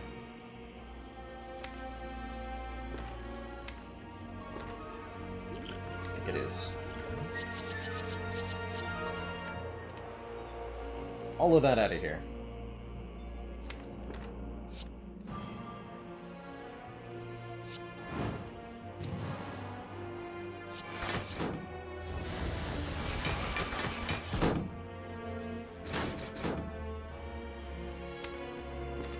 Have a Corruption. Just have to draw it.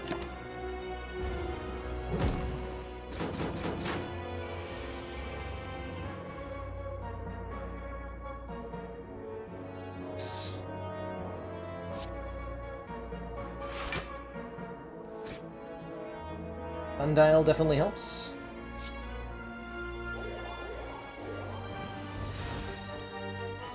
Couple Reckless Charge, not bad either.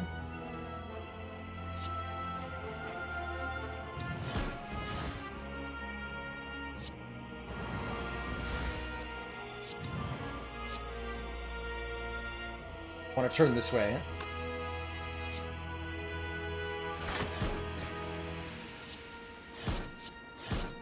Get out of it.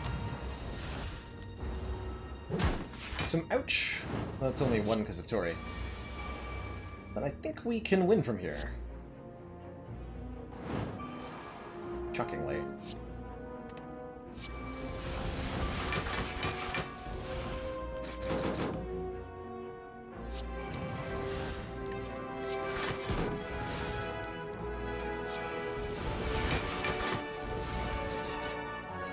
Seems good. We appear to be winning now. Yes! This is all we have to do in the heart fight is get a Corruption. And we have a win if we do that. Potentially. Not a guarantee, but it's pretty likely.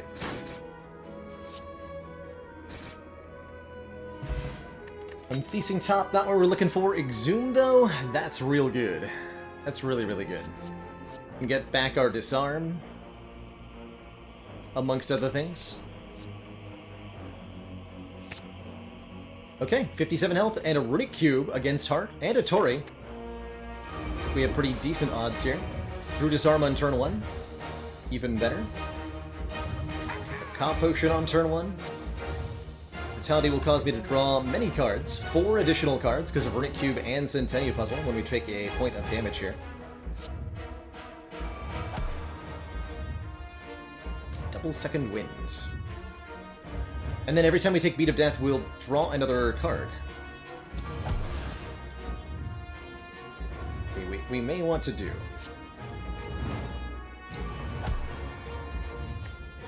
Exhume. Really want a second wind house.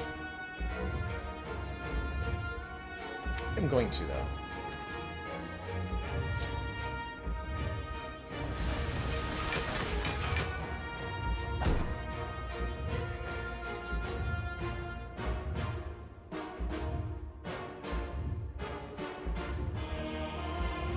I like these cards.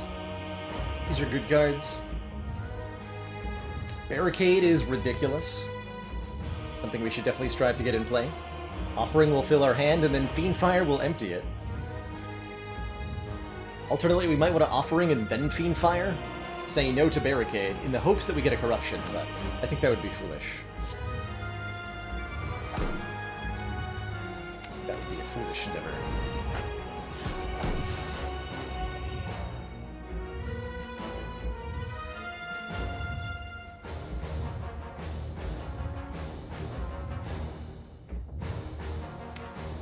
I wouldn't call that GG, not yet. Not by a long shot.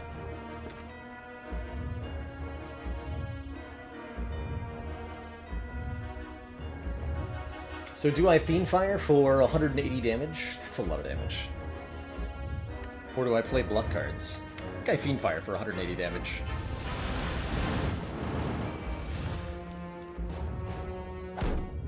Okay, none of those say Corruption on them. In fact, most of them are terrible.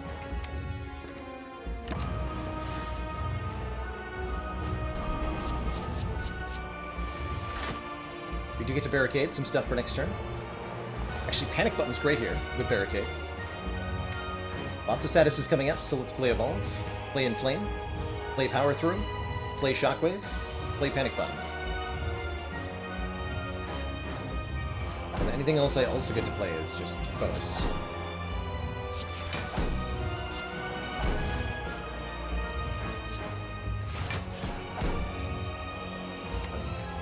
I think so.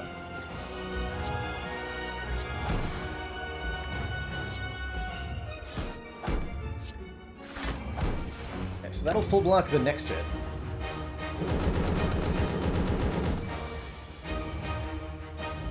Though just barely. Can't get any block this turn. Do want to play Bash? Do just want to play cards here. Especially powers that are good. This actually blocks.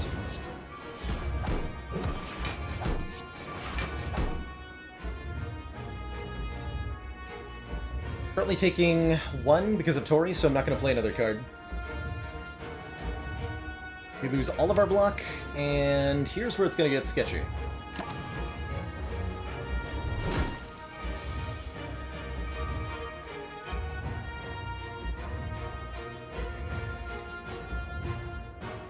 More Weaken. Draws me a card too.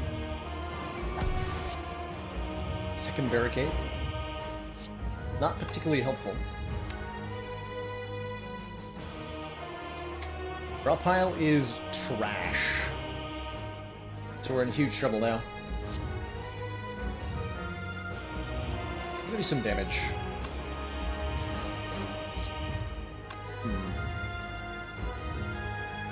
Say we're in quite a bit of danger right now. We survived the multi-attack, no problem. The big hit that might kill me. So we want the multi-attack first here. I have Auric Halcyon? Maybe I'll just let that block for me?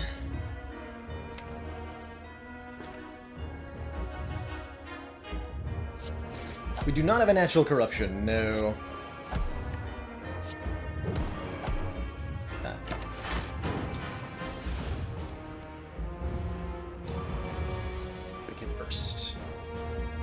We got a second wind. Although I could Demon Form first. And probably should. Yeah.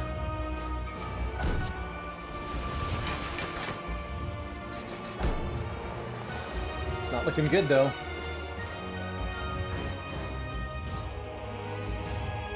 It's not looking good.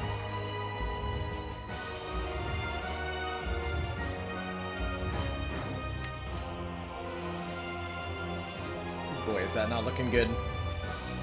It's gonna be close. We might actually like being in dying to brutality territory right now. So we have to kill this thing fast. So I'd better play whatever does the most damage. 47 does 50. What's our effect? I don't think I can play Bloodletting.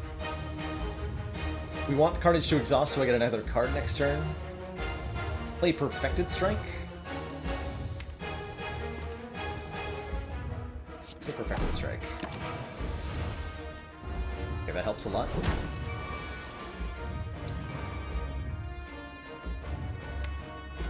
Terrifying.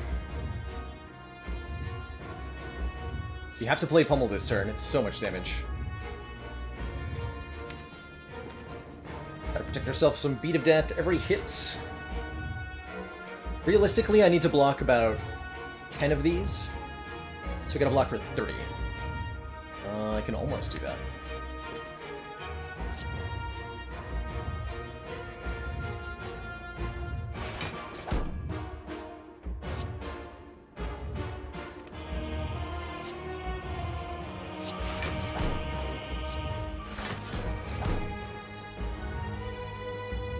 Each pummel is better than just pummel.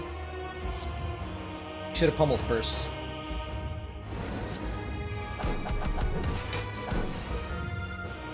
I don't actually know if I survived this. Find out.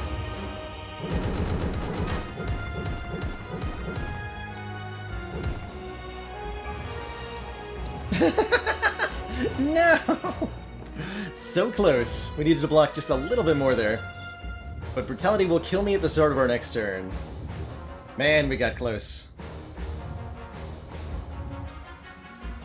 Oh, we got so close.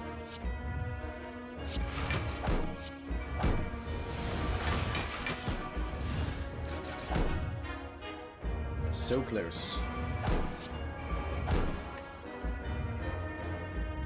Dang.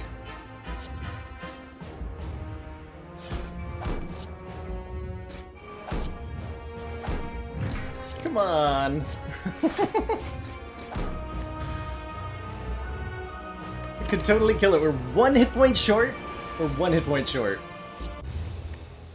GG. GG. The big oof. That's so close. So close. Just 1 more hit point. Literally just 1 more hit point. And I think we would win there. And I am quite positive that that fight could have been played in a way that saved 1 hit point. I'm quite positive I could have saved 1 hit point there. Dang. GG. Guess it really was pummel first, right? Oof. So close. So close. GG. Very GG. Getting that close to the Runic Cube start, I'm happy with. I'm very happy with. I'll take it. Dang. GG.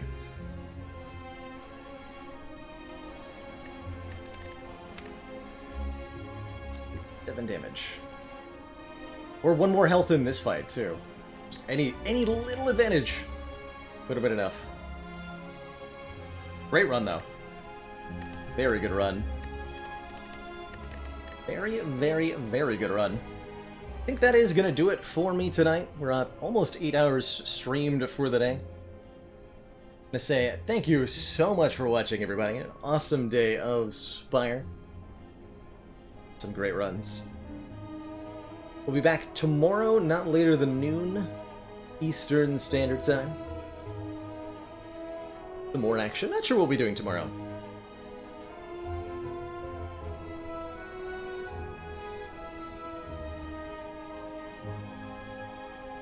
Hey, Ashen Gusher. Glad, thanks for those kind words. Glad you've been enjoying the defect and keep it up.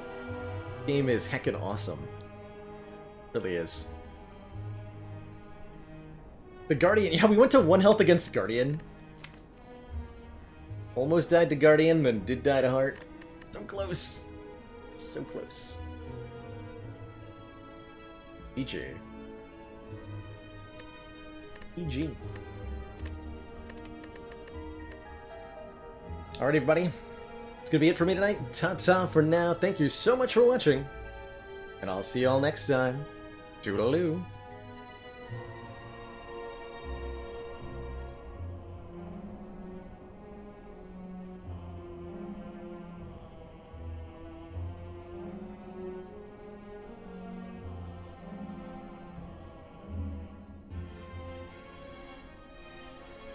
Excellent work, Commander.